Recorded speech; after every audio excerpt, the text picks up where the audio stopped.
major center of Jewish creative energies. If you want to think a little bit like, let's say, before the establishment of the State of Israel in the 1920s, comparing Israel in the 1920s to New York City in the 1920s. Israel is, of course, the beating spiritual heart of the Jewish people, but New York City is where you get good Chinese food. So Babylon, Alisa, you have to laugh in the back to promote. Babylon was really where most things was happening, and this would continue all the way through the 6th century in particular, when the Babylonian Talmud was written. So Hillel, the rabbi, is also known as Hillel HaBavli, Hillel the Babylonian, because he was born in Babylon, and then he made his way back to Israel, where he achieved fame and fortune. The historical context is this is the waning period of the dynasty of the Hashmonaim, the Hasmonean dynasty.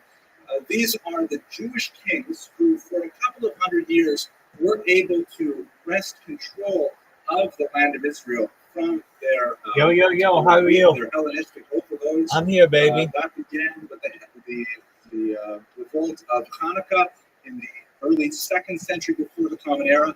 But various things happened to the dynasty of the Hashmonaim. I'm here, baby. Slowly lost ground. As Rome expanded into the region, they ultimately displaced the Hashmonaim. How are you? In their place, the Emperor Herod, the Emperor King Herod, who was of Idumean stock, who had converted to Judaism. I mean, his ancestors had converted to Judaism. And he was essentially running a puppet state for Rome. He was a client king of Rome, much feared by the rabbis because he viewed them correctly as a rival power base and massacred them mercilessly. Hillel fortuitously escaped those massacres. We'll speak about that very briefly shortly. But that's the period in which Hillel came to power. Herod is also famous for having rebuilt the temple. It was ironically under his rule that he recreated the great temple in Jerusalem as a way perhaps of improving his popularity. He was certainly a legacy hunter. We'll speak about him in much greater detail in 2 weeks. Got to go in when we're talking about Queen Salome, another topic. Yes, sir. Let's save that question till later. It's a little bit complicated because his ancestors were converted forcibly, and as a result, so we'll have to speak about that when we get to the lecture on Salome. I'm going to put aside much of Herod's biography until then, but it is significant that Hillel's life and his career coincided with Herod's quite important rule in Israel. He ruled, by the way, from the year 37 before the Common Era to the year 4 of the Common Era. Now, let's try and figure out with a little bit more precision exactly when Hillel lived. There will be some significance to this. So we have a couple of Talmudic statements, most of which cannot be taken literally. They must be taken seriously, but not necessarily literally. They may have been meant in a poetic vein. So, for example, in a section of the Talmud that describes many people who lived 120 years, of course, you're familiar with the Jewish saying, you should live in Santik, you should live to 120, it's, considered a blessing for a long life. And the Talmud lists a few figures who lived 120 years, and they include Hillel in those lists. He lived, apparently, as the Talmud says, 40 years in Babylon, and then 40 years as a student in Israel, and in 40 years he reigned as Nasi until his death. We also have a couple other passages that connect his rule as Nasi with the appointment of Herod as king, which again was in the year 37 before the Common Era. So that would mean he was made Nasi, if we take it literally, about the year 33 of the Common Era. And if you take that year 120, it means that, according to these star calculations, he was born sometime around the year 116 before the Common Era, and he died in the year 4 of the Common Era. So even if this number is a loose amount, it's an exaggeration. Clearly, his years overlapped with an extremely important period in Jewish history with Herod and also with Jesus, which would be very significant. His youth, he was apparently a wood chopper. And he's used as an example of Mesirat Nefesh, of the kind of self-sacrifice that a person should undertake to study Torah. I'm going to quote to you from one of the recent books on Hillel's life. This is Yitzhak Buxbaum's The Life and Teachings of Hillel. Also recently appeared a very wonderful book by Joseph Telushkin called If Not Now When. It's a biography of Hillel as well. And I'm just going to quote from this because it's handy to have the translations ready. So here's the story from the Talmud, very famous story about Hillel. It'll give you a sense of the penury that he endured in order to study Torah and his tremendous dedication to the study of Torah. When I asked my daughter, Elisa, what she knows about Hillel on our way up here, this is one of the stories that she knows about Hillel. So it's a famous one. Forgive me if you've heard it before. Our rabbis taught, says the Talmud, when a poor man who had neglected the Torah shall appear before the divine judgment, he will be asked, why did you not occupy yourself with Torah study? If he answers, I was poor and overwhelmed with the need to earn a living, they will say to him, were you then poorer than Hillel? You know, it's the Jewish intonation that's in the Talmud. What's the story? Because when Hillel the elder was a young man, he went out to work every day and earned just one tarpik coin, very small amount. Half of it he gave to the doorkeeper of the house of study for the admission fee, and with the other half he supported himself and his family. We'll get back to the idea that apparently to get into the yeshiva you had to pay a coin, you had to go in. Nowadays we don't bother with that at all. We have tuition. Another story that's more expensive, but they apparently you would have to pay the guard at the door. By the way, when Hillel became Nasi, one of his first acts was to do away with the guards and the whole policy of admission to the study halls, and it became public study halls. Anyways, here it is. Once, being unable to find work for the day, he had no money and the doorkeeper would not allow him to enter.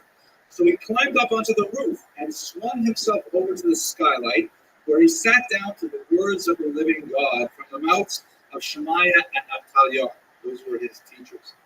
This happened on a Friday before the Shabbat and during the winter month of Tevet. Right, that would be around January. Snow started to fall, a very rare occurrence in Jerusalem. But Hillel was so absorbed in what he was hearing that he did not even notice. Before long, though, he was covered over with a blanket of snow and lost consciousness. He lay there all through the night. On Shabbos morning, when learning resumed in the house of study, Shemaiah said to Avtaliyah, brother, every day the hall is well lit by this time. Why is it still dark? Is it such a cloudy day today? They raised their eyes and saw the figure of a man on the skylight. When they went up, they found him covered with a layer of snow fully 4 feet thick. It's in Jerusalem, so that's a pretty amazing thing. After removing the snow, they took him down, washed him, and rubbed him over with oil, and placed him before a fire. All of these things are discussed, by the way, in the context of when are you allowed to violate the Sabbath to save a human life. When they became aware of what had happened and why Hillel was on the roof, they remarked, as they attended to him, someone like this is truly worthy that Shabbat be violated for his sake. Very famous story. It says a lot about Hillel's dedication to study. Now, if we work with those dates that we had before, this is a 40-year-old man who's on the roof. It doesn't sound, as Rabbi Buxbaum said, it doesn't sound like the story of a 40-year-old man. It sounds like a very impetuous, 21-year-old man, something like that. So that those dates may not be quite right, but nevertheless, you get a sense of Hillel's character and his love of Torah. And he had gone specifically to study under these great rabbis, Shemaiah and Avtaliyah. More about that shortly. We don't know anything about his parents, although there is a tradition that he is a direct descendant of King David. We know that he had a brother named Shebna who went into business and succeeded tremendously. Shebna later approached Hillel, who was again a poor wood chopper, and said, listen, Hillel, why don't we go into what's known as a Yisachar-Zebulun relationship, in which these two leaders of the tribes of Israel, Yisachar was very interested in learning, but not so much in making a living. Zebulun was an excellent merchant of the seas, and Zebulun said, I'll tell you what, with my business, I don't have time to sit and learn so much. You are focused on your learning, you don't have time to go out and make money. So how about I pay you for your learning, and I get a share of the merit for your learning? I think I'll certainly refuse that financial assistance, but ultimately he refused it, and he preferred to just learn without any loss to his own merit. The Talmud discusses expresses this as a kind of a love sickness, that he was so totally dedicated to the love of God and the study of the Torah that he simply could not sacrifice even a bit of it, even spiritually, even in some kind of a legal fiction relationship of his nature. So he rejected Shebna's offer, and he continued to learn in poverty until he was eventually appointed as Nasi, as the principal, as the prince. Now, the appointment of Hillel to the princehood is actually kind of an interesting story as well, and says a little bit about these two communities. The story goes like this: on the I'll just summarize very quickly. The Hillel at this time had been studying with the two great scholars Shemaiah and Avtalion for many, many years, and the Bnei Betera were the people who were in charge of the institution of Nasi, and they were looking for someone who could take over this position. And one of the problems that they had was they came up with a situation where the holiday of Passover fell on Shabbat. And even though this happens on a regular basis, about once every, I think it's about 8 years, it happens, or twice every 14, I can't remember exactly how often. It happened last year, I believe. They forgot a very basic halacha about what do you do when Passover falls on Shabbat. Specifically, it had to do with one of the sacrifices. Do you offer the sacrifice if it falls on Shabbat or not? Do you violate the laws of Shabbat to offer the Passover sacrifice? Nobody knew the answer, so Hillel steps up and he says, have we only one Passover in the year that overrides the Shabbat? There are more 200 Passovers a year that override the Shabbat. And what he meant was that there are all kinds of other offerings that of course override Shabbat, so that of course the Passover offering should override it as well. The Bnei Betera were impressed with this logical argument, and according to one version, that is in the Babylonian Talmud, they say right then and there, a smart guy like this we can use, and they made him Nasi. In the Jerusalem Talmud, there are two distinct texts here, and at the end of the lecture, I'll have to tie up what those are. The story ends a little differently. The Bnei Betera are not willing to accept that argument. They say, no, what are you talking about? We have this counter argument, that counter argument. Logic is not enough for them. Until finally, they say to him, they say, why are we asking that?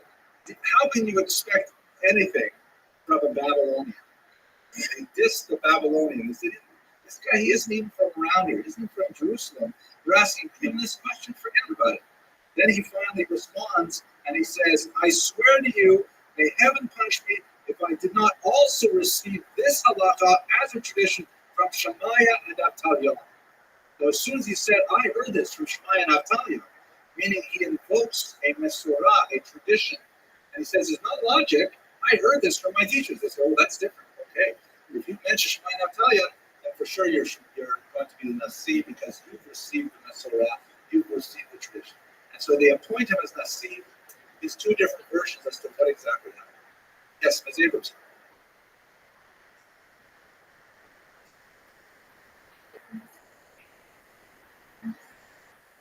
Excellent question. We presume that they had a lot of candidates who were eliminated because they weren't up to snuff. He was one of the finalists.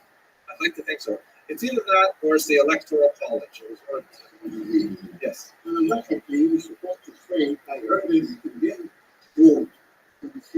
Logically, you can say, I heard it first, and then give the argument. Yeah, it's interesting.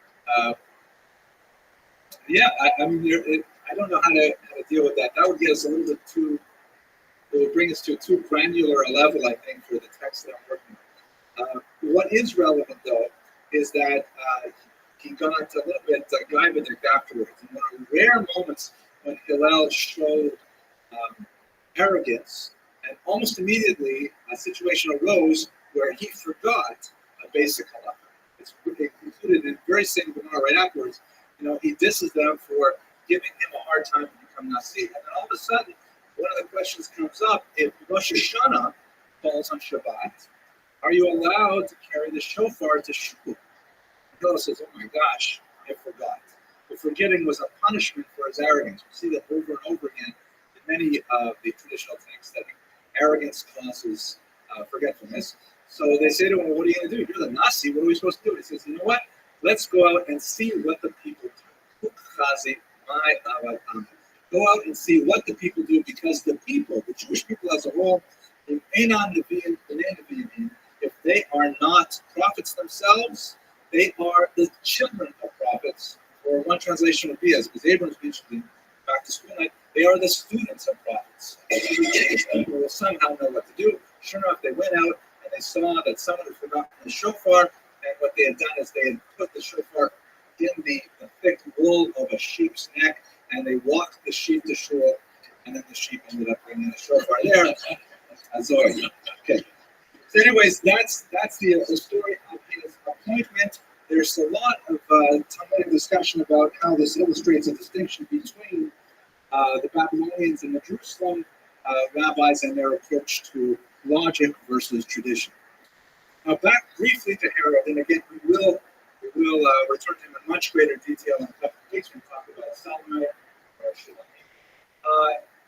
He was in a difficult position in many ways because he had very, very poor Jewish yichus, very poor status as a Jew, because he came from Judeans who were Jews had in earlier generations converted forcibly to Judaism. There were lingering questions about their Jewish status. He was also a puppet of the Romans, and he had a lot of policies that were antagonistic to the traditional Jewish community in particular. He was generally not a popular guy, and he spent much of his career trying to become more popular. One of his more cruel measures was a wide-scale massacres of Jewish leaders, rabbis in particular. And it happened that when he had instituted this, fortuitously, Hillel had taken a trip back home to Babylon for some years. We don't know exactly why he went, but it happened to be perfect timing because he managed to escape the worst of the Herodian massacres. When he came back, the decree had been lifted, and Hillel adopted a modus vivendi with the secular powers that really set the tone for much of the Jewish diaspora, which was basically to leave them alone, to try not to get involved in the affairs of the government. As Pirkei Avot says, Hillel says that, Al titvada l'rashut, do not become known to the government. Keep your head down.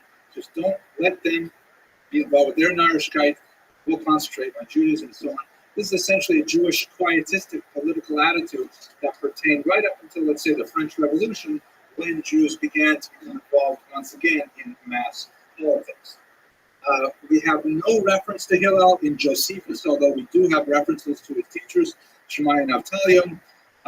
And there's some interesting interpretation here in Rabbi Buchsbaum's book that perhaps this is what Hillel meant in the famous passage again in Pirkei Avot, when he sees a skull floating on the waters. Remember that? The skull floating on the waters, which is a hard image. I always think that a skull should float, but at any rate, it's float and the skull should sink. But he picks up the skull and he looks at it and he says, "Thank you, Mr. Farkas." I think it was alas, poor Yorick. No, he looks at the skull and he says, "Because you drowned others, you were drowned, and those who drowned you will one day also be drowned," which is a complex way of saying what goes around comes around. And I think it's also a very pithy way of encapsulating the traditional diaspora thinking of Jews vis-a-vis the state as a whole. Hillel tried to create that modus vivendi with those powers. Now, as I mentioned earlier, Hillel is always mentioned in the same breath with his alter ego Shammai, who was the second in command of the Jewish community, the Av Beit Din, or the father of the court, meaning the head of the court. Hillel had a quasi-political position. Again, there was no official recognition of Hillel's power. He had no armies. He had no institutions. He only had moral authority, and the same goes with Shammai. Nevertheless, they were looked to by the Jewish people for hundreds and hundreds of years as incredible leaders. This is actually a piece of art I found on the web, and can get. You'll have to just, unfortunately, it got cut off, but the website for it is laurenwellsart.com. And it looks so great. I actually wrote to him and asked if I could download it for this class because he sells it.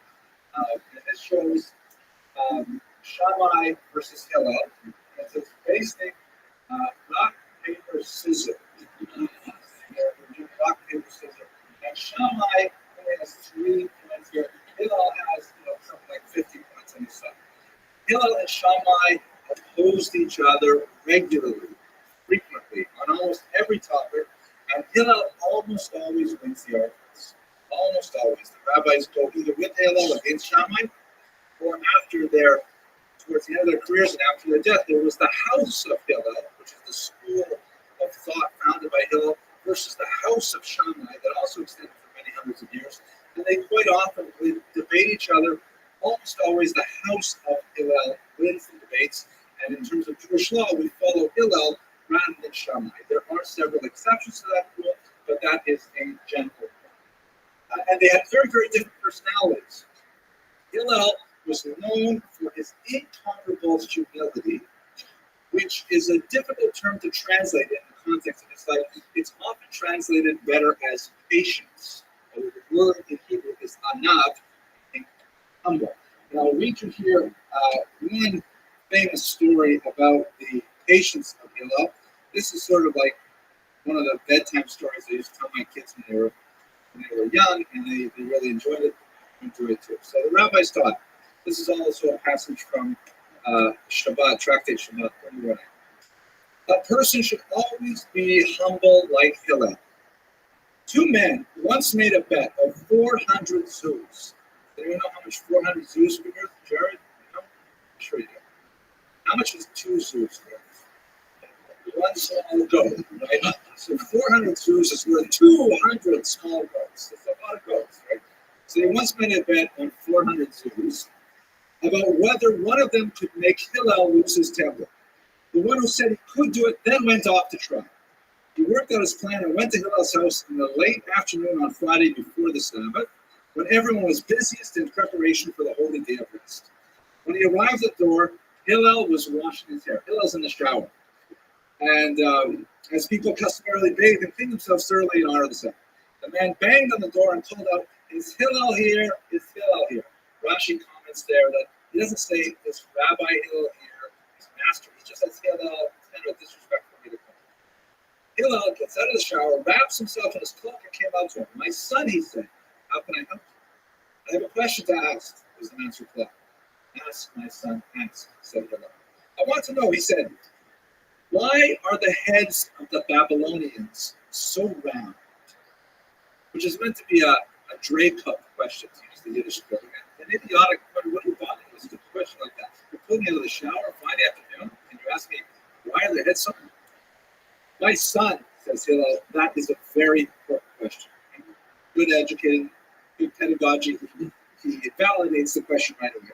The reason is that in Babylon, they don't have well-trained midwives. The man went away and waited for a while until Hillel returned to his hair washing. And then he came back and called it again loudly, "Is Hillel here? Is Hillel here?" This also, by the way, indicates that Hillel had a lot of hair, because for me, I would have done. Hillel again wrapped his cloak and turned around and came up speaking. "My son, how can I help you? I have a question to ask," he said. "Ask, my son, ask. Why are the people of Tadmor, which is in Syria, so weak-eyed?" It's in the desert. "You've asked a very important question, my son," said Hillel. "The reason is that they live in such a sandy country that the sand gets in their eyes." And the man goes away, goes back and forth. He does this like 3 or 4 times.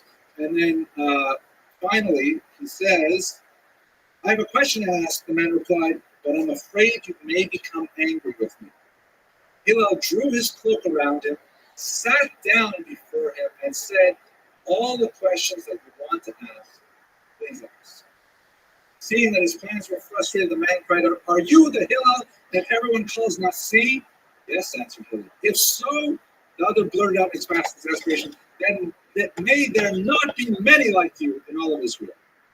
"Is that, my son?" said Hillel.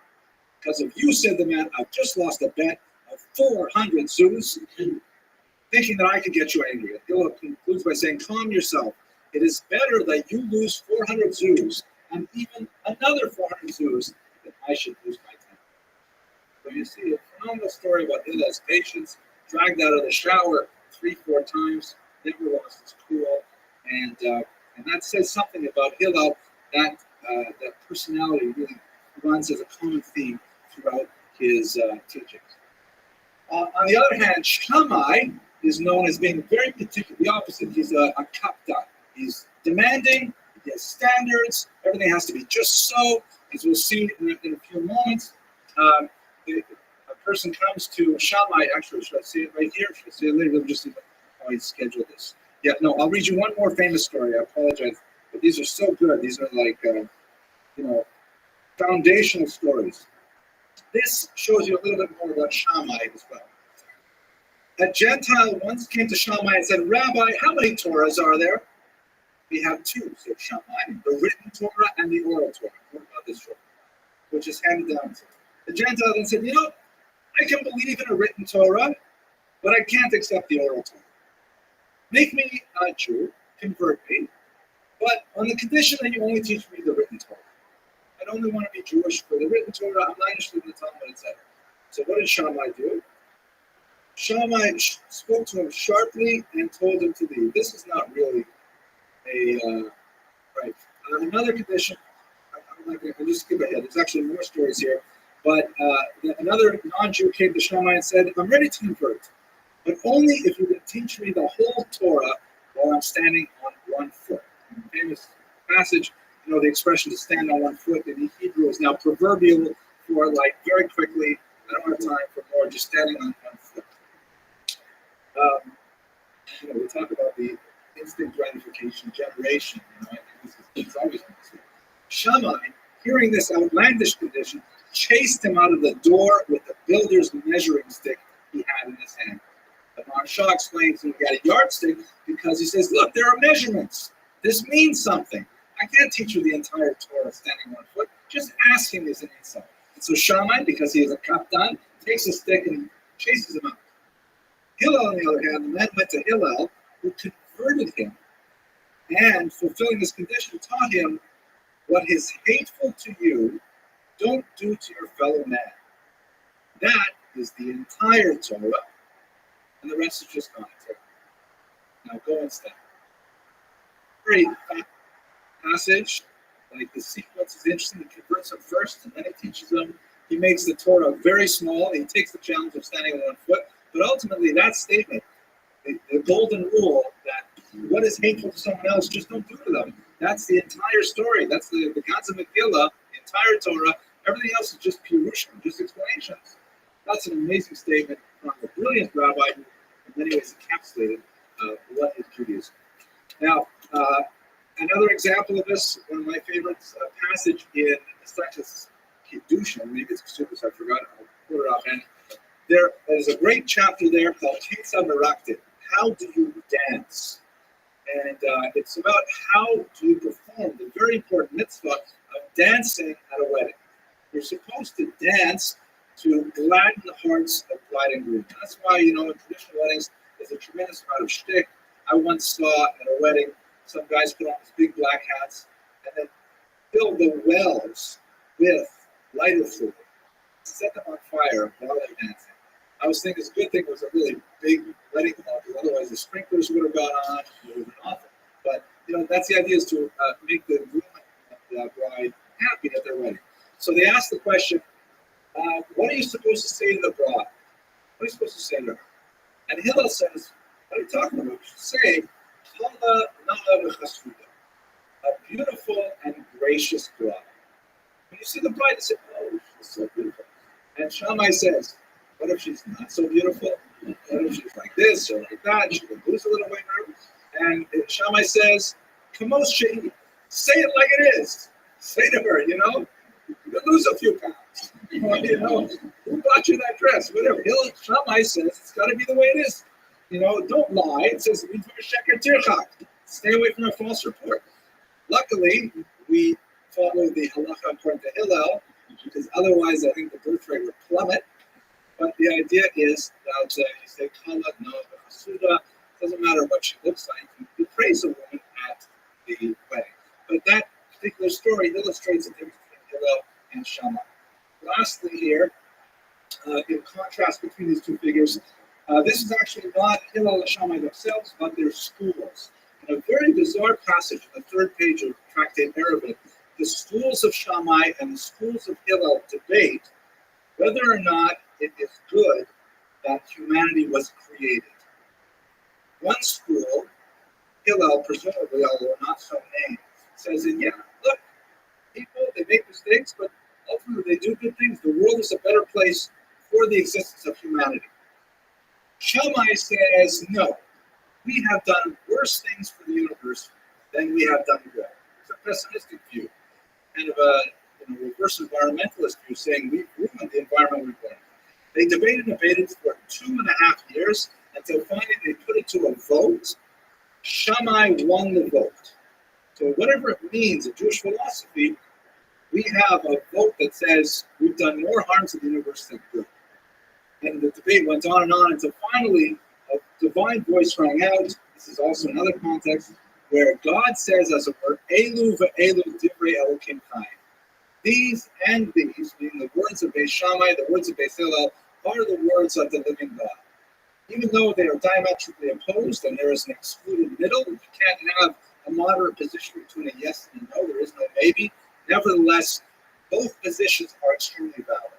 And according to the tradition, even though we follow the views of Beis Hillel in most of our halakha in this world, the tradition is that in the next world, perhaps where it's easier to live with stringencies, we will follow the opinion of Beis Shammai, and that they are both equally valid. But you get a sense of how Hillel compares to Shammai in many of their views. One other, maybe I'll pause for a couple of questions because I've talked to Blue Street and I did Niger all summer, so I've built up all this stuff. It's great. Here's a little known teaching that I had never learned before I prepared this class, but I thought it was quite fascinating and illustrative of one other aspect of Hillel's philosophy. Listen to this rather cryptic, and as Rabbi Bookstrom points out, rather Taoistic sounding thing. Claudia, you'll find it interesting stuff here. Hillel the Elder said, do not be seen naked, do not be seen dressed, do not be seen standing, do not be seen sitting, do not be seen laughing, do not be seen weeping. As it is said, a time to laugh and a time to weep, a time to embrace it, a time to refrain from embracing. That's right. Tosefta Brachot 224. What could that possibly mean? It sounds like a statement to agoraphobia or something. You don't want to be in public. Don't be seen dressed, don't be seen undressed. What does that mean? So in his interpretation, he refers to Hillel's idea that you have to be an urav im habriyot. You have to be mixed in with other people. It's a value in Judaism to be part of the collective, not to stand out. When other people are dressed, don't be undressed. When other people are undressed, I guess they should be dressed. That's kind of a weird statement, so maybe I shouldn't say that. A few will wind over that before I put it on YouTube. But the idea is don't stand out. Don't try to be the exceptional one. Try to fit in with others. And in many ways, Hillel said that that's an ideal, that we have our greatest strength when we pull together, when we respect the centripetal forces of Jewish energy and come together as a community. And this is a trend, a theme that goes through much of his teachings as well. One halachic ruling that proved to be extremely important in Hillel's work, and again, there are thousands and thousands of halachot that are attributed to Hillel, was the institution of a legal device called a closed book, which had long-lasting ramifications for the Jewish world. Just mentioning this as one of literally hundreds of examples.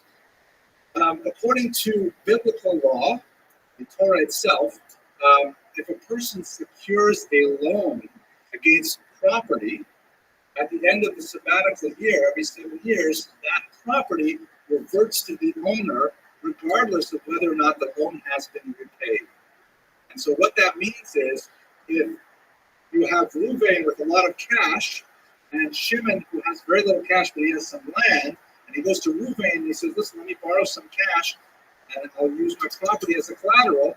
And if it's 1 year before the sabbatical year, Reuven might say, no way, I am not going to give you that loan, because your loan is only secured for 1 year. If you don't pay me back within 1 year, I get nothing. I don't get paid, and you get your land back. And so therefore, Hillel instituted this device called the Pearls Rule, in which a person could essentially hand over this loan to the care of the Beit Din, of the court, which would be allowed through the devices that he describes there to circumvent this law, to supersede it, and therefore the loan would be valid even though the collateral went through the sabbatic year. The collateral would still be held in advance. The Jubilee year, not the sabbatic, not the Shemitah. I don't know. So it could be those of you who are watching in the Philippines, look it up. It's either Shemitah every 7 or every 50 years of the Jubilees. At any rate, maybe I'll look it up.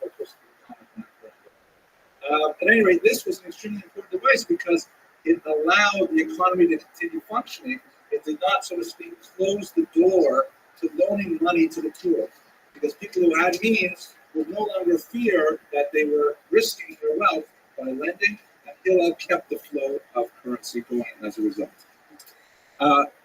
It's important to note, perhaps in one small, I've got so much stuff to talk about. Let's go straight to the Pharisaic tradition. Now, again, this is a topic we will return to when we talk about Herod as well. I want to come back to this. Yes, Mrs. Abrams. Yes, absolutely. Yeah, for Shemitah, so maybe it is a 7th year.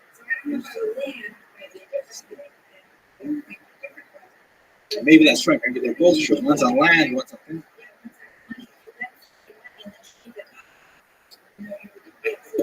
Right.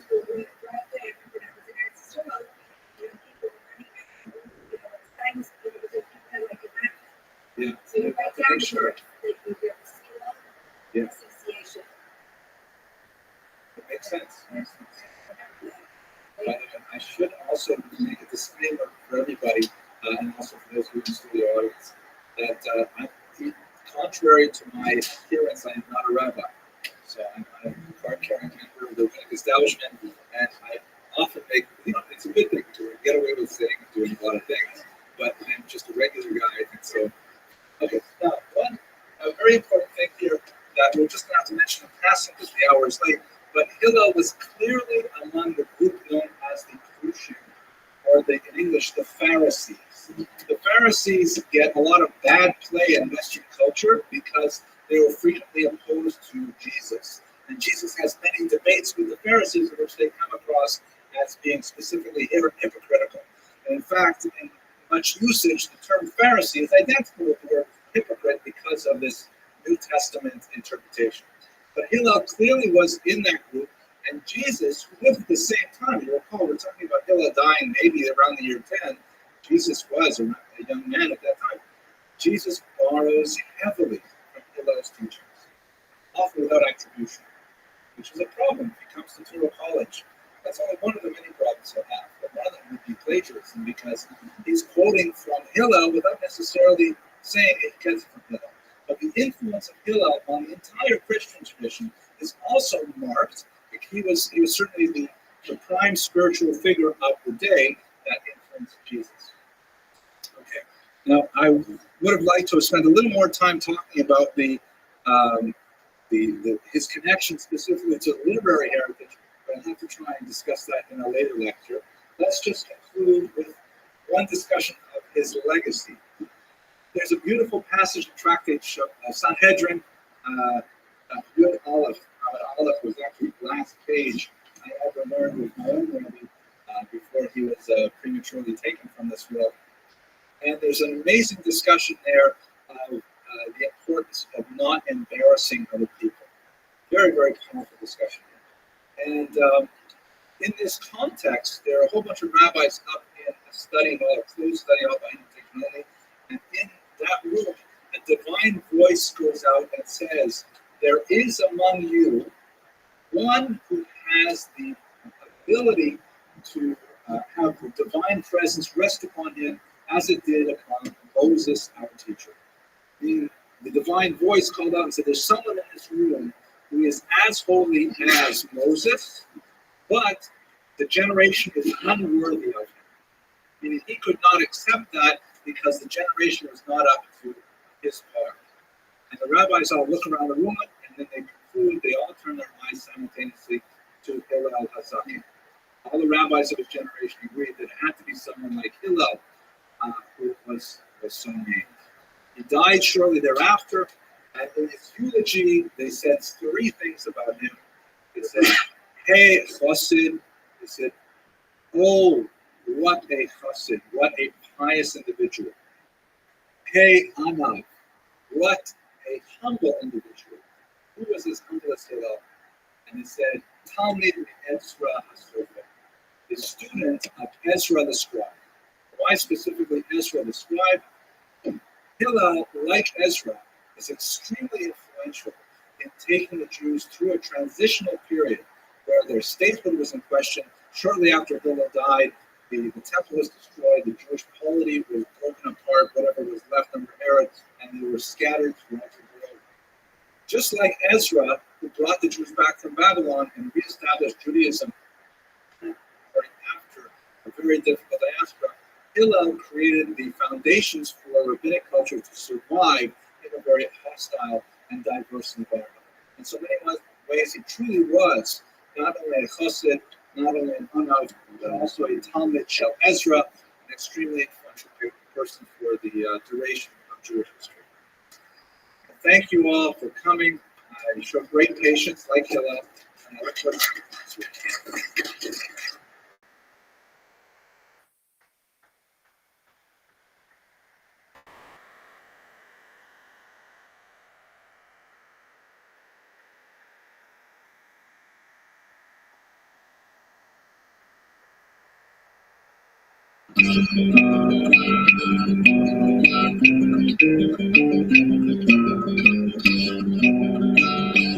today's lecture is a fascinating topic. I actually learned a lot about myself preparing this lecture, and I'll share with you some of those small insights into my of self-revelation that I had. But I want to start by saying that I have a caveat to make. Actually, 2 caveats. The first one is I've decided I'm not going to start right away with a joke, because I can actually look at the YouTube page and see when people stop watching my videos.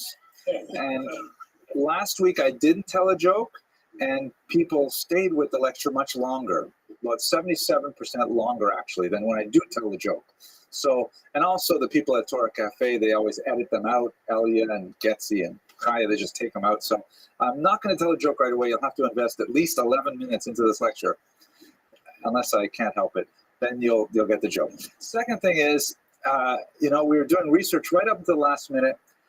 I'm not exactly sure how to pronounce the subject of our lecture tonight, which is horribly embarrassing, since we're speaking here to a massive crowd in Surfside, Florida, and we have the internet audience. And I'm not a philosophy major, so I'm not sure what people actually say in the universities. So let's have a vote from the audience. How would you like to pronounce his name? Philo, right? Like the dough rhymes with Milo, right? That certainly makes sense, and that's corroborated by all the websites I could find that tell you how to pronounce Philo. The problem is, in Greek, it's clearly Philo. It's actually Philon in Greek with an N sound at the end. So I don't know if I appear horribly pedantic if I say Philo, or will I sound regular, sort of like uneducated if I say Philo. So I'm just going to go with Philo because that is the consensus of the audience. The second caveat is I can't hold back. I'm going to tell you the joke now anyways. It goes like this.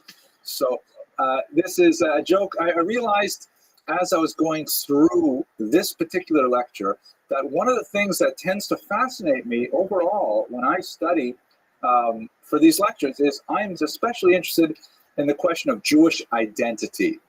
What makes a person consider themselves a Jew? What exactly is it? Obviously, it's easy to consider someone else a Jew or consider someone else not a Jew. But at what point does one person consider themselves a Jew? Fascinating topic that, of course, is especially relevant with the recent results of the Pew Research poll on Jews in America. And I think we'll find some insights in Philo as well. So the joke goes like this. It's set in Soviet Russia, in the late Brezhnev era, when there's tremendous privation, huge shortages, and in order to get anything, you have to go and stand in line for hours at Cherha. You have to stand outside a shop for hours before you get anything. So the joke goes that there's a typical lineup at a grocery store. Everyone's waiting to get in and get some basic cucumbers, in fact. And people are waiting and waiting, and finally the shopkeeper opens up the window and he says, "We've just learned that we're going to be receiving fewer cucumbers than expected today, so all Jews leave the line, go home." So what can they do? That kind of society, the Jews pick up and they leave. Then about 30 minutes later, they're all waiting outside. It's cold, it's like December, it's Siberia, and they open up the window again and they say, "We've just learned that one of the trucks bringing us cucumbers has broken down on the Trans-Siberian Highway. We will have less cucumbers than expected. And so therefore, all ethnic Latvians, Uzbeks, Kazakhs, and Tatars must leave the line and go home." So all these ethnicities have to give up. They all go home. This goes on and on all day until finally he opens up and he says, "We've just learned that the last truck of cucumbers was hijacked by the mafia, and we will have no cucumbers today. Everyone go home." So a pure, ethnically pristine Soviet citizen standing in line all day turns to his neighbor and says, "You see, the Jews get all the breaks." Okay, huge uproarious laughter. Right? Identity. Okay, so let's go to our topic today. Philo of Alexander. So who was Philo or Philo? He's often known as Philo Judaeus, meaning Philo the Jew, because he was extremely important, as we shall see, in Christian thought, particularly to the church fathers of the late ancient period. His years are roughly 20 before the Common Era to about 50 of the Common Era. We don't know precisely, but in one of his writings that is dated to roughly the year 42, he describes himself as an older man, and placing it in the context of the various activities, we assume that he probably was corresponding roughly to these years. These are extremely important years in Jewish history. It means that his life overlapped with that of Rabbi Shimon ben Gamliel. His life overlapped with Jesus of Nazareth, with Josephus, who we talked about last week, and of course he died shortly before the destruction of the Second Temple and the eradication of the Jewish polity in the Middle East.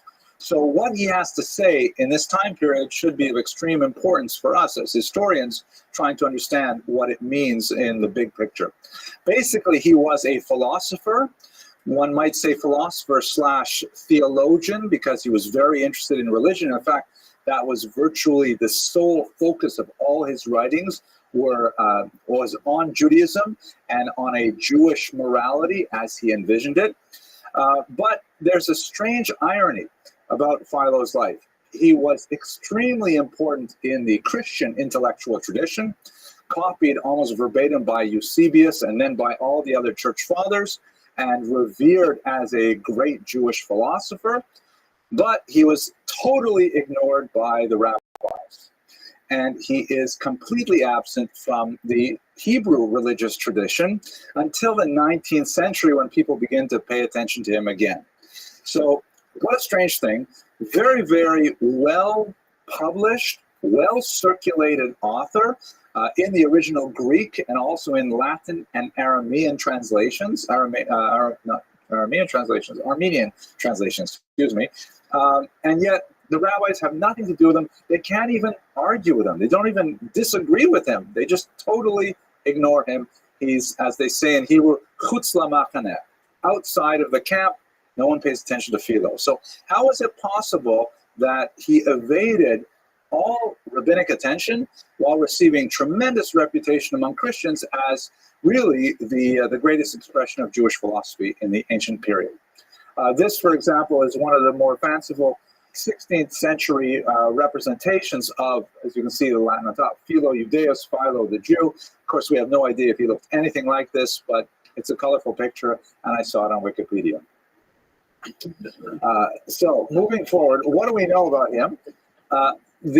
With the exception of one reference in Josephus, which supports the idea that he was in fact as important as one would think from Philo's own writings, we have no references to Philo, contemporary references, other than Philo himself. So like our attempt to analyze Josephus last week, everything we have to say about Philo is based on his own writings, on literary analysis of what he has to say about both in terms of a frontal depiction of his own life, which he does from time to time, or also by reading between the lines about what he has to say about the world around him, that we can kind of read backwards and learn some things about him. We can figure out, however, quite a bit. This is another 15th century representation. We don't know if this looks anything like him. He's slightly wall-eyed here too, which I'm not sure if that was probably anti-Semitic or something. So what do we know about him? He was a very prominent individual and from a very wealthy family. We know this primarily because of his description of his relations. His brother, Alexander Lysimachus, was titled the Alabarch of Alexandria, which was in a very important city in Egypt, as I will show you shortly. We're not exactly sure what an alabarch is. In Greek, the term arch means like leader, like monarch, single leader, that kind of thing. And it appears he may have been some kind of treasurer, certainly though a very high-level dignitary to be sure. We know that he was a great benefactor of Jewish causes in Alexandria and in Egypt, indicating that he had significant wealth. He did make a trip to Jerusalem to offer sacrifices, although it's interesting, he just mentions it in a passing offhand way, like talking about a totally different subject. He says, by the way, while I was going to Israel to offer sacrifices, this happened to me. And we don't know much else about his relationship to Israel and the temple. We know that he obviously had, based on his writings, an extremely strong Hellenistic education, which was a huge expense at the time. He definitely was educated in the gymnasia, in the traditional male-dominated universities, as it were, of the time. In fact, some scholars believe that he is the father of modern misogyny, because he had a rather negative view of women getting higher education, and this view was duly repeated in many of the church fathers after him. But at any rate, clearly a very prominent individual. We'll give you some more evidence of that shortly. Very wealthy individual. His very well connected, and he was able to afford a life of leisure and dedicate himself to philosophical investigations and publications. His nephew also says something about his position in Jewish society. His nephew, Tiberius Julius Alexander, we don't know how to describe his religious affiliation, but he actually fought with the Roman soldiers on the wrong side in Jerusalem in the War of 70, in the Roman-Jewish War, meaning he was alongside Titus when the temple was destroyed, and not like Josephus as a captive, but in an administrative capacity. Some say he even led the charge into Jerusalem, again, based on scanty evidence, but this was his brother's son.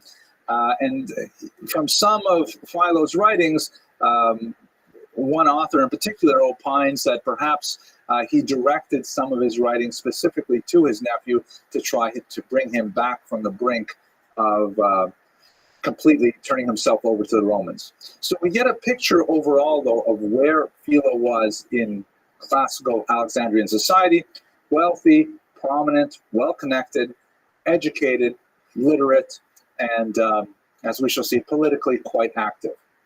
Any questions to this point? Yes, please. No, it's not so much really a comment. There's a couple of comments. Misogyny is named between particular persons. So if they credit him with misogyny and misogynist, that perhaps, but I don't think he deserves the full credit. Secondly, Philo in Greek means love. Yes. Philo means fidelity, and that. So I'm just wondering if there's an association there. Yeah, that's interesting. I don't know enough about Greek and Latin to say how, like fides means like faith, and hence fidelity, or like the dog's name Fido means, faithful dog. But philo in Greek means I love, like philosophia. I love philosophy. I love wisdom. Please try again. Philon means lover, but I think he was a writer, not a lover. Please fix. Writer, not a lover. Perhaps. Okay, shall we go weiter? Yeah, let's go weiter. Okay, so his major works. So he wrote numerous tractates, many of which have been preserved. They are exclusively in Greek, some of which survive, as I mentioned, in Aramaic and in Latin translation. I actually should say Armenian, not Aramaic. That's an error, sorry. One of the big debates among scholars, though, is did Philo actually know Hebrew? I mean, here he is writing exclusively on Jewish topics. He is like the Jewish expert, and it's not at all clear that he knows Hebrew at all. He does make, some references to Hebrew. His writings are chock full of references to the Bible. In fact, that's what he's mainly writing about, is the Bible. And from time to time, he will use Hebrew to explain an allegorical etymology. The problem is that about half of the time he's totally wrong. Half the time he's right, and so he knows a smattering of Hebrew, or perhaps he got this Hebrew information from someone else.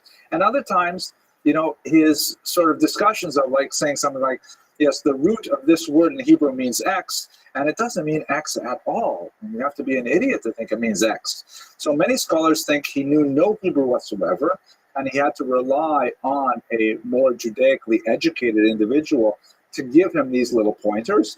And others say that, no, he's trying to make a different point, and maybe his Hebrew wasn't so strong, but he did know some at any rate. Perhaps more importantly, though, and something that he clearly does know very well, is Greek philosophy. He was soaked in Greek philosophy, and especially Plato. In fact, again, thinking about the role of Philo in the transmission of Greek wisdom to the Renaissance, looking a little further, it's an extremely important thing, because he was sort of the bridge for the church fathers to take Greek wisdom and retain some value for it, so that once they got past the Dark Ages, there was at least a memory that, yes, there was this guy named Philo who was interested in some guy named Plato, and when the writings began to surface from Arabic translations, there was a desire to resurrect the original Greek as well. So Philo plays a very important role in kind of bridging the ancient world with the medieval world as well. But nevertheless, let's just think about this guy. What is the nature of his Jewish identity? He's clearly a totally committed Jew. He believes in Judaism so much that he devotes all of his energy to writing book after book about various aspects of Judaism.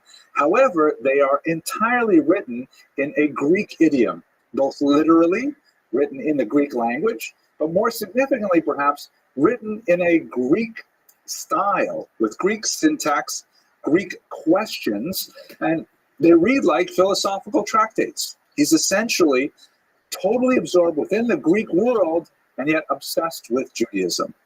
That's an unusual kind of posture of identity that I think we will actually find much more recognizable as we contemplate the 20th and 21st century.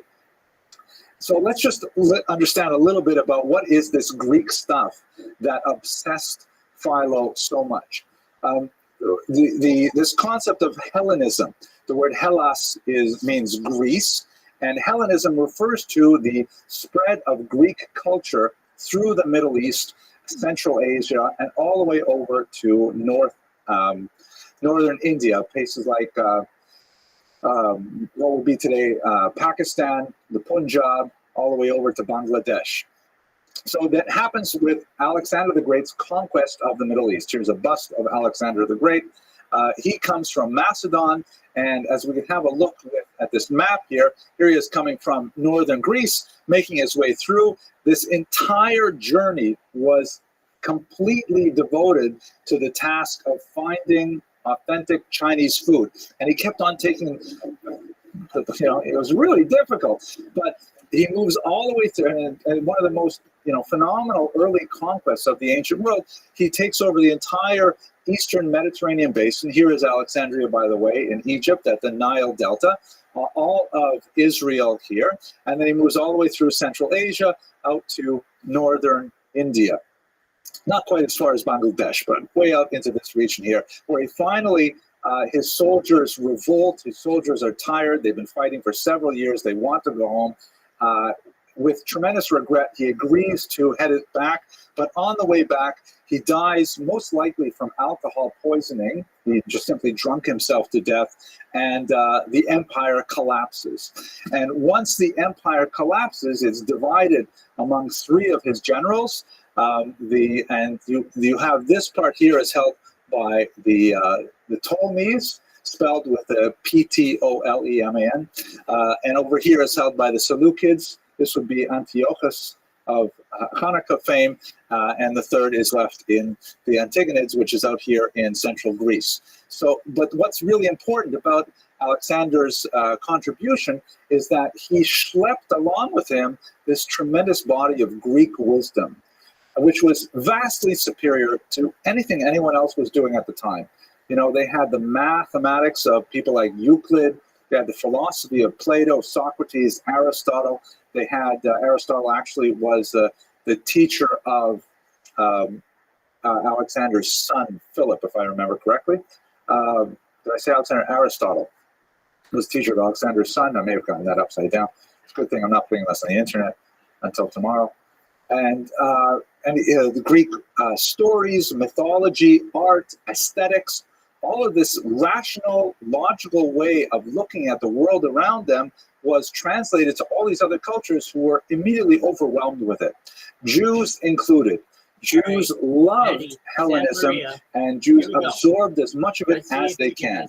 And of course, we're familiar with the backlash that occurred in the 2nd century before the Common Era, because Hellenism was so powerful, it threatened to completely overwhelm Jewish identity, such that you have the Hasmonean revolt, the Hanukkah revolt, where traditionalists were arguing that Greek culture was seeping too far into Jewish culture, was going to eradicate it, and they had a civil war against those Jews who felt that, no, Greek culture is good for us, and we want to accumulate as much of it as possible. This conflict with Hellenism, although it was briefly solved in favor of the Jews, favor of the traditionalists, I should say, in the 2nd century, it continued for several centuries thereafter. And we're talking about Philo, who was born 150 years later, and the fight is still avidly going on, and it's not clear where we should put Philo in the entire story. So, any questions about Hellenism so far?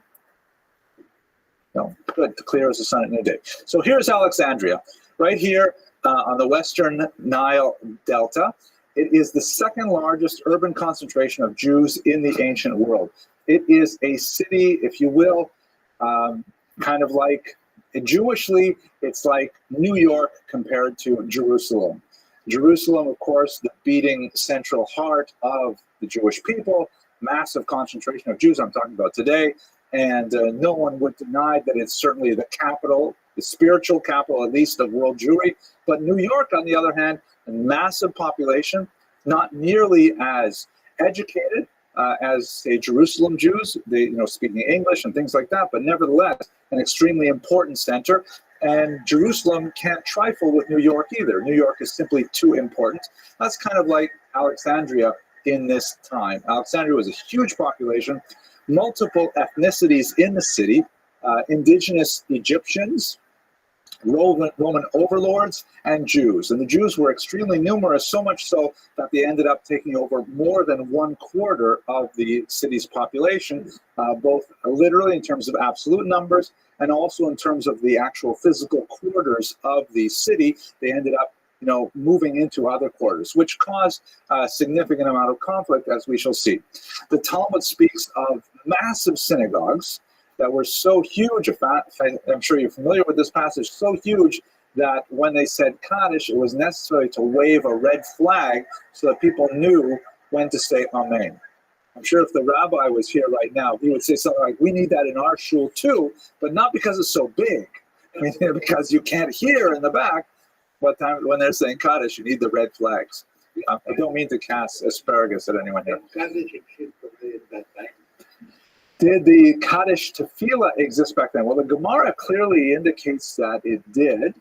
And if I remember correctly, in Leon Wieseltier's book on Kaddish, fascinating extended meditation on the history of this Tefillah, I believe it does go back this far. There are several slight variations in the various Kaddishes, and I'm sure you could date those specifically to particular places. But, maybe I should take it back.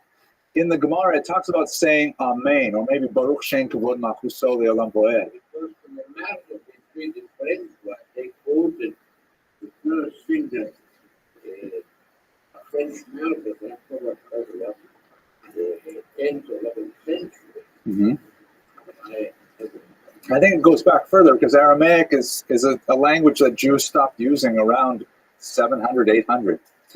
But let me tell you a joke that reminds me of a joke that actually connects to this, believe it or not. It has to do with Jewish identity. It's actually one of the funniest jokes I have ever heard.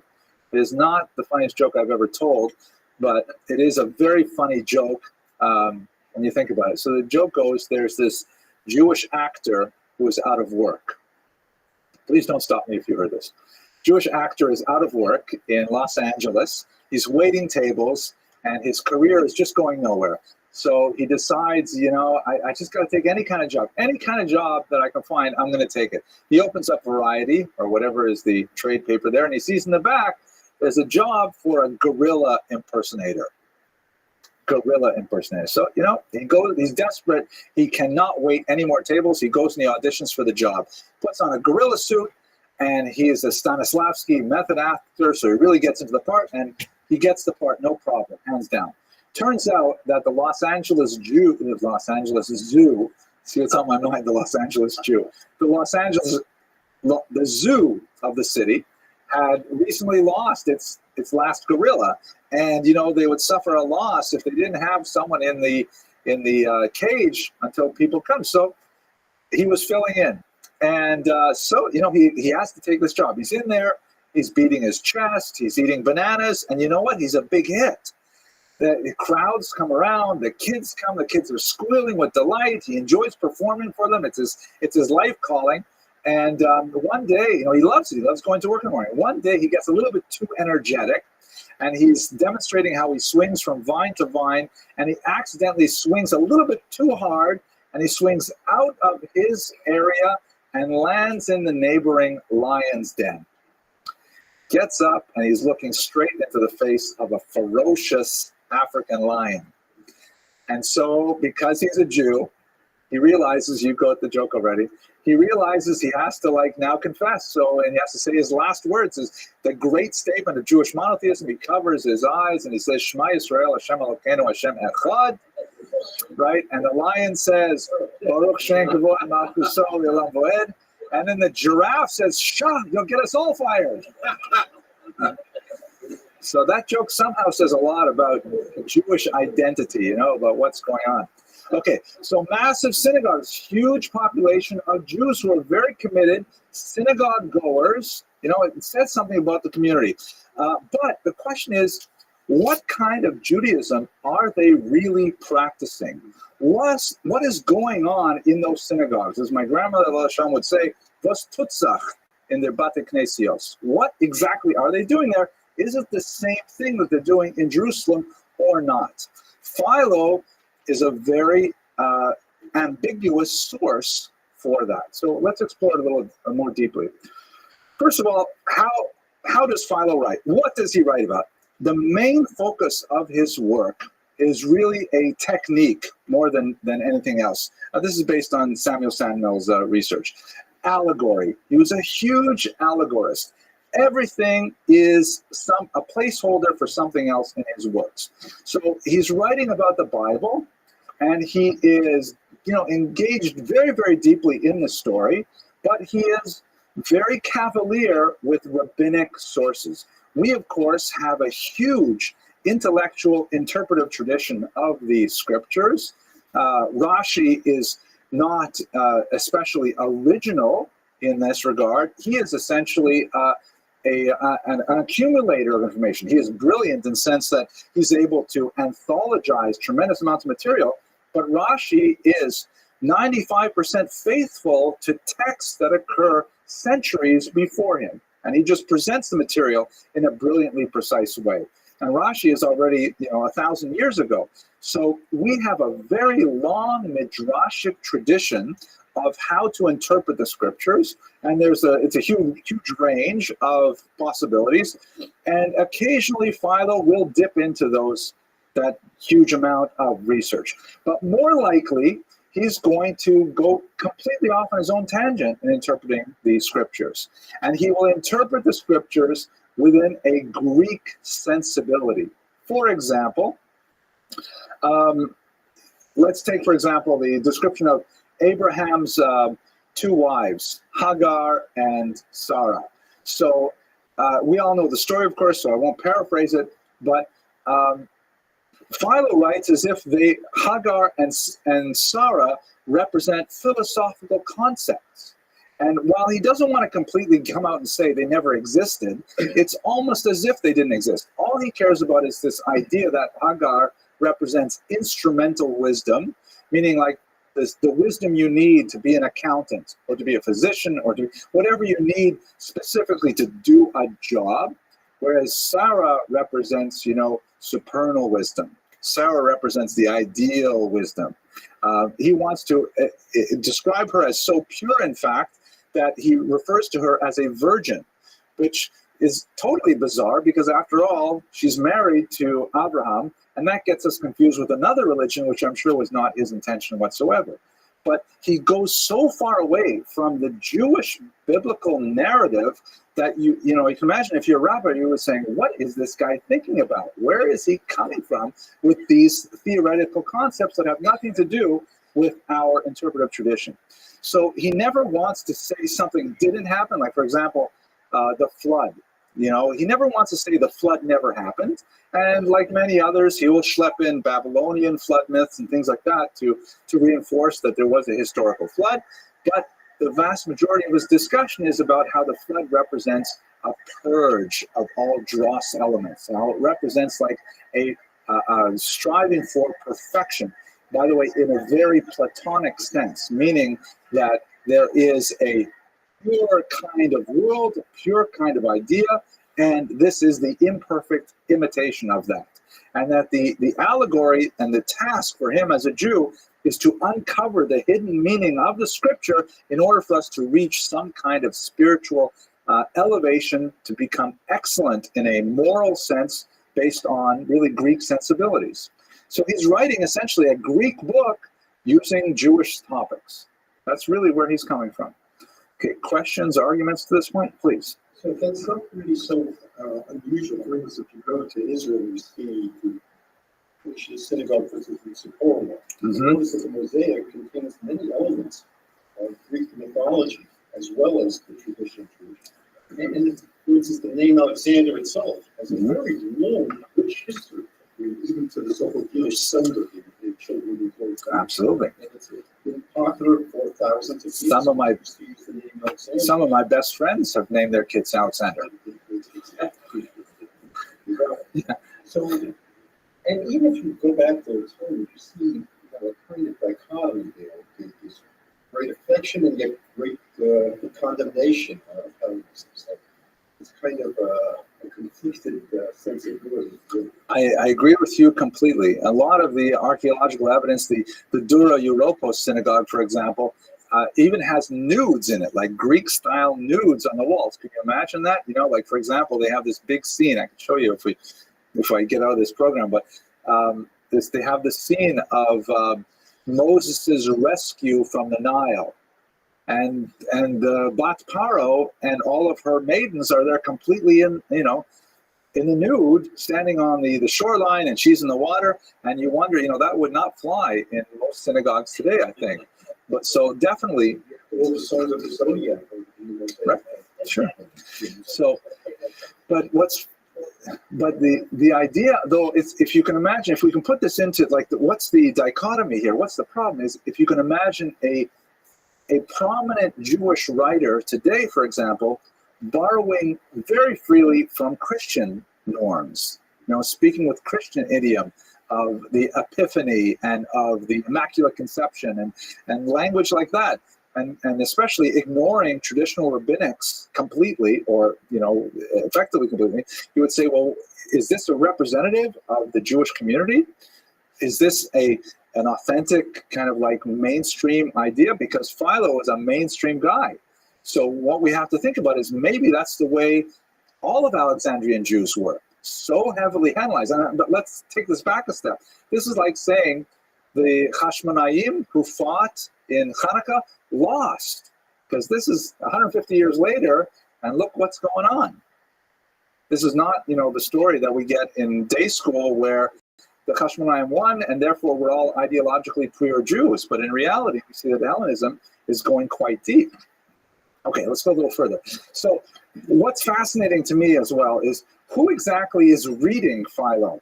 Like, he kept writing and writing and writing, unless he was independently wealthy and he could afford to write things that nobody else read, which is probably the case, but nevertheless we have to assume he had some readership. Who exactly is reading and appreciating his materials?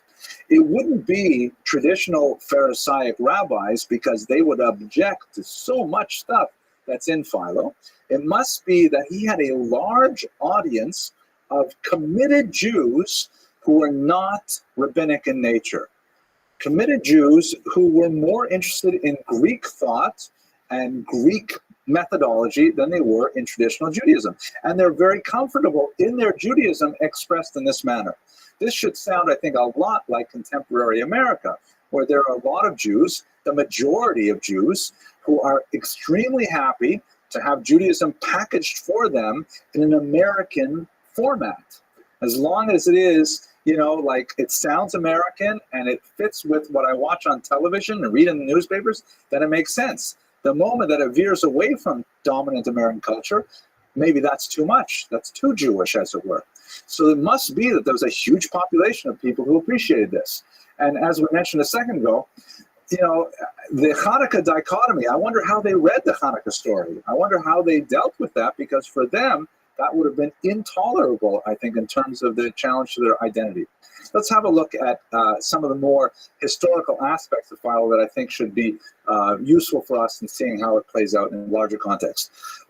The most important Jewish event in Alexandria, based on the limited data that we have, was a horrible pogrom that occurred in the year 38. The origins of the pogrom are rather complex. It was a governor in Alexandria, a Roman governor named Flaccus, and he was appointed by a previous emperor. And then when a new emperor came, Caligula, the famously cruel Caligula, came to power, he apparently had 3 of Flaccus's close friends executed, which was, and by the way, this is entirely based on Philo's account. We don't have any other sources of this except for what Philo says and then what Josephus later repeats. Josephus was a horrible plagiarizer, so we don't know if he had anything original to say or even to critically evaluate Philo's account. He may have just included it wholesale, but it is, basically upheld by Josephus for what that's worth. So Flaccus became very despondent, and in Philo's account, he really wasn't interested in governing the city well. So a few years later, in the year 38, Agrippa I was appointed the ruler of Judea, and he was appointed in Rome, And he made his way back from Rome, and he stopped in Alexandria. So here you have a Jewish king, one of the Herodian kings, stopping in Alexandria, and there's a certain amount of tension between the various ethnicities in that city. Someone told Flaccus that Agrippa was a rival to him. I mean, they are neighboring regions, Egypt and Israel. And so Flaccus did not want to, outright disrespect Agrippa, but he certainly was prepared to condone public disrespect. So the hoi polloi, or the masses, they had a certain amount of anti-Semitic activity, which consisted at first of basically the mounting of satirical plays ridiculing Agrippa which were, popular fodder for entertainment. I guess if you translate that into 21st century terms, that would be kind of like New York Daily Post big headlines kind of thing that would, offend people. But it got worse and worse and then they began to desecrate synagogues. Specifically, some of the Egyptians wanted to place busts of Caligula in the Jewish synagogues, and that was already too much for the Jews. Flaccus, throughout all this, tolerates the maltreatment of their royal guests. And when the population saw, again, Philo's account, when the population saw that there would be no punishment forthcoming, this eventually escalated to violence, into massive attacks on the Jewish population. And some of the soldiers were, in fact, involved in this as well. Everything really devolved from that point. Violence continued for a few days. However, it came to an end a few months later when the Jews complained to the emperor. And of course, things take a while. News has to travel with the speed of boats and so on. They complained to Caligula, and this was guaranteed to get his attention. They were unable to send their birthday greetings to the emperor on time because of the violence that they were enduring in Alexandria. So Caligula was incensed that he did not get his birthday card from the Jews of Alexandria. He immediately recalled Flaccus to Rome, exiled him, and then he was executed for his poor treatment of the Jews. Now, again, it's a very bizarre kind of story, and the difficulty is we're taking it from Philo's account. But what it says really is that Philo was especially perturbed with the idea that Jews would be upset with Rome. And he wrote two treatises on this. One was called Against Flaccus, and the other one called Delegation to Gaius was actually an account written years later of his own delegation that he led to Caligula himself, Gaius Caligula, to explain the situation and to ameliorate it through the attention to Flaccus specifically. It appears that he wrote these texts apologizing for Roman rule, trying to tell Alexandrian Jews not to be upset, because apparently there were many who were still upset. Others, a rival group, had sent a second delegation to Rome to speak with the emperor about this. And what Philo was trying to do is to say, Jews, please, it was terrible what happened under Flaccus, but look, it's all right now. It's all part of divine providence. Caligula did the right thing. He withdrew Flaccus from his position, and Flaccus was eventually killed. And we see that it all works out in the end. Roman rule, he wanted to say, was good for the Jews, and that the Jews should keep their head down and not complain so much, because ultimately it is appropriate for Jews to submit to the overarching authority. That's essentially what his message was in these two treatises, which were written for a Jewish audience to maintain their calm in the face of the growing storm. Okay, questions, arguments so far? Yes, please. This is Gaius Caligula. Yeah, very nasty individual. Yeah.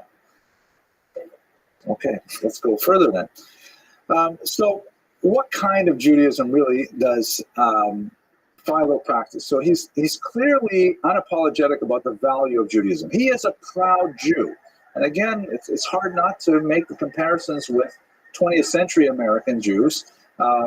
One of the things that shows up again and again in surveys done either by the National Jewish Population Survey or by the Pew Center most recently is that Jews are really proud to be Jewish. It's one of the high markers. They score very high in terms of Jewish pride. No one is ashamed to be Jewish. They score very low in terms of what do they do about it. Like, do they go to synagogue, visit Israel, give to the UJA? And as we've said many times here, a lot of them are hesitant to get on the UJA mailing list because the only way to get out is through the FBI Witness Protection Program. But, Jews may not do a lot of Jewish things, but they're still proud to be Jews. So that's the same kind of thing clearly in Philo. He's expressing pride in his Jewish identity, a belief in the future of the Jewish people, and he's happy to participate in it. In terms of his relationship to the rabbis, however, while he promotes adherence to halakha, he never ever says that one should adopt counter-normative halachic behavior. He always explains halakha in some completely non-normative sense. So, for example, the whole idea of kashrut is about health and self-discipline and about, learning to withhold oneself from forbidden foods, just for the sake of your own self-discipline, not for, some other reason that may be expressed in the Talmud. It's just for your own self-discipline. Or, the idea of Brit Milah, we see this in other ones, to curb your sexual appetite. Circumcision somehow is a way to, moderate your sexual desires, at least men's sexual desires, as it were. And one of the things that comes out of his work, which some scholars believe is actually original to Philon, is this concept of the law of nature. This idea that Plato's ideal world is expressed in the natural world as well, in a logical and systematic fashion, and that the Torah itself is God's way of expressing a human law of nature, meaning that if you follow the Torah, you'll be perfectly in harmony with the universe as a whole, which is not something that occurs in rabbinic literature. Rabbis reading it today would say he's just making this stuff up. He's not actually bringing it from any midrashic source whatsoever. More significantly, perhaps for our purposes, there's no question in his mind that the diaspora is a good thing. He never refers to the diaspora as some kind of negative galut. Actually, don't forget, this is before the second expulsion, right? Jews have been living in diaspora, officially since the 6th century before the Common Era with the destruction of the First Temple, but he's living outside of Israel, in Egypt of all places, and very, very comfortable there, with no interest whatsoever in moving to Israel, right? That sounds like American Jews too, right? If you're a New York Jew and you love Israel, that's great, but me move to Israel, God forbid, so to speak. Chas v'shalom, please. It's interesting that it has the two major centers of halachic support were in Babylon and in Jerusalem. Yeah. It's the two trackers of Talmud, Babylon and Jerusalem. And yet, with all of this great population concentrated in Alexandria, there is no such division. There is no yeshiva of the great yeshivas of Babylon, which are again outside the yeshivas of Israel, Jerusalem, but none of them. That's a fascinating observation. I think that's very much congruent with our analysis because, okay, they have large populations, they have large synagogues, but they don't have large yeshivas. They don't have them because maybe the kind of Judaism they're expressing is Greek. They have gymnasiums.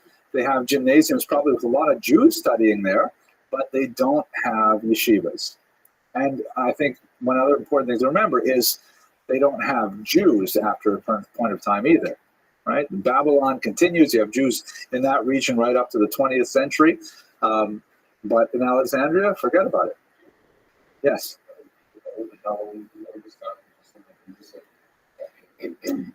About 800.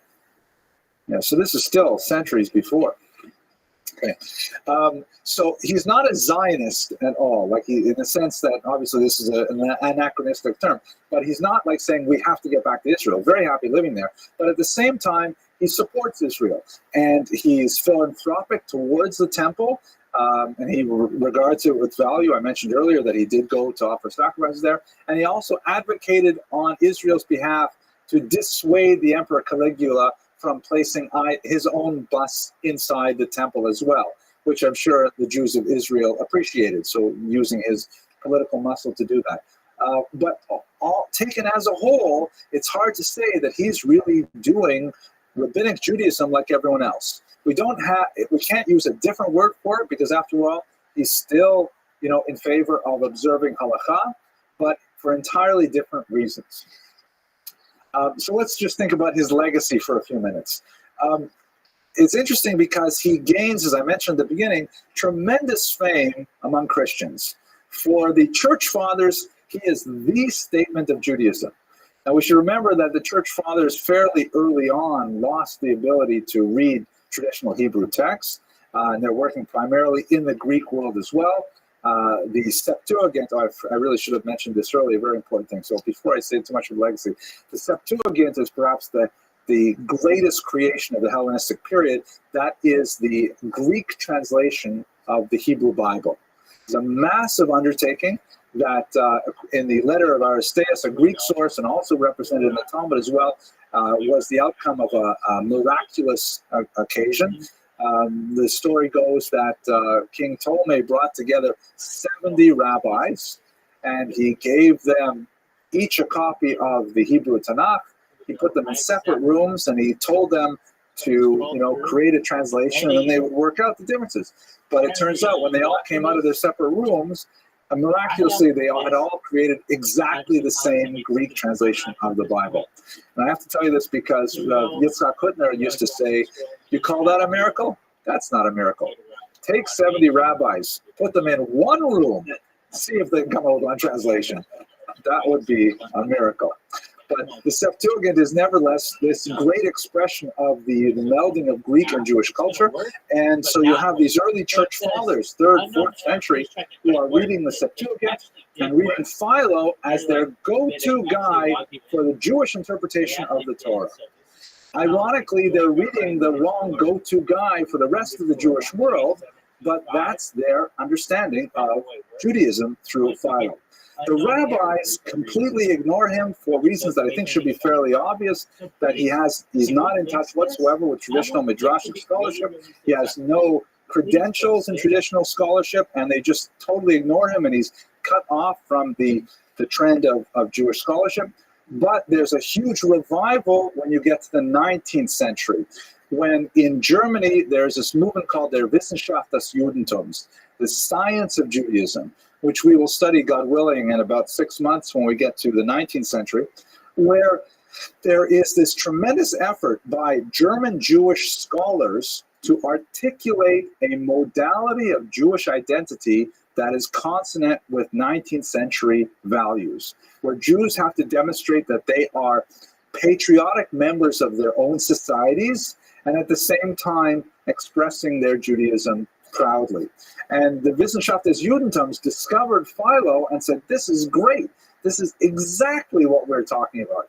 Here's a guy who's deeply learned in the general culture, very proud to be a Jew, and he's writing, and he is, leading, and he's got delegations and stuff like that. And so all of a sudden, in the 19th century, Philo becomes a hero in the Wissenschaft movement and is essentially restored to the intellectual tradition of Judaism, although not necessarily in the same method that the rabbis would have liked. Ultimately, though, in the 19th century, many viewed him as a model, as a modern diaspora Jew, a model citizen, as it were. And I would like to argue that perhaps his vision of Judaism in the modern world is really one that many Jews have, consciously or not, adopted for themselves in contemporary America. So we're at the end of the lecture. I know that I've been really pushing you hard in a lot of these Hellenistic and philosophical regions. I thank you very much for your indulgence. And I look forward to, God willing, speaking to you next week, where we have a super controversial lecture. We're going to look at St. Paul of Tarsus and early Christianity in the Jewish context. Thank you very much for listening.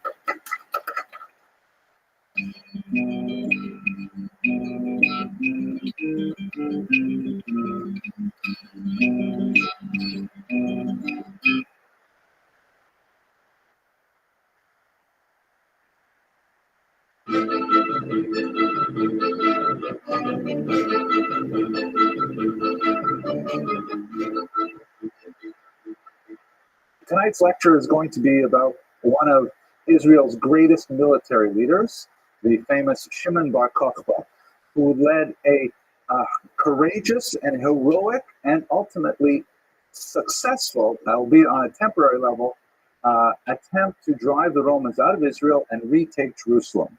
This rebellion occurred probably around the year 132 of the Common Era. We have some questions about the specific dating, but it's certainly about 60 years after the destruction of the temple, 70 odd years after the destruction of the temple.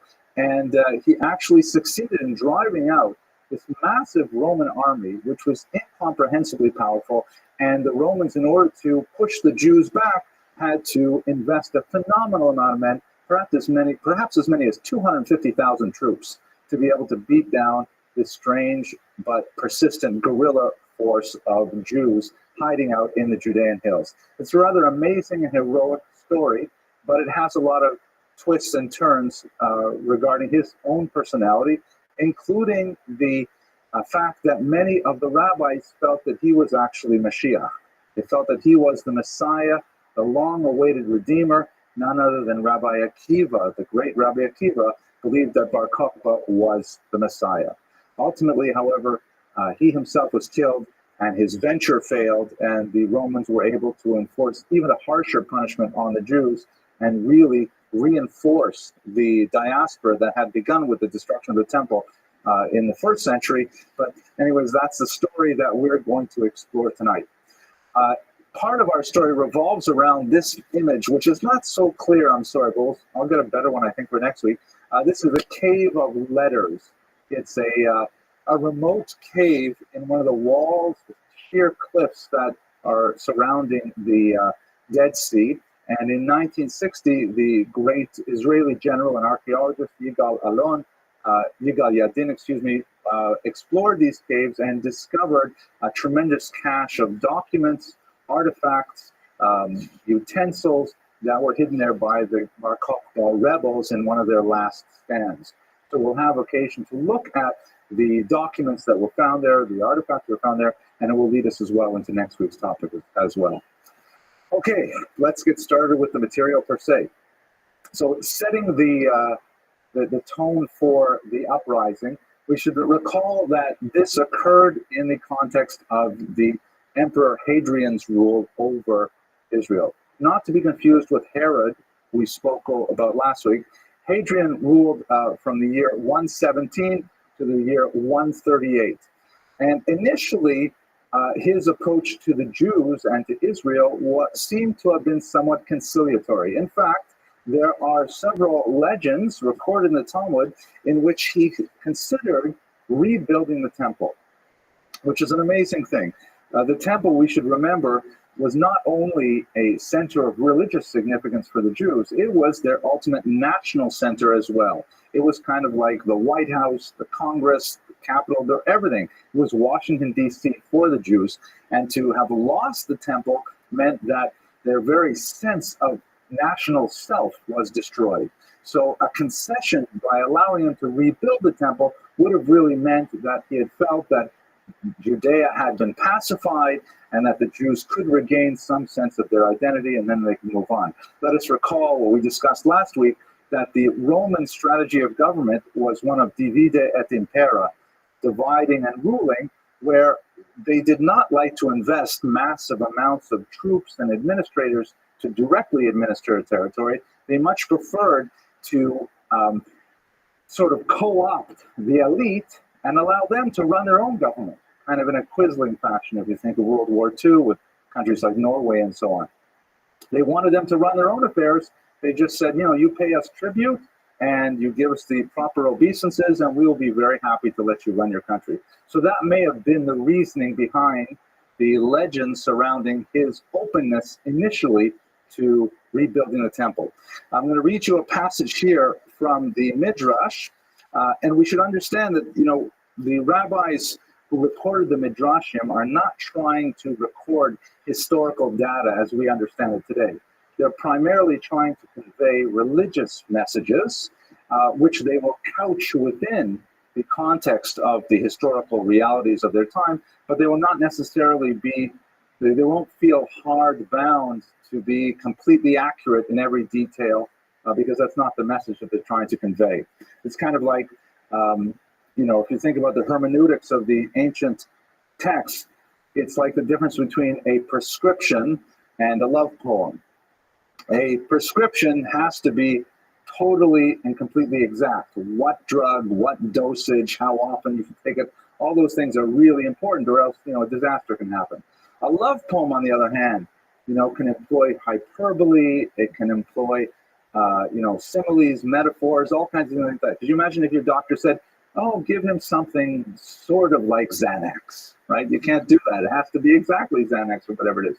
So these midrashic texts also are trying to convey the information like a love poem, as it were. We can't read them like prescriptions because that's not the way they were written. Okay, so here we go. In the days of Rabbi Yoshua ben Hananiah, the Roman government, that's under Hadrian, decreed that the temple should be rebuilt. Pappus and Lulianus, these are two important rabbis at the time, set up tables from Akko to Antioch and provided for the Olim from the Galut, meaning they set up these tables principally, it seems, to allow people to start exchanging their local currencies for Israeli shekels so that they could, because the term tables in Midrashic Hebrew means money changers. Those Kutim then went and said to the emperor, anybody know who the Kutim are? Kutim are the Samaritans. So we're going to get to them in a second, but the Kutim, and that's in the next slide actually, the Kutim and the Samaritans had a very difficult time with each other. The Kutim or Samaritans and the Jews proper had a difficult time with each other. I'll explain who they are in a moment. But at any rate, here, they're going to essentially ruin the plan. The Kutim then went and said to the emperor, be it known now unto the king that if this city be builded and the walls finished, I love this translation, they will not pay tribute, impost, or toll. Said he, the emperor, to them, to the Samaritans, what is to be done, seeing that I have already issued the decree? Said they to him, send to them and say, either change the site of the temple, or enlarge it by 5 cubits, or diminish it by 5 cubits. Then they will of themselves abandon the venture. Meaning that the story in this midrash is that the Samaritans, who wanted to ruin the possibility of rebuilding the temple, they said to the emperor Hadrian, can't let them have the temple. He says, what can I do? I already said I would let them have the temple. So they said to him, you know what? Then do this. Tell them you can have the temple, but you have to put it someplace else. Like the embassy can be in Tel Aviv. It can't be in Jerusalem, for example. That was a joke, sir. Thank you, Mr. Rodriguez. It was not a joke, but it was like a quip. Can I keep the quips? Maybe the Latvians will stay if I have a quip or two. Okay. The other thing is, or say to them, you can have your temple, but it should be a little bit roomier. Enlarge it by 5 cubits, which is the equivalent of about 9 feet or so. Or shrink it by 5 cubits. Now, why wouldn't the Jews say, sure, let's do it? Because the temple has to be exact, right? The measurements are described in Tanakh exactly the way it is. And so by telling them, you can have the temple, but it has to be a little bit bigger, they won't be able to accept it. And so what will happen, this is the plan of the Kutim, they are Jewish, by the way. I mean, we'll see exactly how Jewish and in what context, but they ruined the pot because the Jews would have to refuse, and ultimately Hadrian got his way. A throng of Israel had congregated in the Vale of Beth Rimmon when the letters of the emperor arrived. The people began to weep. Then a spirit of revolt began to sweep through the assemblage. Some said, let a sage stand forth and calm the people. The sage would, of course, be one of the Pharisees. We talked about him last week. They said, let Rabbi Yoshua ben Hananiah stand forth, for he is a great scholar of the Torah. So then Rabbi Yoshua arose and he expounded this parable. It's a good parable. I'm going to use it on my kids. Once a lion ate of his prey, and he got a bone stuck in his throat. Said the lion, if anyone can get the bone out of my throat, he will get a reward. There came an Egyptian heron who stuck his beak into the lion's throat and pulled out the bone. Said the heron, give me my reward. Said the lion, be off with you. Go and boast that you entered the lion's mouth and got out of there safely. So it is with the Jews, says Rabbi Yoshua. We ought to be satisfied that even though we got entangled with the Romans, we got disentangled without coming to harm. Right, so the parable of the story is that even though, and some elements of this may be exactly conforming to reality, that maybe Hadrian had this policy, he thought it might work, and then because of the internal conflict, specifically with the Samaritans, who were a significant force in Israel at the time, he would come to a bad end, so he decided to change his mind. And Rabbi Yeshua ben Rabbi Yeshua ben Hananiah, representing the Pharisees, said, you know what? It's fine. We will do without the temple as long as we can do without the Romans as well. And that was sort of the attitude of the sages in a non-revolting fashion. But you saw that there was a chorus of voices saying we should fight against the Romans for the chutzpah of asking us to change our temple. Okay, so let's just go a little further and try to figure out who are these Samaritans here. I'm sure you've heard the term, the Good Samaritan. Does anybody know the meaning of that term? So what is a Good Samaritan?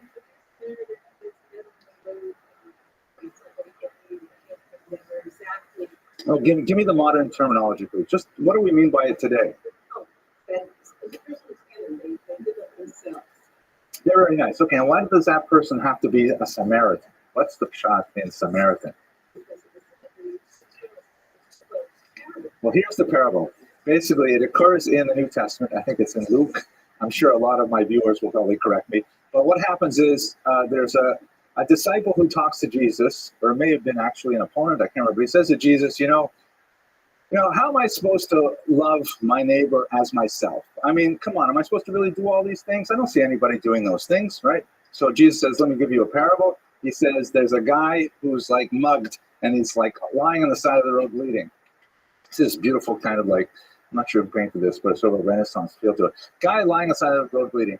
And along comes a Kohen, a Jew, and sees him and then passes by, crosses the street. Then along comes a Levite, a Levi, sees him, doesn't want to deal with him. It's messy. The guy's bleeding across the other street. And along comes a Kutim, a Samaritan, and he helps him nevertheless. He bandages him up. He takes him to a hotel. He tells the innkeeper, whatever it costs, I'll pay it. I'll come back in a little while to check on the whole thing. And that is the Good Samaritan. But the point that we have to understand in the story is that the Samaritans and the Jews hated each other bitterly. The Samaritans were a group of people who had converted to Judaism under duress. And their whole story is described in Tanakh, that they were afraid that if they didn't convert to Judaism, they would be devoured by these lions. And so their conversion to Judaism was sort of suspect for a good 400 years. And a good part of the Talmud, Tractate Bracha in particular, goes back and forth. Do we consider them Jews or not Jews? Can we count them in a minyan? If we're eating and the waiter is one of these Samaritans, can the waiter be included in Zimun for the benching? Going back and forth deciding, are they Jews or are they not Jews? And as a result, not surprisingly, the Samaritans did not like the traditional rabbinic Jews in return. Ultimately, they divided very sharply, where the Samaritans set up a temple-like cult on Har Gerizim, on Mount Gerizim, which is, I believe, near Nablus. It's a mountain up near Nablus, and they even to this day, by the way, Samaritans they still sacrifice on certain holidays, goats and things like that, because it's sort of like the ancient temple cult, but it is a Samaritan version. And so at that point, the rabbi said, that's it. We're not considering them Jews. They're off. And they had a tremendous fight with each other throughout the entire time. Another example of how they used to fight is the rabbis, when they would announce the new moon, they would signal to far-off communities that the new moon had been declared, so people would know when is Rosh Chodesh, when is Pesach, when is all these holidays. And they would do it by, lighting signal fires on mountaintops. And from far away, you would see the fire, so you would light a fire and go on, until the Samaritans started waiting and lighting fires on their own, on the wrong days. So it messed up the whole system, and we had to go to a printed calendar, and synagogues made a lot of money as a result, because they could print catalogs. At any rate, so the story, Jesus' story, is only understandable in the context of the fight between the Jews and the Samaritans. It's like saying, all the people who should have helped this Jewish guy on the road, they refused to. And of all people, Dafka, it's a Samaritan who helps him. It's like saying, let's say you're stuck in a really bad neighborhood, and all of the inner city population, rich people are walking by, let's say white, middle-class Americans are walking by, leaving me alone. And then an inner city resident who is dirt poor walks up and takes care of you. It's like Dafka, it's the Samaritan who helps them. Did I make that a little too long? I think so. Well, okay, thank you, Judy. All right, so anyways, there's three basic groups of Jews who are vying for authority in Israel at this point, and they have different relationships vis-a-vis Rome. The Pharisees we spoke about. The Pharisees are trying to practice this, like Yochanan ben Zakkai that we discussed the other day. They're trying to practice a sort of tactical retreat. They're trying to stay disentangled, disengaged from Rome, you leave us alone, we'll leave you alone, and they're trying to like just stay out of Rome's way and manage their own Torah affairs in closed disciple circles. The Christians are being horribly persecuted, and they're being persecuted both by the Romans in a very physical and fatal way, and they're also being persecuted to a degree by the Pharisees by being excluded from the Jewish body politic. Again, remember that when I use the term Christian in the 2nd century, we're talking about a mixed population of Jews who adopt Christianity as a faith system, and their version of Christianity, Jewish Christianity, if you want to call it that, is basically all the mitzvos plus belief in Jesus. And you also have a growing population, especially outside of Israel, of Gentiles who adopt Christianity, and they are practicing no mitzvah, but believing in Jesus. So it's a mixed population. It doesn't make sense.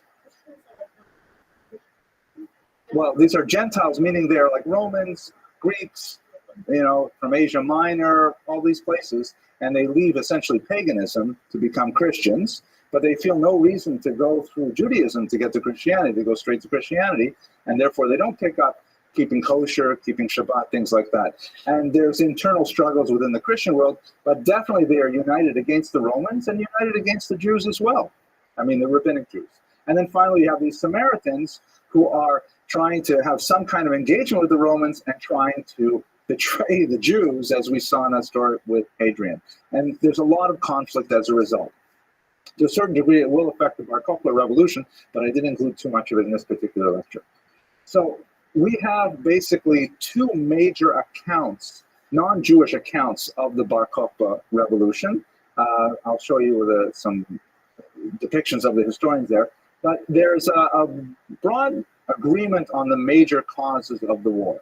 We know that civil society was breaking apart in the 3rd decade and the 2nd decade of the 2nd century, that there was a tremendous amount of hooliganism, there was a tremendous amount of banditry, quite a bit of it actually perpetrated by Jews. We have Jewish bandits on the road throughout Israel, and the Romans are not particularly exercising much control. They're not trying to establish a Rothschild, a society governed by law. They're just basically letting it become lawless as long as it doesn't affect the governing authorities. There's some amazing stories of these bandits who are kind of frum in a way. They're kind of like pious in a way. Like the Talmud describes one man who was being led off to execution, and as he is being carried away to being executed, he shouts, "Tell the widow of Shimon that I murdered him on the way to the city of Lod." I can't remember what city it was. But here he is. Why would he reveal that? Why would he say he's off being executed and he's letting the widow of so-and-so know that he was the one who killed her husband? Yeah, good question. Anyone want to offer a suggestion? What if the body was never found? Right? So if the body was never found, then she would be an aguna. She would not be allowed to remarry. Well, if she were to remarry, right, against the rabbinic approval. So by going and shouting, "I killed him," that meant that she was no longer an aguna. She was a widow and therefore could remarry. So then the rabbis got into a big tumult. Oh my gosh, do we accept the testimony of a guy who's being let off to be executed? I mean, how reliable is that for testimony? They concluded in the woman's favor, saying that yes, the fact that he admitted to killing this guy, we would accept it in order to render her able to marry another man. But that you get a sense of the kind of confused period of the time, that here's a person who has no problem murdering another Jew, but he's about to execute. He wants to definitely save this other woman from being an aguna.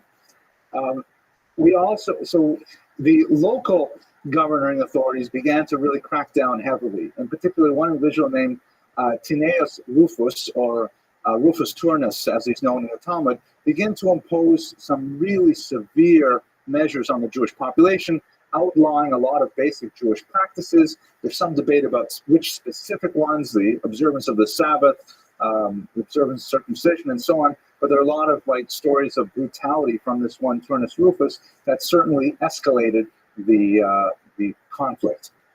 Now, Dio Cassius, or Cassius Dio, shown here, the Roman historian from the late 1st century, early 2nd century, late 1st, 2nd century, early 3rd century, who wrote that the flashpoint for the revolt was specifically Hadrian's destruction of Jerusalem and its renaming as Aela Capitolina, meaning that was like totally the opposite of his earlier policy of perhaps rebuilding the temple. And most historians follow Cassius Dio in their line of thinking. However, Eusebius, shown here, who was a church historian, is there other major non-Jewish source on this period. He says that actually the temple was raised, or the Aela Capitolina was renamed, Jerusalem was raised further after the revolt as kind of a punishment for Bar Kokhba rebellion. So historians at this point do not know exactly what was the flashpoint that caused it. One thing we do know is that Hadrian had just left Israel. He was on this kind of grand tour of the Middle East, and he left Israel, and that's obviously when the Zealots felt, okay, this is the time that we can finally rise up against the Romans. Dio Cassius says that the Jews had a unique strategy for obtaining weapons. They had a certain amount of gun control, as it were, in the ancient world. It wasn't possible for just anybody to just produce weapons. It made a lot of noise, the banging, the clanging. You had to get the raw materials and so on. And the Romans kept a tight control over the weapons that were circulating. So according to Cassius Dio, the Jews were forced to produce weapons for the Romans in their own forges and so on. And the Jews would intentionally make poor quality swords. Meaning, like they would have a defective one every 2 or 3 swords, and they would hand these over to the Romans, and the Romans would say, "What is this garbage?" And they say, "Feh," and they would probably not say "Feh," but they would give the swords back and say, "Give us better quality swords." And according to Cassius Dio, that's how the Jews were able to accumulate a large amount of metal and a large amount of admittedly defective swords, but they were able to arm themselves. We don't have much evidence for this particular legend, but it's an interesting one. What we do have evidence of, however, is approximately 125 tunnels found to date that they were used by Bar Kokhba and his rebels. Their strategy was to build these underground tunnels throughout, in particular, Judea, but also stretching forward into Galilee. And they built these and they hid in them. And they used them, when the Romans were approached, they would go out and they would have these guerrilla attacks on the Romans. And eventually they would seize towns one at a time, fortify them. The Romans, unfortunately, had the contrary strategy, which when they finally came in to take care of the rebellion, they besieged these towns terribly, and we have some tremendous massacres as a result. But the underground tunnels were one of the major features of the Bar Kokhba rebellion, and many of them are really quite ingenious and extensive in nature. One that I'll show you at the end of this lecture was actually 300 meters in length inside a very remote cliffside, and it had 3 separate chambers and all kinds of amazing things. Okay, now the star of the rebellion literally was Shimon Bar Kokhba. His name was probably Koseva, which is probably a family name, Koseva, we're not exactly sure. But he was known as Bar Kokhba. The word Kochav in Hebrew means star. And so there was this homiletic sort of appreciation of his name, the son of a star, because there was a passage in the Bible that refers to a star that will emerge from Jacob, meaning the Messiah.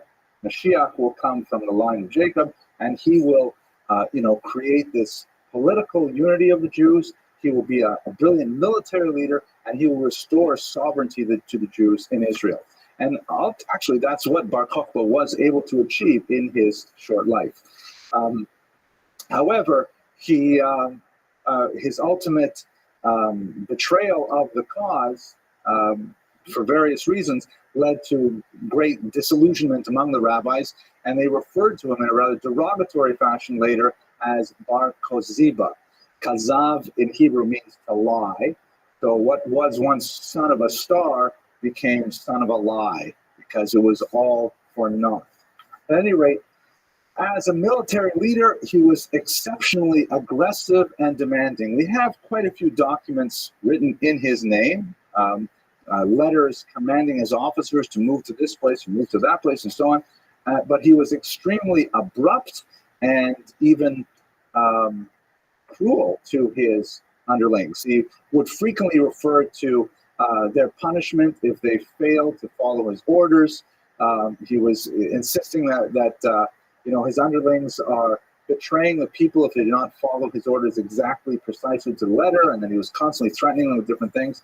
He also had an even aggressive style vis-a-vis God, and this is something that the rabbis took him to task for, perhaps post facto, but apparently when it came to praying for their victories, he said to God, don't help, but don't interfere either. I mean, he said, God, stay out of it, and I will take care of it myself. A tremendous chutzpah, but you get a sense of the kind of personality of the man. At the same time, again, it's a confusing period. It's like the bandits that we spoke about earlier. We have evidence that while they were in hiding, they were specifically sending requests out for the Arba Minim, or the Lulav and Etrog, for the Sukkot holiday. Apparently, they were extremely expensive in the Dead Sea, and they had to import them from Yerushalayim or something. But they're also very attached to traditional religious Judaism, rabbinic Judaism at the same time. There's no question that in terms of his personal character, his midos, he would not be elected chief rabbi of the year. But on the other hand, in terms of his military leadership and his brilliance as a strategist, it was unparalleled. And ultimately, he was successful in driving out the Romans. Now, it was in this context that we should understand his nomination as the Messiah, because there's a lot written about what exactly is the Messiah in the Jewish tradition, but at its fundament, the Mashiach is believed to be, and there's a discussion of two Mashiach, with two of them, one following another, but basically Mashiach is a human being in the Jewish tradition, a totally human being, not the Son of God, obviously, who will lead a military victory and bring all the Jews back to the land of Israel and establish a level of security for the Jews in the Holy Land. And so everything that Bar Kokhba was doing was in fact leading to these goals. And when he finally conquered Jerusalem, it seemed that the messianic predictions were all coming true in the person of this one Bar Kokhba. According to Maimonides, who wrote the best synopsis of Jewish philosophy on what Mashiach is, of who Mashiach will be, he wrote that Bar Kokhba could have been Mashiach, but he sinned, and as a result, he was killed for his sins. The sins may have included things like the very, chutzpahdik attitude to God, things like that. Akiva, the great rabbi of his times, was a follower of Bar Kokhba. Some have argued that he lobbied for him actively throughout the Jewish diaspora, but he certainly, argued forcefully that Bar Kokhba was the Messiah. He was not. There was multiple voices, however, among the Pharisees, and as I think I mentioned in the bulletin, Rabbi Yochanan ben Tarta said to Akiva, grass will grow from your cheeks before the Messiah comes, meaning that you're going to be dead and buried and you'll be fertilizing the grass. You can't rely on Bar Kokhba to be Mashiach. So it's not one unanimous voice among the rabbis, but Rabbi Akiva was primus inter pares. He was one of the greatest of them, so his voice was extremely important. This is, by the way, a document from some of the Bar Kokhba papers or papyri that have found its up to the present day. So here's a map showing where the revolt was centered. It did eventually spread to the north, but it was essentially in the area of Yehuda. That's around Jerusalem to the east, around the Dead Sea. The revolt started when Hadrian left town about the year 132. And as I mentioned, the strategy of Bar Kokhba was to go town by town, village by village, drive out whatever Roman troops were there, immediately take over the entire location, probably had a lot of sympathizers among the local population, dig these tunnels and fortify and get ready for the Romans to counterattack. And ultimately, going in this fashion, town by town, village by village, they were able to conquer the entire area, including Jerusalem, which was really quite an amazing achievement. Here is one of the many coins that was minted by Bar Kokhba. What they used to do is very soft, malleable metals. They would heat up Roman coins until they were kind of soft, and then they would simply stamp over the emperor's face whatever new symbols they wanted to import. And let's have a look at some of these symbols here. Anyone recognize this structure here? The Mishkan, or I would say actually a little bit later, the Beit HaMikdash. This is the Holy of Holies, right? Which was created by Herod in a kind of a neoclassical style. That's why you have the kind of Greek style columns and things like that. So what does it mean that Bar Kokhba is putting this on his coinage? What are his values? They're clearly, very national, religious.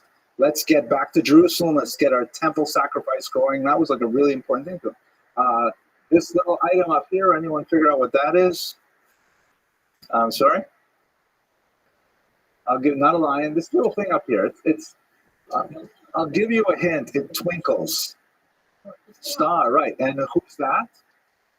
Bar Kokhba, right? So the star on top of the temple, the Bar Kokhba, his star is shining there. That's a symbol. Now this is, I believe, this is supposed to be some kind of lulav. I'm not positive about it. I may be confusing this with another coin. But again, also a religious symbol. The coinage, Mr. Rodriguez was trying to figure out the Phoenician Hebrew. These are actually old-style Hebrew letters. And they say things like Shimon, or Shimon Bar Kokhba, for the freedom of Jerusalem. I haven't been able to actually decipher these myself, but I read about them in other books. So you have to take my word for it. Now, so this is like the high point of the victory was the conquest of Jerusalem, which he held for possibly 3 years, but the Romans counterattacked, obviously. They brought in troops from all over. The Romans had taken a terrible beating, so much so that in his report to the Senate, the Emperor Hadrian omitted a key phrase. Normally, when they communicate with each other, the emperor writes, greetings to you, senators, I and my army are well. He omitted the and my army part, meaning because they were really taking a beating in Judea, which was, can you imagine it from the Roman perspective? They just can't deal with these Jews. I mean, every few generations, they're rebelling. And who are they? It's this tiny little people. The Roman Empire extends from Scotland all the way out basically to Afghanistan, all around the Mediterranean basin, and they just can't deal with these Jews keep on fighting back. What's wrong with them? So he sends in 14 legions. How big is a legion? I looked it up. They vary in size, but the minimum size is about 1,000 troops. And a lot of these troops would have secondary troops attached to them, kind of like squires. So when you figure out what 14 legions mean, it's approximately, 10,000 troops. 140 to 225,000 troops were brought into Israel to quell the rebellion. We have inscriptions left by these Roman battalions and legions all over Israel when they were attacking Bar Kokhba. It was really a full court press against them. He even brought generals from Britain all the way across the Mediterranean to deal with the Jewish problem. It was definitely a major military effort by the Romans. You can compare it perhaps to, let's say, the Warsaw Ghetto Rebellion, which was also a doomed effort, that there's no way that the Jews hiding in the Warsaw Ghetto would be able to fight off the bulk of the Nazi army. But nevertheless, they made a very heroic attempt of it and sent a signal to the rest of the world. It's a very comparable kind of comparison in terms of the size of forces. So the war lasted for about 3 years. We have coinage that survived that says, Bar Kokhba, Jerusalem, year 1, Bar Kokhba, Jerusalem, year 2, and a third that may even be read year 3, and then the coinage disappears. So we're thinking that the war lasted approximately 3 years. At least Jerusalem was held for approximately 3 years, but ultimately it could not be sustained. The last stand was in Beitar, which has become a symbol for Jews throughout the centuries. Beitar was one of the last holdouts of the Bar Kokhba's rebels, and he had a very enthusiastic level of support from the local population. The Talmud says, oh, did we lose this image? It'll come back? Okay. The Talmud says that in Beitar, there were 300 school children who, if they heard the Romans were approaching, would take their styluses, their pens, and they would run out of school to poke the Romans' eyes out. Just as an illustration, the Talmud was trying to say just how deep the support was for the Bar Kokhba revolution in this town, which is, by the way, is located in a place called, I've forgotten, the Kfar al-Itil, I think I've forgotten. I'll have to look it up. I'll make a little thing on the internet. These are, by the way, some of the ruins of Beitar in modern Israel. The Romans, however, besieged the city of Beitar, and they simply waited out the Jews.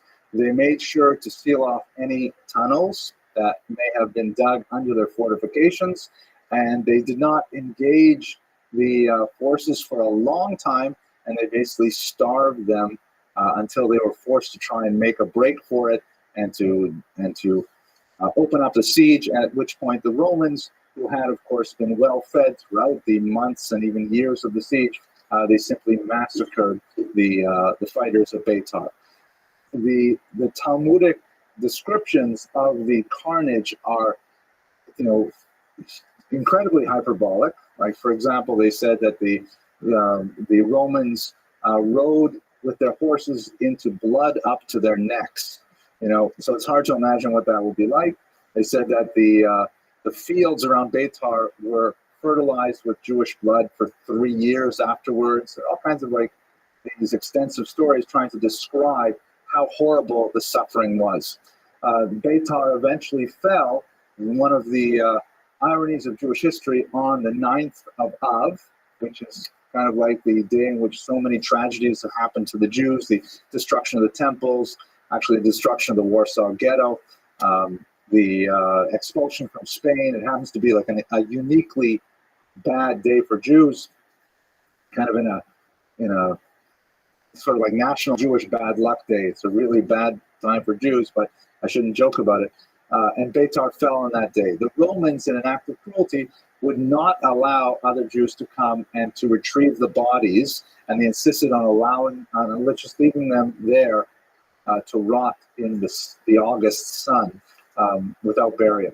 This lasted for approximately a week until finally the Romans, deciding that the revolution really was at an end, they finally allowed the Jews to come and collect the bodies of the dead and to bring them to burial. At which point the rabbis instituted a blessing in the liturgy, which was read always to remember the Bar Kokhba rebellion and the subsequent burial of the martyrs at Beitar. The blessing reads as follows: "Blessed are you, Hashem, our God, King of the universe, the Almighty, our Father, our King, our Sovereign, our Creator, our Redeemer, our Maker, our Holy One of Jacob, our Shepherd, the Shepherd of Israel, the King who is good and who does good for all. For every single day he did good, he does good, and he will do good to us. He was bountiful with us, he was bountiful with us, he is bountiful with us, and he will forever be bountiful with us, with grace and with kindness and with mercy, with relief, salvation, success, blessing, help, consolation, sustenance, support, mercy, life, peace, and all good, and of all good things may he never deprive us." And we'll recognize where that comes from. If I read the Hebrew, you'd probably get it right away. Exactly. It's the fourth blessing in benching, the one that ends Ali Chasreinu. So the grace after meals is specifically, this one paragraph was instituted by the rabbis in memory of the massacre at Beitar and the ultimate burial of the bodies. We actually have a lot of passages like that in the liturgy, where the liturgy will not specifically refer to a historical event, but it's supposed to evoke the kind of feelings that the authors wanted. Another example, for example, would be the Av HaRachamim prayer that we read on Shabbat, which is in memory of the massacres of 1096 in the Rhineland. Maybe we'll talk about it later. Rabbi Akiva lived through all of this, but 24,000 of his students famously did not. So there's a lot of discussion among historians. As I'm sure you're familiar with the legend that 24,000 of Akiva's students died over one summer. And as a result, we have the period known as Sphira. Well, we call it Sphira because it coincides with a part of counting the Omer, with the Spirata Omer, the counting of the Omer, which is basically usually, it's between Passover and the holiday of Shavuot, and in that time there's roughly a month of semi-mourning. And the mourning includes, no haircuts, no listening to music, things like that, no buying new clothes, and it's supposed to be in memory of Rabbi Akiva's 24,000 students who died during that time. Now, the tradition does not state that they died in the Bar Kokhba rebellion, but given Akiva's support of Bar Kokhba, it stands to reason that his students would also support them. And the timing in the summer is exactly right. So some historians have opined that those 24,000 students died in battle with the Romans and not from a plague. The term plague that Talmud uses is kind of like a euphemism for the Romans. They actually may have died in combat, but that remains speculative.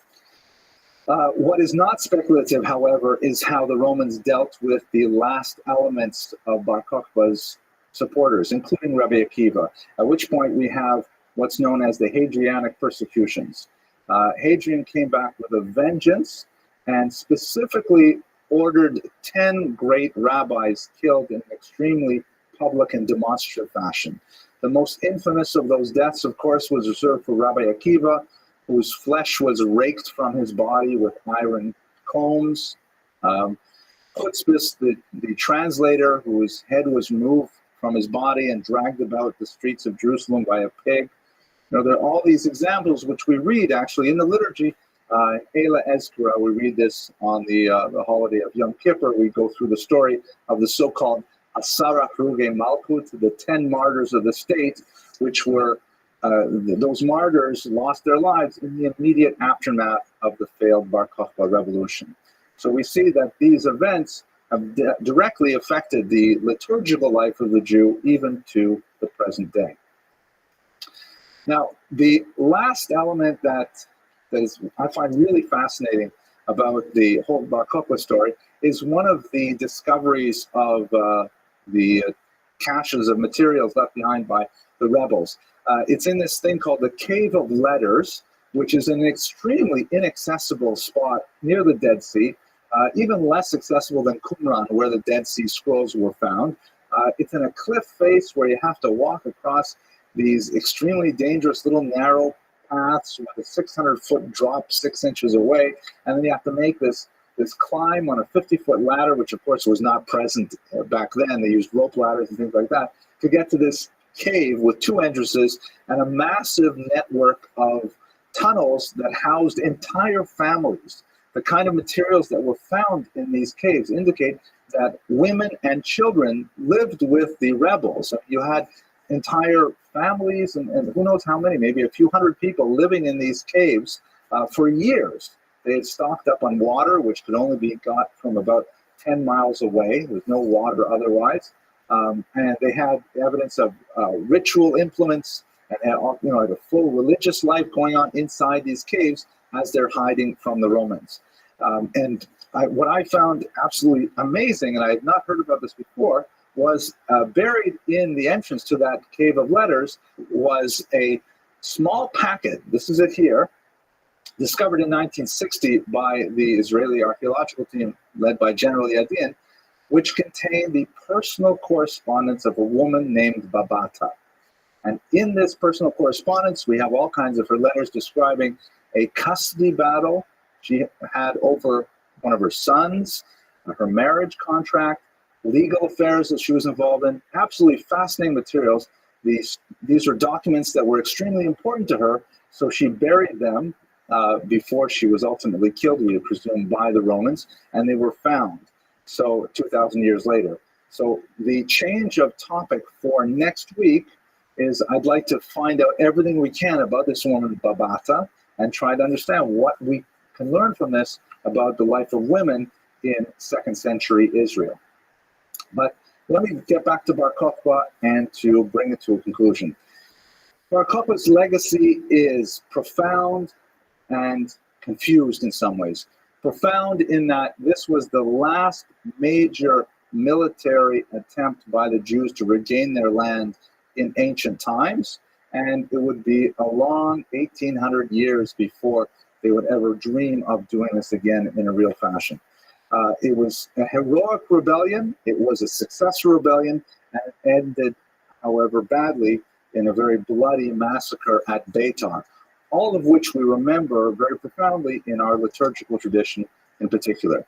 Perhaps the saddest element for the Jews, however, was the dashing of the messianic hope that Bar Kokhba represented. But at any rate, I thank you very much for your attention and your endurance. Next week, we'll talk about Babata, and I hope you have a great night. Well, you made it all the way to the end of the video, so I hope that means that you really enjoyed it, or else perhaps you fell asleep at the terminal. But I just wanted to say thank you very much for watching. And, I'd like to develop more of a relationship with my viewers. And so please feel free to, click the like button or to leave a little comment at the bottom. I'm trying to respond as much as possible. And if this video was useful to you, then please pass it on to someone else you might also find it so useful. Okay. Thank you very much, and have a great week.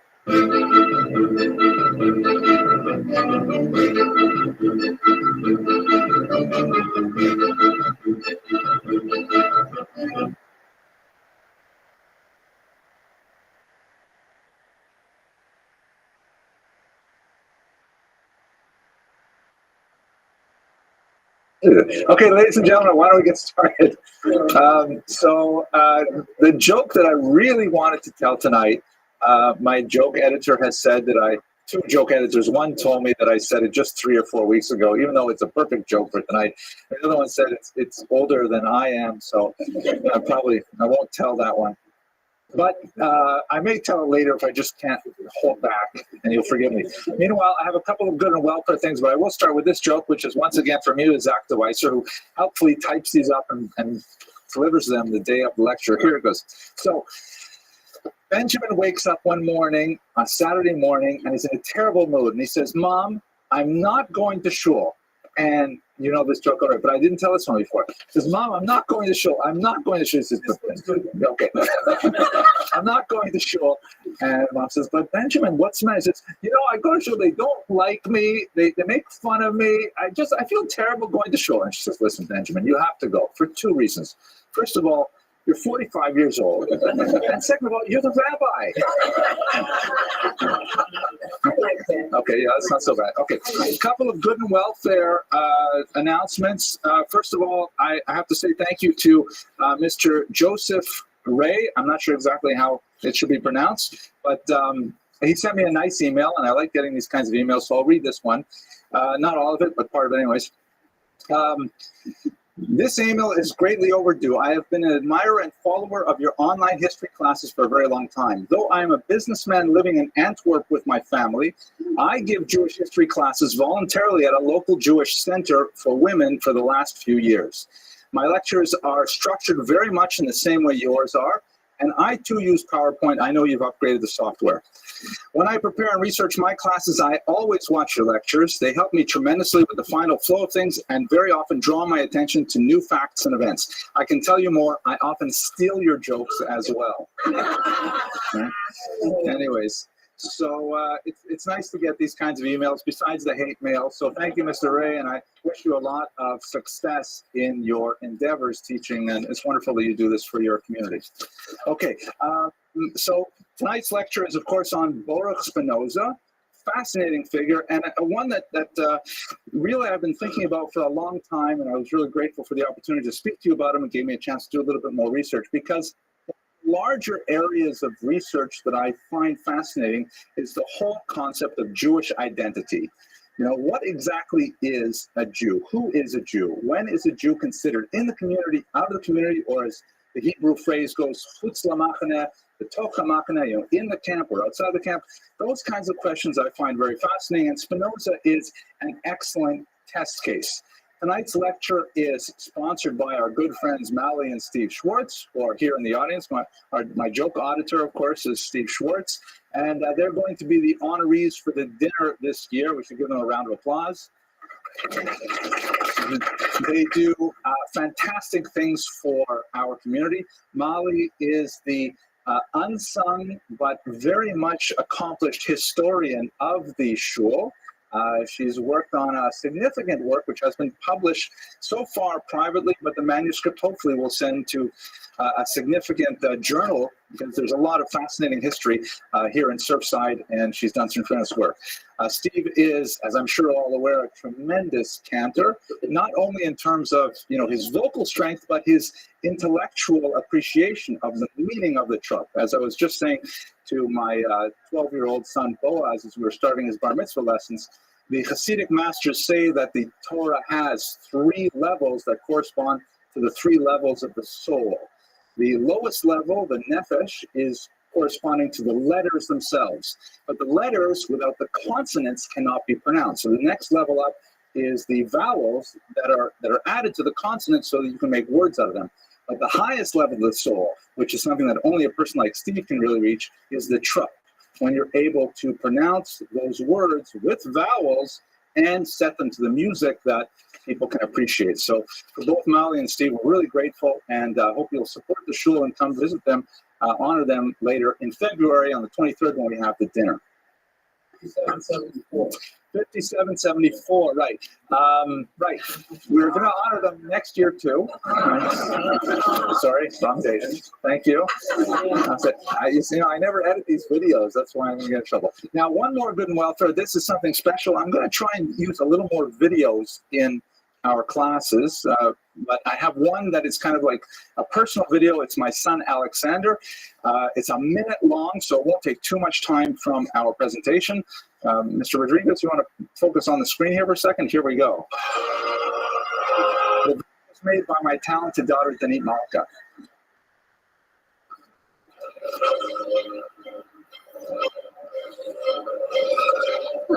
Yeah.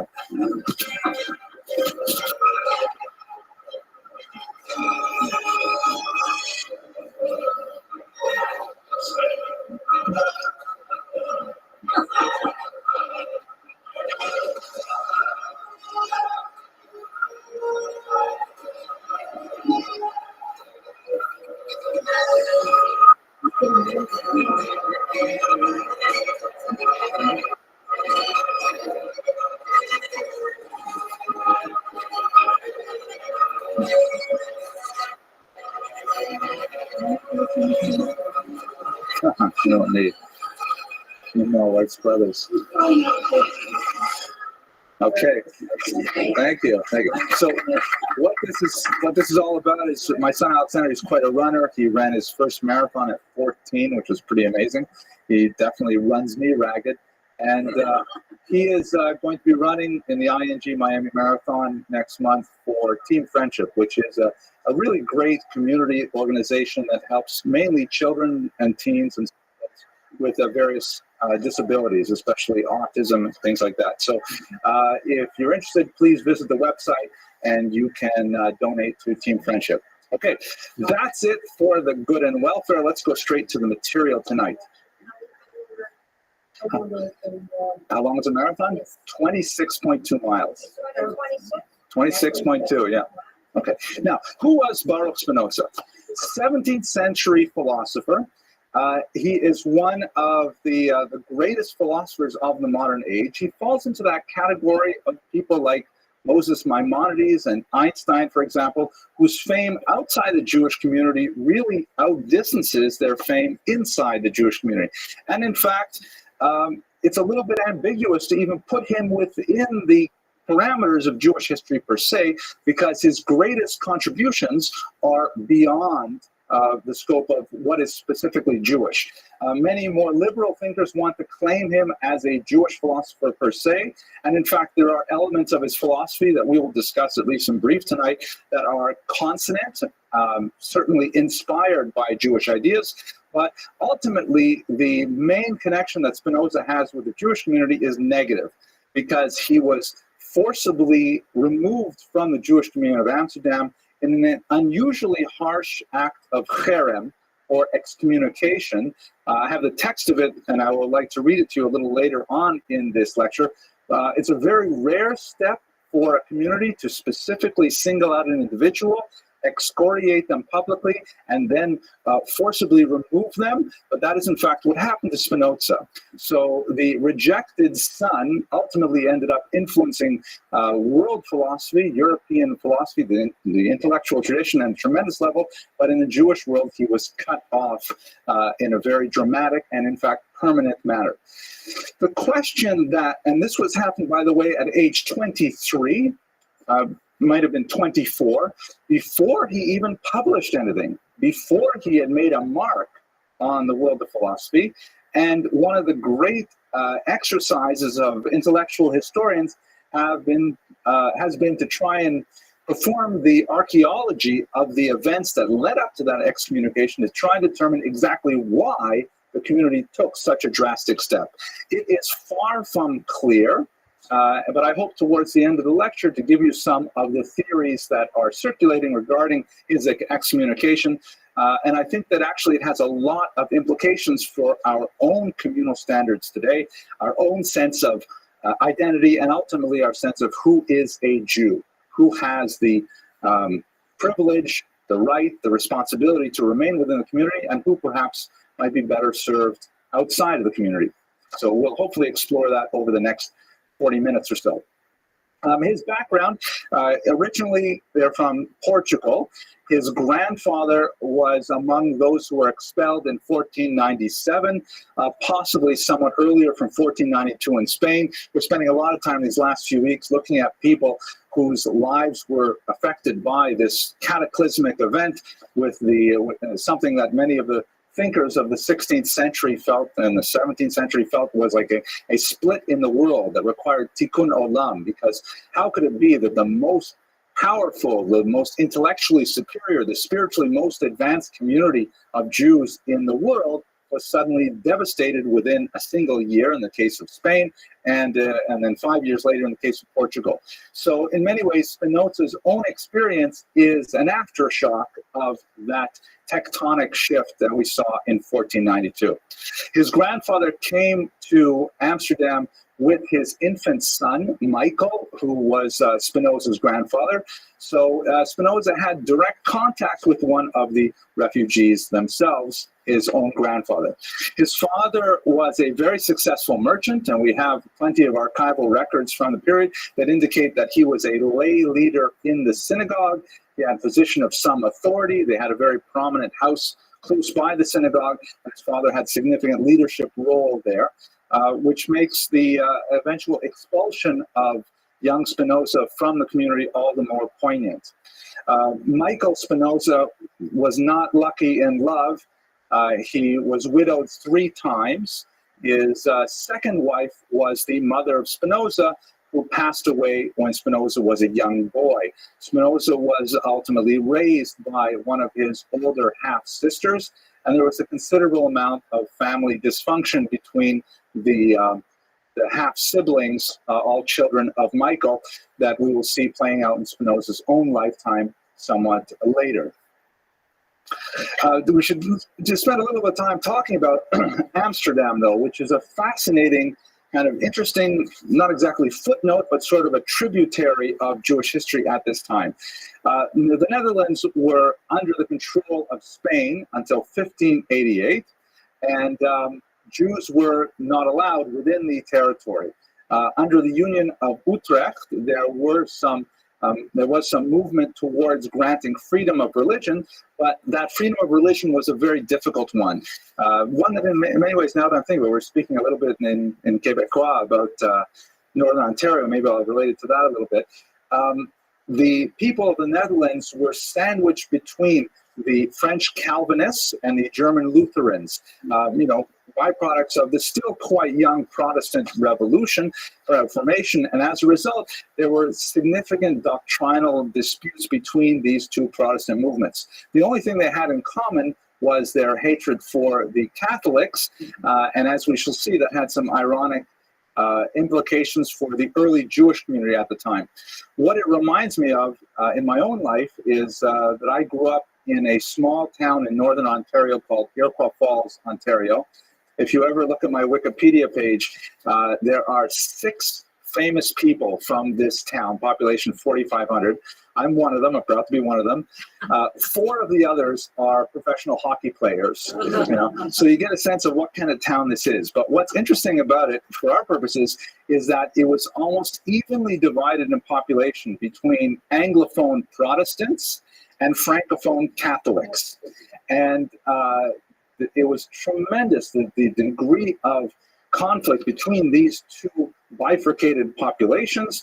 And the kids who had it in many ways the worst were me. I was the only Jewish kid. And les Chinois, right? My Chinese friend, Peter Chin, who's now a lawyer in Toronto.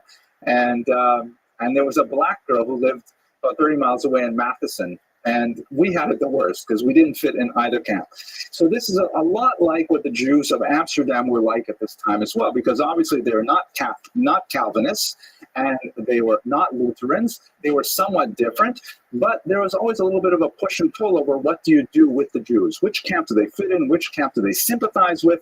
And certainly they should not be associated with the Catholics. And within this kind of tenuous environment, where there is at least nominal allegiance to the concept of religious freedom, it was often obeyed more in the breach than in its observance.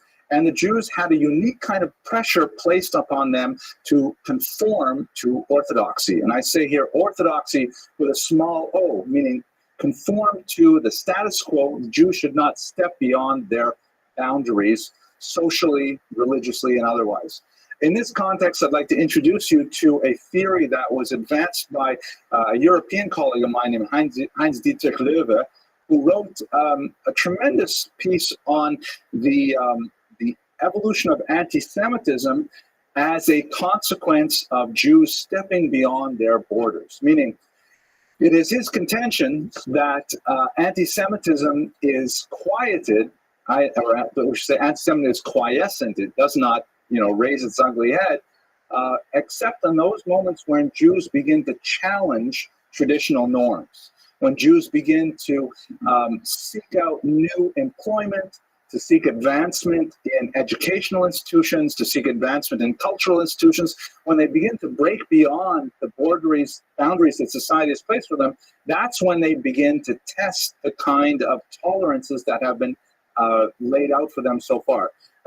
Heinz-Dietrich Löwe was specifically referring to the 19th century in the Russian Empire, where the advance of socialism and other secular movements were beginning to attract Jews away from traditional orthodoxy, not to mention Zionism as well.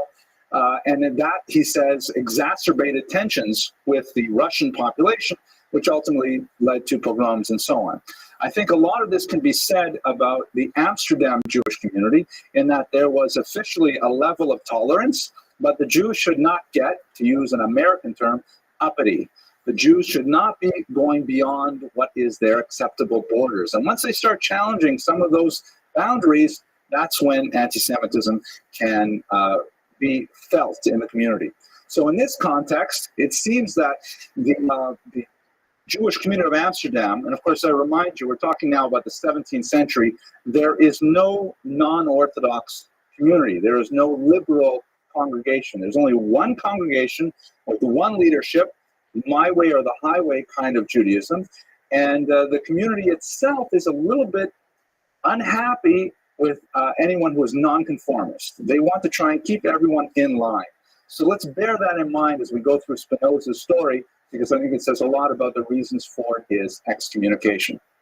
Okay, I'm going to pause for a second to sip my coffee, and I will ask if there are any questions. Yes, please. I was under the impression that not so well, the Netherlands, but in Amsterdam in particular, the Jews were invited because of their wherewithal, their experience in various realms of either money and so forth and so on. I wish I could remember the. I'll tell you exactly. I'll tell you exactly what happened. It's not entirely that they were invited, but they were not disinvited once they could prove their economic worth. Reminded me of a joke for a minute, and then I lost it. It was like just right there, and Steve says, "Well, okay, all right." No, did I It's been a long time. The car with no pedals, no brake pedals. Yes.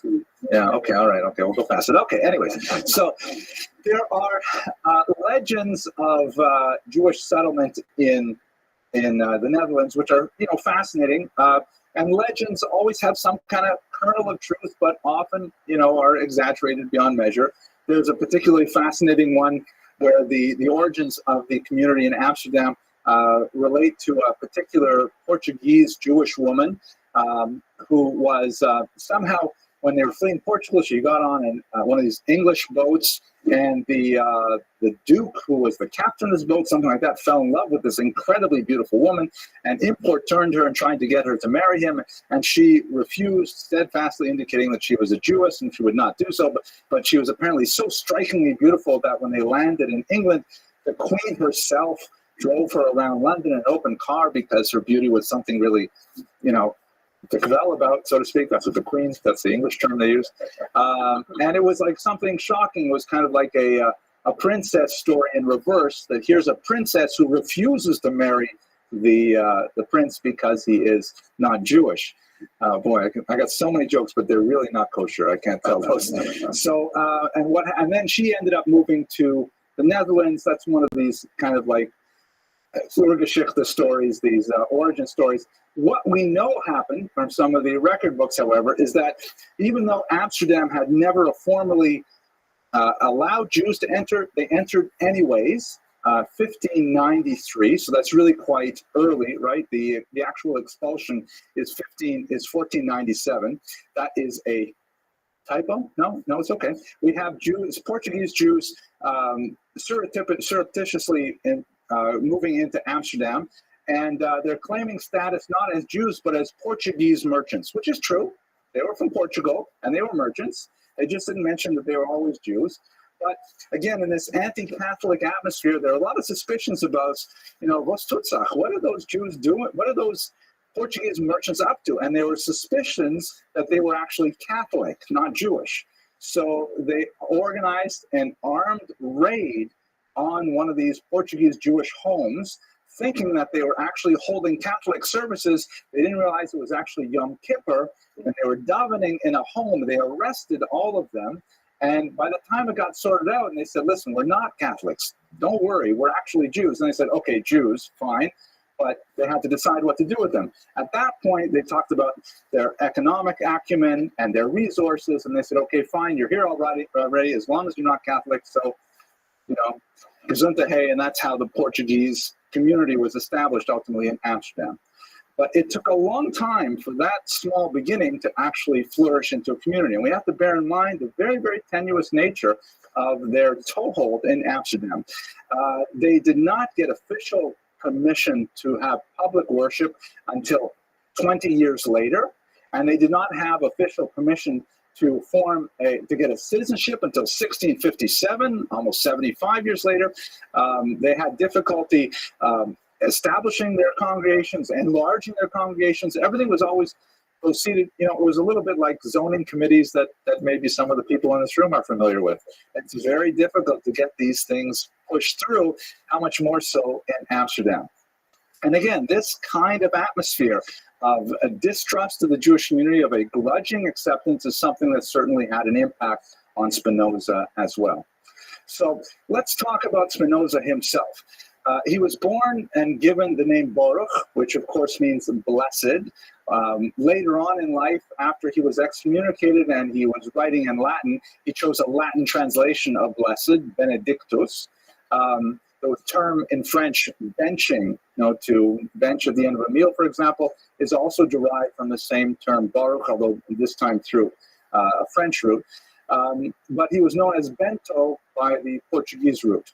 He received a very traditional Jewish education with the most prominent educators in Amsterdam at the time, rabbis who were famous on their own right for various things they published. And also, fascinatingly, he was not taught by closed-minded, very insular kind of rabbis.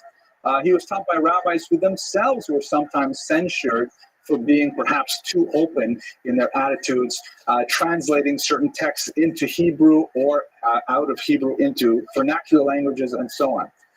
he received the kind of education that you would associate with, a good, balanced education of secular values, history, mathematics, literature, and so on, with Jewish education. So the idea that somehow, he broke free is simply not the, corresponding to the reality of his upbringing. He received a very well-balanced education that was offered by rabbis who themselves were very comfortable in the milieu of 17th century European culture. However, towards the end of his teens, he came under the influence of a defrocked Jesuit priest named Franciscus van den Emden, who was someone who was asked to leave the Catholic Church because he was known as a freethinker, that he had significant questions about Catholic doctrine and Catholic theology. And it was van Emden who ultimately taught him Latin and introduced him to the wider world of thought as a whole. He ended up living with Emden for quite a while, and as we shall see, he formed a relationship of sorts with his daughter, who was nearly 20 years his junior. But it was under van den Emden where Spinoza really began to encounter the world of ideas as a whole. Without a doubt, the most prominent influence on young Spinoza was René Descartes, who was a very famous French philosopher, who was also a devout Catholic, although not necessarily in the dogmatic mold of most of his peers. I'm sure you're familiar with his most famous statement, cogito ergo sum, which means, it's translated usually as I think. Really, it means I perceive, therefore I am. Let me take a moment just to talk about Descartes, and you'll get a sense of how his philosophy could really shatter Spinoza's entire Weltanschauung and affect the way that he went through his own philosophy. So Descartes, of course, the author of many works, but the most well-studied are his 6 meditations on first philosophy. And in these meditations, Descartes begins with the proposition that nothing can be relied upon, that absolutely nothing is true. Everything that he's investigated in his life, religion, politics, Greek philosophy, there's no way to really get on solid ground. So Descartes says, this is first philosophy. I'm going to start with the assumption that I cannot rely on anything being true. And then, like building an edifice on a strong foundation, I will only build my philosophy on those elements that I can absolutely say with certainty are true. And ultimately, he says, I will be able to form a solid edifice upon which I may rely. So he starts by saying, what do I know? I don't know anything. I don't know if this table that I'm writing at exists. I don't even know that I exist. I don't know if the breeze on my face is real. Nothing. This is, by the way, the actual way he writes. It's a very, very compelling text. It's only about 150 pages in length, and it's really quite engaging. And then he says, well, wait a second. So what's real is I certainly feel the breeze on my face. I feel the pen in my hand, the quill in my hand. I feel my weight in the chair. So then there are 2 possibilities that exist. Either these things actually exist, I exist, in other words, to feel them. Maybe the chair as itself doesn't exist, but I have a direct, immediate sensation of the chair, so I can't deny that fact. I sense it. So either I am here to sense it, and it's there, or some evil genius is confusing me and giving me the sensation of this chair and this breeze and so on. Like I'm dreaming, or I'm under, say, hypnosis or something like that. But in either case, whether it really does exist or whether an evil genius is making me think it exists, I know I must exist because there's no other way for me to feel it. That's the root of the concept cogito ergo sum. I feel, I perceive, therefore I am. He says that's the first principle. I can stand on that principle. I know I exist. At that point, all the priests say to him, Yasher Koach, well done. But that's your first statement. I know I exist. Then he goes on from there to describe, for example, the existence of God. And he has a very appealing proof called the teleological argument, which is really restated version of St. Anselm's argument for the existence of God. We're not going to go there because it would take a long time. I know that, Elisa, you're not going to let me go tonight until I tell you the teleological argument for the existence of God, but he ultimately ends up recreating, what an amazing thing, 17th century French Catholicism, exactly the way it was before he started first philosophy. Everything worked out exactly as he planned. It's ironic that a lot of these religious philosophers, when they start out, they say, I'm not going to believe anything, but by the time they get to the end, wow, look at this, the religion that I've been believing all along is exactly right. Immanuel Kant did the same thing in his Religion in den Grenzen von bloßen Vernunft. The religion, that's funny, just even saying it, that's what I was saying in German. Vernunft is a funny word. Religion within the boundaries of reason alone. He starts out believing nothing, and ultimately when he gets to the end of the book, look at that, Lutheranism is beautiful. So that's essentially Cartesian theory. Of course, we know the term Cartesian we see in mathematics, the Cartesian graphs, things like that. I'm not sure if that's Descartes. You'll fact check me, Mr. Rodriguez. But it is Cartesian? Okay, thank you.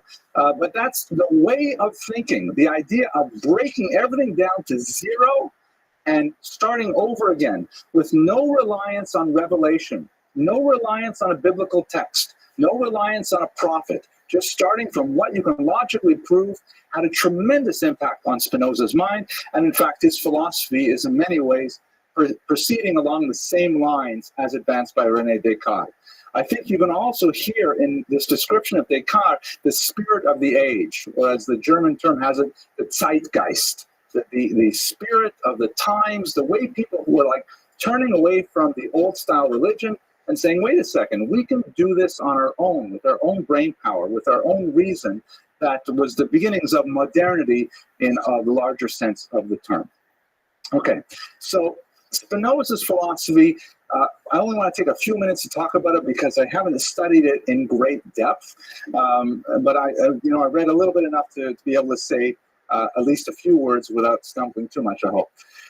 Ironically, Spinoza has been excoriated, especially in his lifetime and shortly thereafter, as an atheist, Gesundheit, which is really a misapplication of his ideas altogether. This image of him says here, Benedictus de Spinoza, Judeus et atheista, right? Jew and atheist, right? What is the, there's a story, I think, I see Rabbi Wunsch is here. Maybe you told me the story about I think it's Rabbi Shlomo Karloff.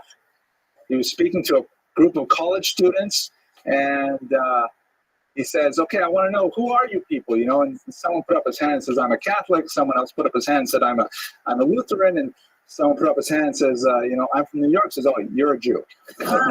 As soon as you say atheist, it's almost always the Jews who are the atheists, right? But ultimately, that's a misunderstanding of Spinoza's thought as well. The poet Novalis from the period refers to Spinoza, I think correctly, as God intoxicated. Meaning for Spinoza, he held the concept that God was literally everything, that there was no space where God was not, an ens absolute infinitum, meaning ein sof, or ein od milvado in Hebrew. There is nothing other than he, which is a time-honored Jewish thought. Definitely, he must have received these influences through Kabbalistic teachings or so on, which were circulating. But it is a difficult thought theologically, because ultimately, if we really believe ein od milvado, that there is nothing other than God, then what exactly are we?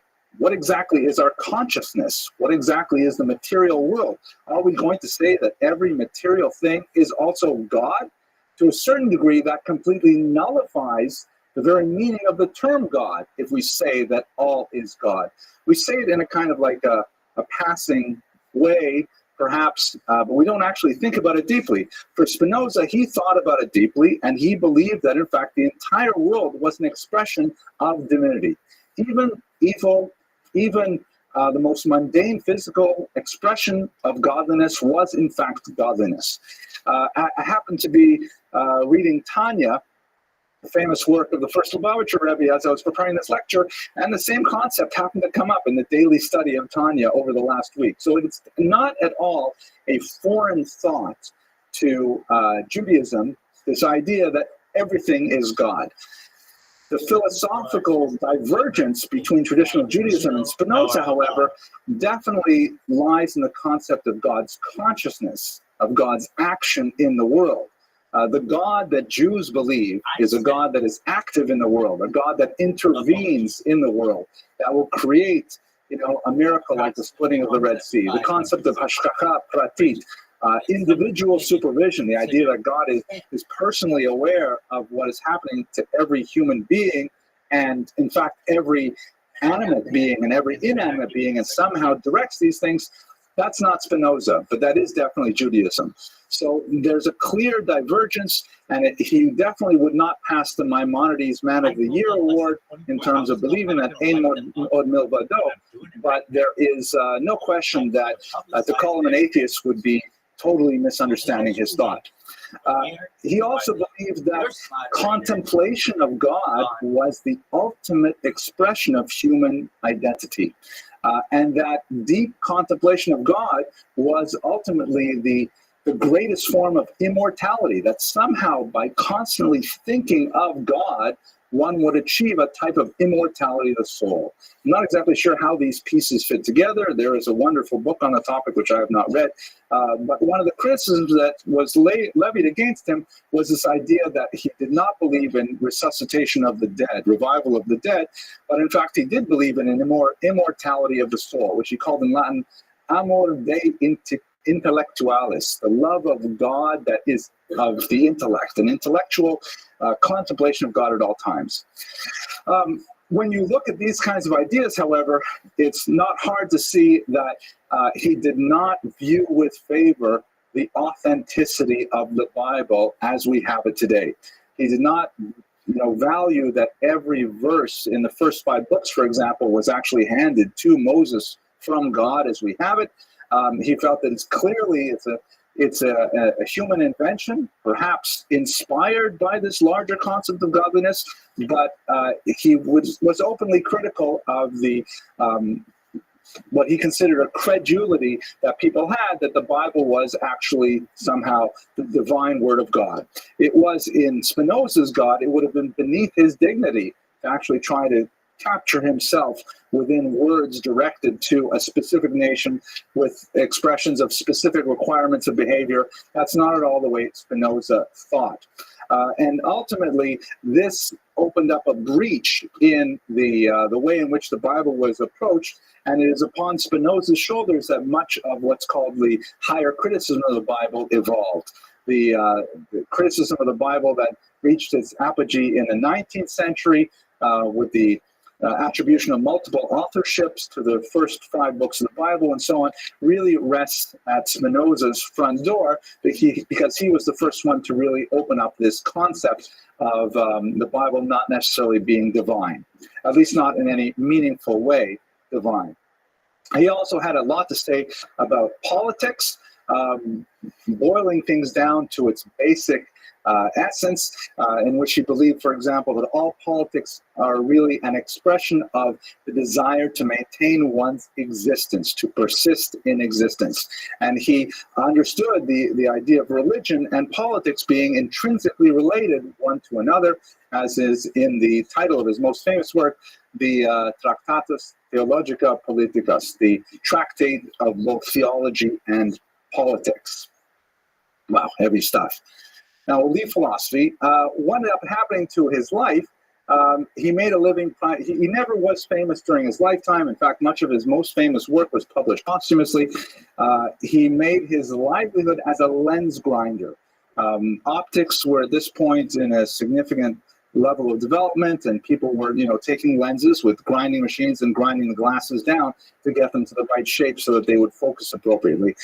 He would work over a bench with a grinding stone day in and day out, constantly breathing in the fumes and the dust particles from the lenses that he ground, so much so that he died a very early death at the age of 44. On a personal level, he never married. although he apparently did extend a proposal of marriage to Francisco van Emden. Remember he was his secular teacher, the defrocked Jesuit priest, and she ultimately declined his offer, and she married someone who may have been his rival, who, the uncharitable stories circulating indicate that she did so for a pearl necklace that this other gentleman was able to offer her. He was a philosophical colleague of Spinoza. They had long and extensive philosophical discussions, but he ended up going into business and became very successful, and the young Clara chose him over Spinoza. Speaking as a father of daughters of just about marriageable age, I don't think it's such a bad choice, but they're a little young. But nevertheless, there's a lot of questions about this rumor. It's not even clear if he really had this relationship with Clara at all. Now, the elephant in the room with Spinoza is, of course, the excommunication. What exactly was going on there? As I mentioned earlier, he was a young man. He was only in his early 20s. Various sources put it as he was 23 or 24 years old. The text of the document is incredibly harsh, and it stands out even against other excommunications that were used at the same time. I'm going to read it to you in just a moment. But it includes phrases like Spinoza should be cursed by day and cursed by night. People were, not only was he forbidden to come to synagogue and so on, people were not allowed to stand within Dalet Amos of him. Literally, you could not stand within 6 feet of his presence. And this was a permanent cherem. It was never revoked. He did, as we shall see, make some sort of response to this cherem, but ultimately it was a complete severing of his relationship with the rest of the community. And again, we're talking about a kid in his 20s who hasn't really done much with his life yet. What was the cause of it? Okay, here is the text of the actual cherem. I think you'll get a feel for it. Okay, the lords of the Ma'amad, which are these are the lay leaders. They're not rabbinical leaders. These are like the board of directors of the synagogue, pronounced. Having long known of the evil opinions and acts of Baruch de Spinoza, they have endeavored by various means and promises to turn him from his evil ways. But having failed to make him mend his wicked ways, and on the contrary, daily receiving more and more serious information about the abominable heresies which he practiced and taught, and about his monstrous deeds, and having for this numerous trustworthy witnesses who have deposed and borne witness to this effect in the presence of the said Spinoza, they became convinced of the truth of this matter. And after all of this has been investigated in the presence of the honorable sages, they have decided, with their consent, that the said Spinoza should be excommunicated and expelled from the people of Israel. The sages, of course, would be the rabbinical leaders of the community. And the decree reads, by decree of the angels and by the command of the holy men, we excommunicate, expel, curse, and damn Baruch de Spinoza with the consent of God, blessed be he, and with the consent of the entire holy congregation, and in front of these holy scrolls with the 613 precepts which are written therein, cursing him with the excommunication with which Joshua banned Jericho, and with the curse which Elisha cursed the boys. That was when they were bothering him, and then the bears came and ate them. And with all the castigations which are written in the book of the law, cursed be he by day, and cursed be he by night. Cursed be he when he lies down, and cursed be he when he rises up. Cursed be he when he goes out, and cursed be he when he comes in. The Lord will not spare him, but then the anger of the Lord and his jealousy shall smoke against that man. And all the curses that are written in this book shall lie upon him. And the Lord shall blot out his name from under heaven. And the Lord shall separate him unto evil out of all the tribes of Israel, according to all the curses of the covenant that are written in this book of the law. But you that cleave unto the Lord your God are alive, every one of you, this day. No one should communicate with him, neither in writing, nor accord him any favor, nor stay with him under the same roof, nor within 4 cubits in his vicinity, that's about 6 feet, nor shall he read any treatise composed or written by him. That's a really strong, phrase of excommunication. Let me pause before we go into the discussions why. Any observations that are salient or questions? Sounds like an Islamic fatwa. The comment is, it sounds like an Islamic fatwa.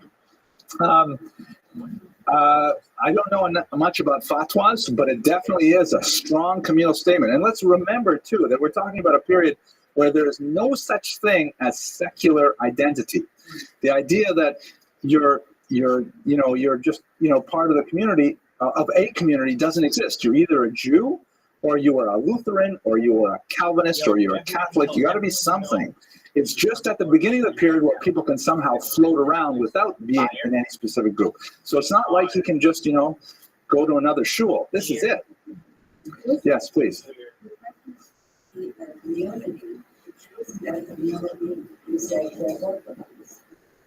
there was no such thing as either you are or you're not. Right.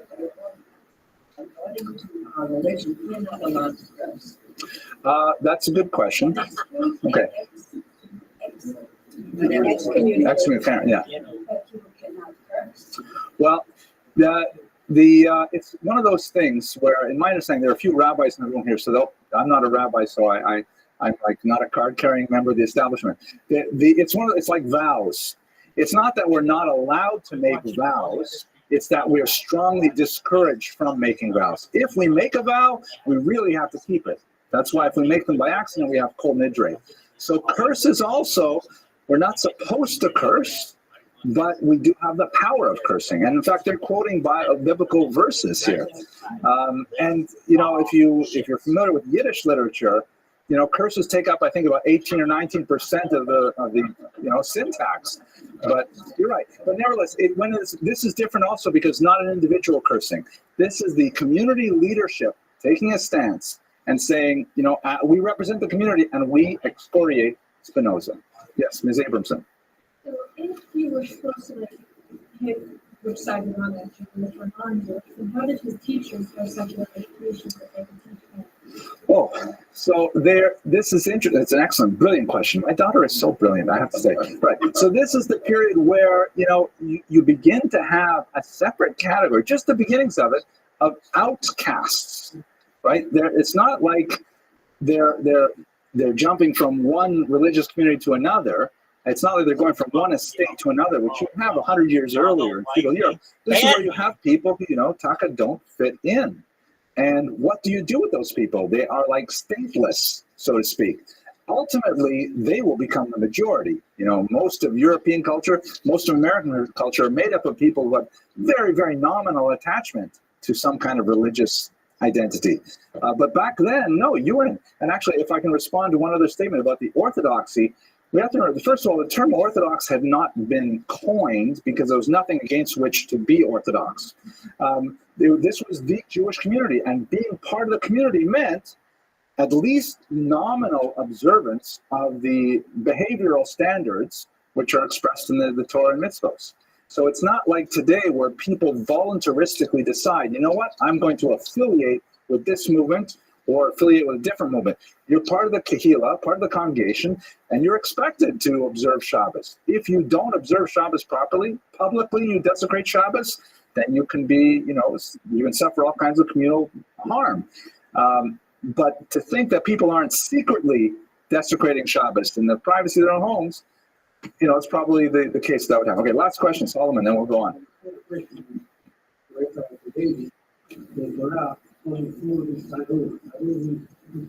Yeah, cursed. Today, rabbis also have support the info in terms of the natural religion. Because as what you said, talking about the right. Well, I don't want to go into a particular shit, but the concept, yeah. Yeah, it's like my grandmother, Allah Hashem, would always say the jails are full in Israel too. She was a very wise woman. Okay, so let's. Yeah, we use those words. We do. Let's go now to some of the roots of this. So, Stephen Nadler is the premier biographer of Spinoza in our times, and I've relied quite a bit on his analysis of the excommunication. So he argues that we have to understand the excommunication of Spinoza within the context of that tenuous amount of religious freedom that was arrogated to the Jews at this time.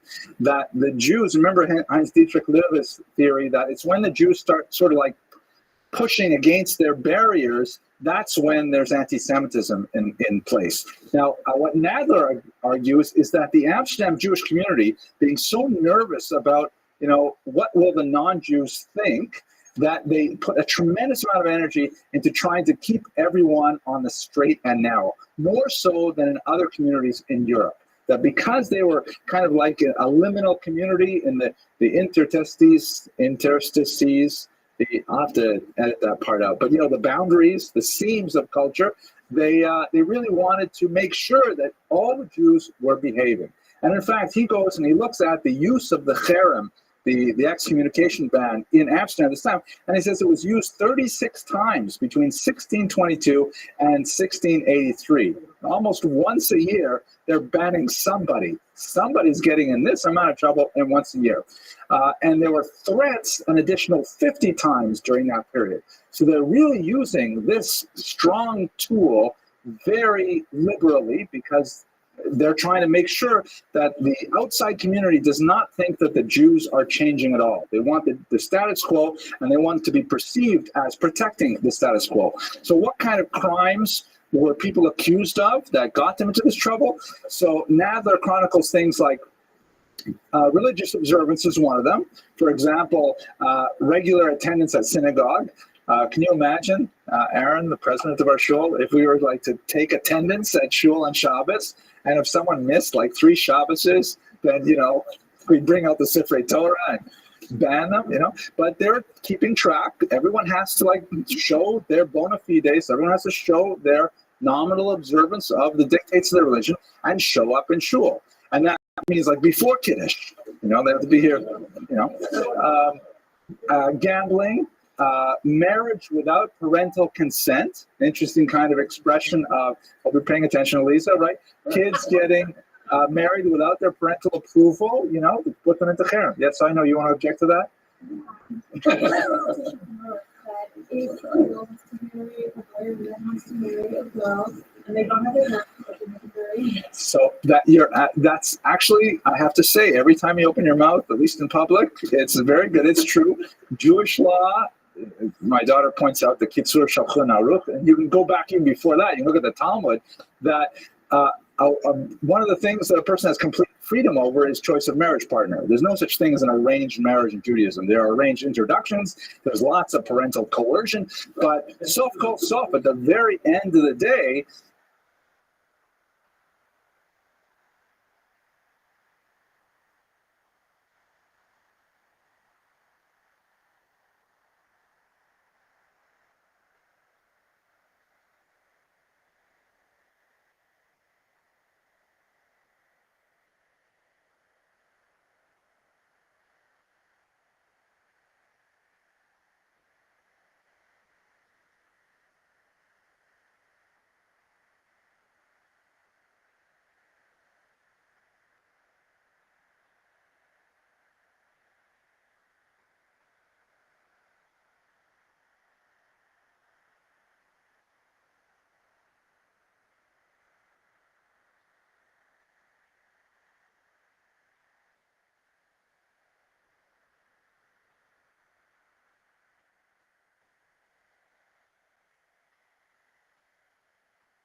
Good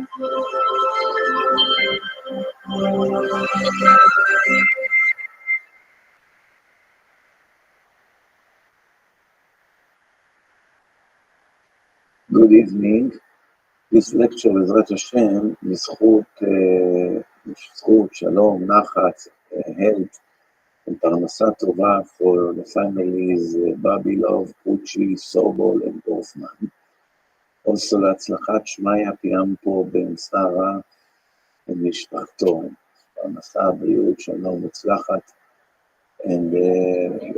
להצלחה והגנה של פנינה דליה בת גילה, אליהו שמואל בן נחמה, נועם גד בן פנינה דליה. And also לעילוי נשמת חיים בן אליהו. And לפדיון נפש ולהצלחה של דיוויד בן אסיה. זיווג הגון לניסים בן חנה ובילה לאה בת חנה. לעילוי נשמת אברהם בן סימה. להבדיל לרפואת מנחם קוקל בן חנה, אורי בן דקלה, מיכאל חיים בן מלכה, יצחק בן חנה, רחל בת מרים, יעל בת אליס. שנה טובה everyone. We are 48 hours before the beginning of the Yom Tov, the holiday of Sukkot, which will take 8 days. So next time we will meet will be in 2 weeks. Next Monday there's no lecture. Also tomorrow there's no lecture in Brooklyn. Erev Chag already, we have to prepare. So the next time there will be a lecture will be in 2 weeks from now. Monday, 2 weeks from now. Remember that. We had an extraordinary, unbelievable Yom Kippur in Englewood, New Jersey. Baruch Hashem, every year was good. And the people that came for the first time this year, every one of them wrote to me that was the most meaningful and the best Yom Kippur they had in their life. We had a great Chazan with unbelievable voice, Syrian, Yerushalmi style. I helped him with a few more helpers in the crowd. It's very good. I gave a lot of lectures. We prayed in sunrise. It was amazing. It was a very inspiring place and atmosphere. So Yom Kippur, it's critical. We can change our entire future. One Yom Kippur can erase so many sins, can erase a lot of the suffering that are due to us, can erase the crimes, can bring us closer to God. It's a day that He gave us. Ki bayom hazeh yechaper alechem. Hashem gave us this day, day of atonement, day of repentance. What you can do in 1 day, you cannot do it in 6 months of hard work. From morning to night, begging, crying, 6 months straight. You don't get it. You get in 1 day on Yom Kippur. Everything in life is about timing. Timing. Sometimes you miss the train. You have to wait for the next train. By the time you get to your destination, it'll be too late. You missed your appointment, you missed the wedding. You know how it is. You miss the flight, it's critical. There are consequences. It doesn't just, oh, okay, you know what? We'll catch the next one. No, it's critical. So we had 40 days altogether of Elul, and then we had Rosh Hashanah, Aseret Yemei Teshuvah, which each day fixed the entire year, meaning Sunday, the entire Sundays of the year. Monday, all the Mondays of the year. Tuesday, Wednesday, Thursday. We all together had, between Rosh Hashanah and Yom Kippur, 7 days, which is covering every day of the week. This one's for you. All right, so I'm going to do this. The year started, we don't see any improvement yet. I mean, it's a continuation of the agony of the previous year. Yesterday, drone came all the way far from Lebanon, so many miles, a drone,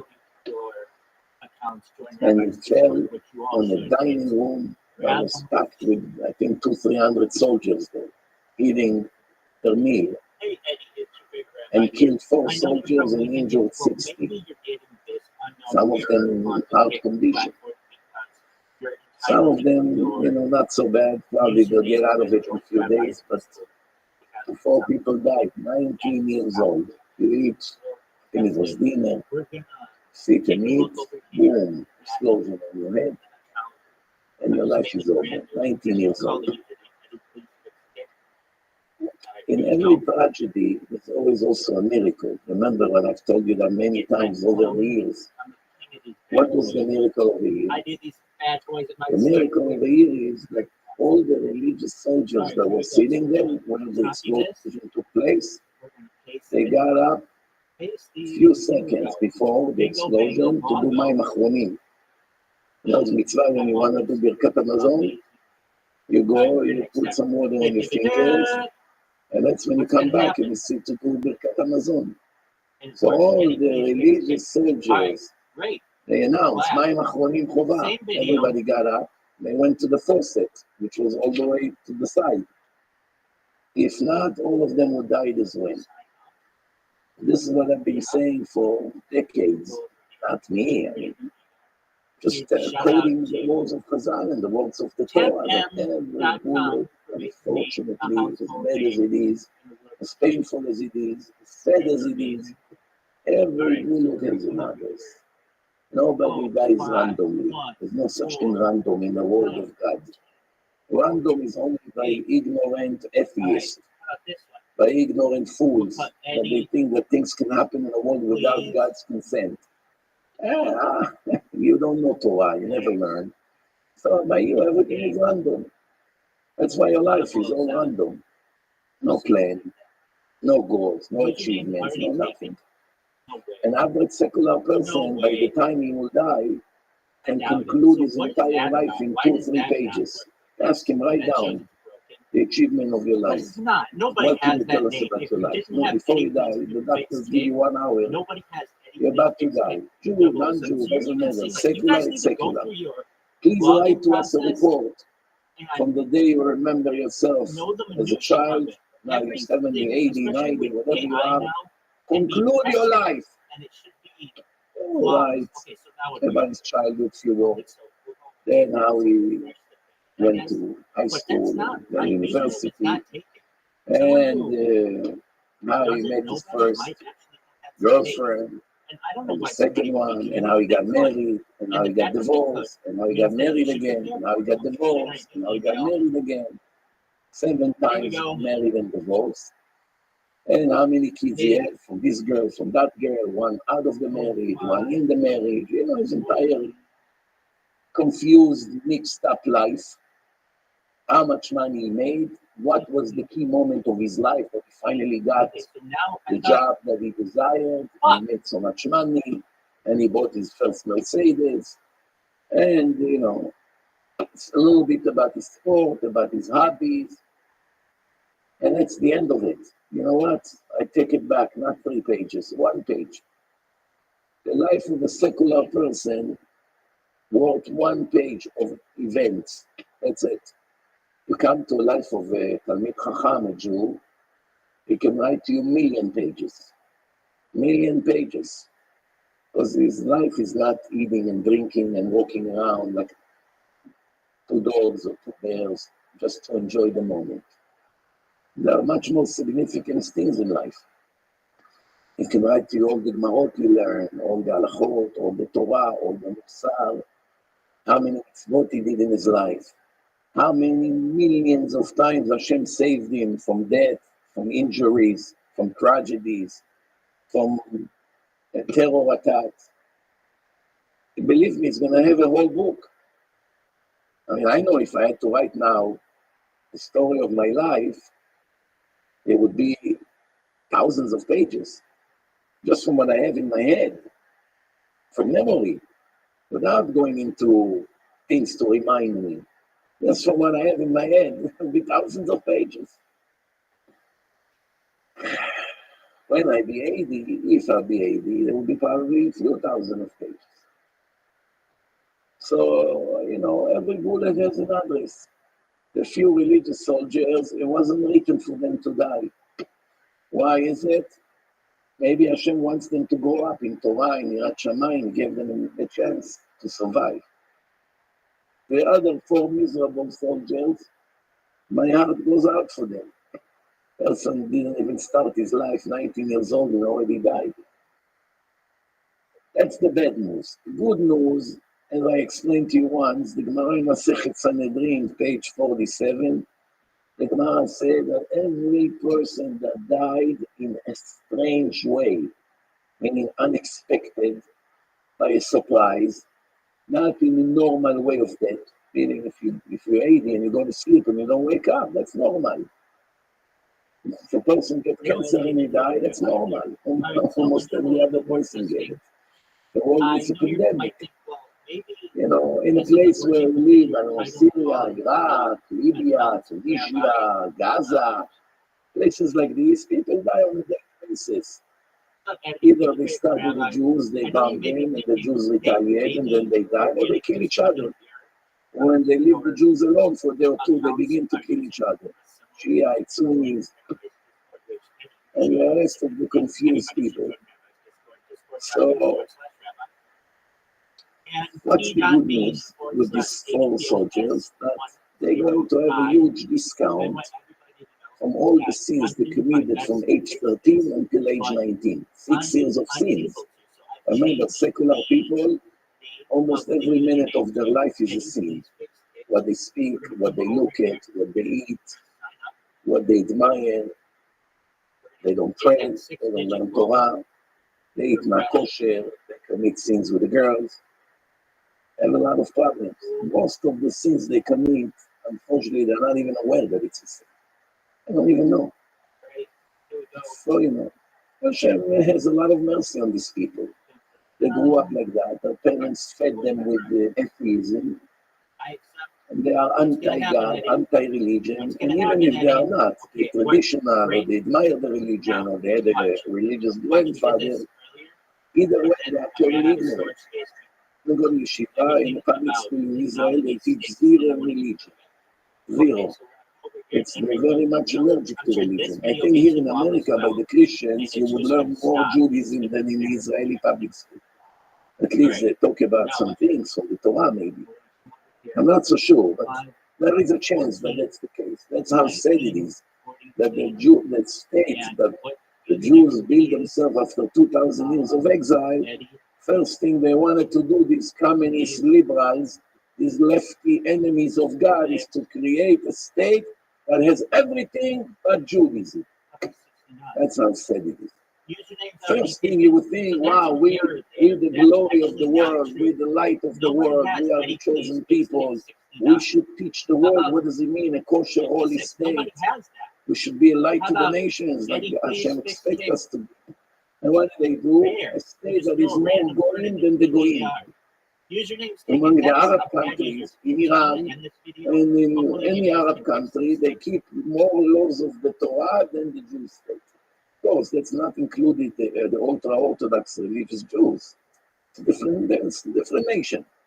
I live in Israel. I have nothing to do with the Zionist, communist, anti-God people, which is about close to 80% of the nation. We are talking about the 20% who love religion, practice, keep Shabbat, eat kosher, learn Torah, love Torah. It's different. We're not including them.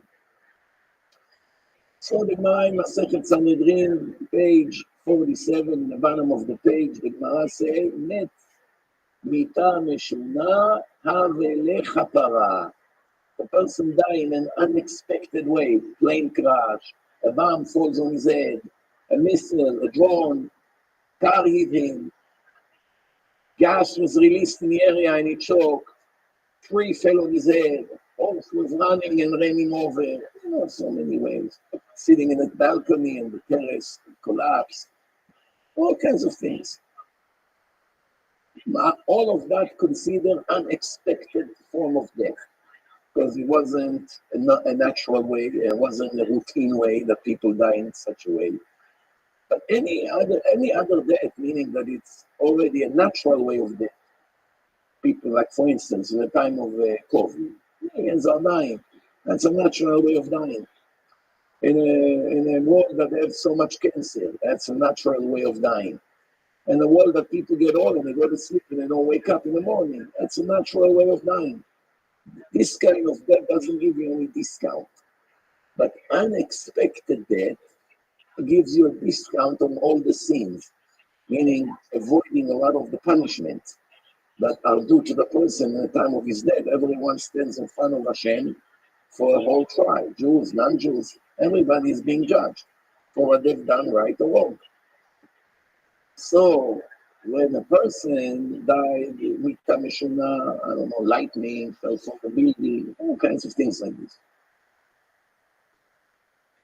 When he dies in an unexpected way, the Gemara says, this death is an atonement for many of the things he did.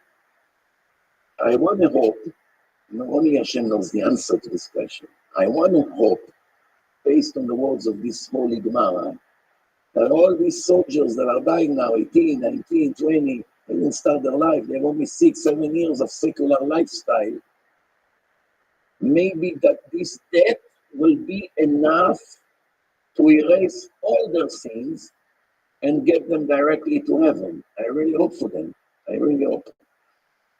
Especially if their relatives will say Kaddish now for 1 year, and are definitely going to help them. Hopefully it will be enough to send them express to heaven, and in the end, they are luckier than us, believe it or not. If this drone that killed them in an unexpected way, in the middle of dinner, would send them now or in a few months from now directly to heaven, and they done their tikkun, they don't have to be reincarnated again,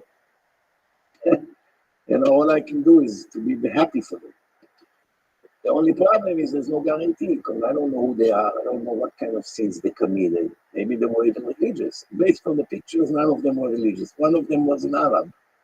One of the 4 was not a Jew. It was a Bedouin, a Zionist Bedouin, believe it or not. Some Bedouin are Nazi murderers, and some of them are patriotic. They fight, they want Israel to be successful. It's unbelievable. It all depends what kind of brainwash they had to go through in their childhood. If their family was extreme anti-Jewish, they grew up to be Nazis. If their family was pro-Israel, they're actually happy, they have good conditions, they have nice homes, they live, they're free, democracy, they get full rights. They actually enjoy it, because they know if they live in any other Arab country, they would suffer hell over there compared to the life they have in Israel. Some of them are grateful and some of them are ungrateful. Same thing the Israeli Arabs. Some of them are terrorists who wants to kill us all, and some of them are doctors and this, and they love the life in Israel. They live better than Switzerland. They may scream, jihad, kill all Jews, but inside there are, if you tell them, okay, now it's the bottom line. There are 2 buttons here.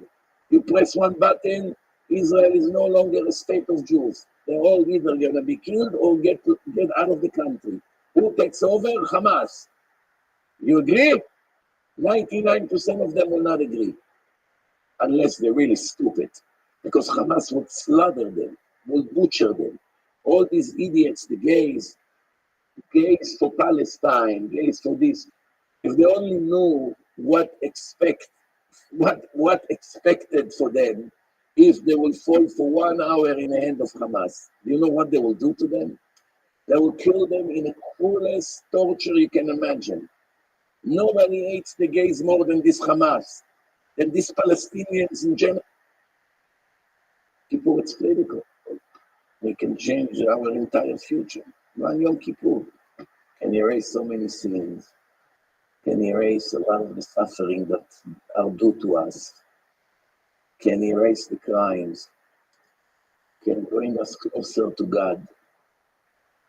It's a day that He gave us. Ki bayom hazeh yechaper alechem. Hashem gave us this day, day of atonement, day of repentance. What you can do in 1 day, you cannot do it in 6 months of hard work. From morning to night, begging, crying, 6 months straight. You don't get it together in 1 day on Yom Kippur. Everything in life is about timing. Timing. Sometimes you miss the train. You have to wait for the next train. By the time you get to your destination, it'll be too late. You missed the appointment, you missed the wedding. You know how it is. You missed the flight. It's critical. There are consequences. It doesn't just, oh, okay, you know what? We'll catch the next one. No. It's critical. So We had 40 days altogether of Elul, and then we Rosh Hashanah, Aseret Yemei Tshuva, which each day fixed the entire year, meaning Sunday, the entire Sundays of the year. Monday, all the Mondays of the year. Tuesday, Wednesday, Thursday. We all together have, between Rosh Hashanah and Yom Kippur, 7 days, which is covering every day of the week. The year started, we don't see any improvement yet. I mean, it's a continuation of the agony of the previous year. Yesterday, a drone came all the way far from Lebanon, so many miles, a drone, and it fell on a dining room that was packed with, I think, 200-300 soldiers there, eating their meal, and killed 4 soldiers and injured 60. Some of them in hard condition. Some of them, not so bad. Probably they'll get out of it in a few days, but 4 people died, 19 years old. You eat, it was dinner, sit and eat, boom, explosion on your head, and your life is over, 19 years old. In every tragedy, there's always also a miracle. Remember what I've told you that many times over the years. What was the miracle of the year? The miracle of the year is that all the religious soldiers that were sitting there when the explosion took place, they got up a few seconds before the explosion to do my achronim. I don't know. Because Mitzvah, when you want to do Birkat Hamazon, you go, you put some water on your fingers, and that's when you come back and you sit to do Birkat Hamazon. So all the religious soldiers, they announced, my achronim chova. Everybody got up. They went to the faucet, which was all the way to the side. If not, all of them would die as well. This is what I've been saying for decades. Not me. Just quoting the words of Chazal and the words of the Torah, that every bullet, unfortunately, as bad as it is, as painful as it is, as sad as it is, every bullet has an address. Nobody dies randomly. There's no such thing random in the word of God. Random is only by ignorant atheists, by ignorant fools, that they think that things can happen in the world without God's consent. You don't know Torah, you never learn. So by you, everything is random. That's why your life is all random. No plan, no goals, no achievements, no nothing. An average secular person, by the time he will die, conclude his entire life in 2-3 pages. Ask him, write down the achievement of your life. What can you tell us about your life? But before you die, the doctors give you 1 hour. You're about to die. Jew, non-Jew, doesn't matter. Secular, it's secular. Please write to us a report on the day you remember yourself as a child. Now you're 70, 80, 90, whatever you are. Conclude your life. All right. About his childhood, few words. Then how he went to high school and then university.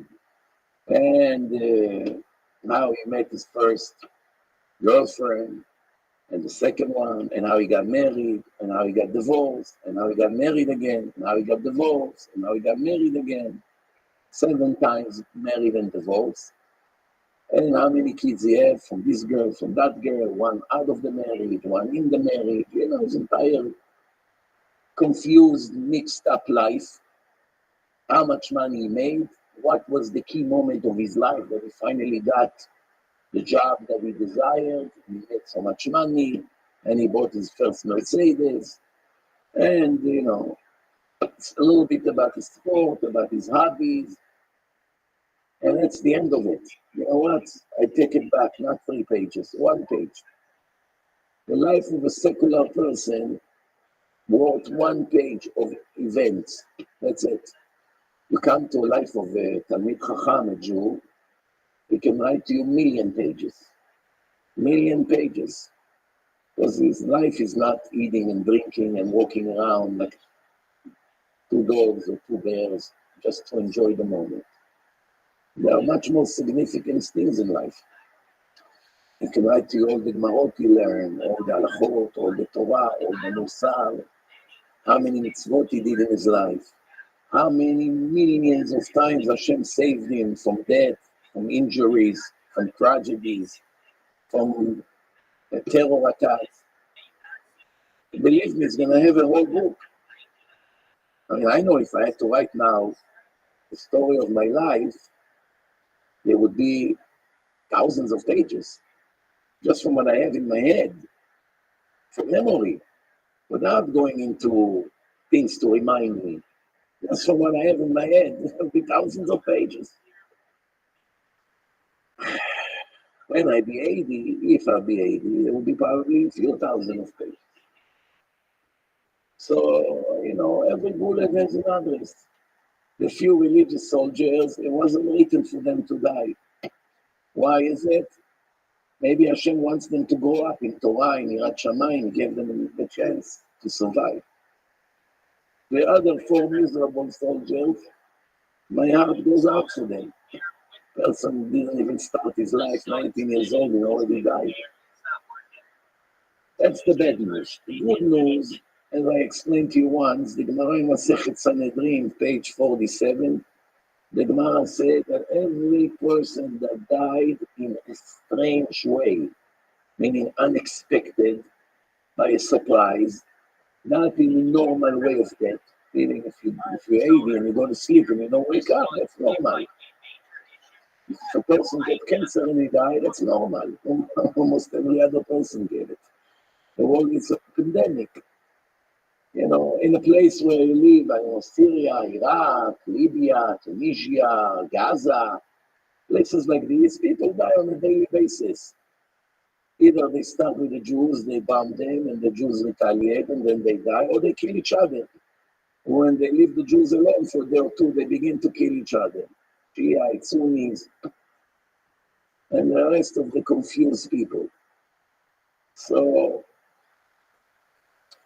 what's the good news with these 4 soldiers? That they're going to have a huge discount from all the sins they committed from age 13 until age 19. 6 years of sins. Remember, secular people, almost every minute of their life is a sin. What they speak, what they look at, what they eat, what they admire. They don't pray, they don't learn Torah, they eat not kosher, they commit sins with the girls. They have a lot of problems. Most of the sins they commit, unfortunately, they're not even aware that it's a sin. They don't even know. So, Hashem has a lot of mercy on these people. They grew up like that. Their parents fed them with atheism.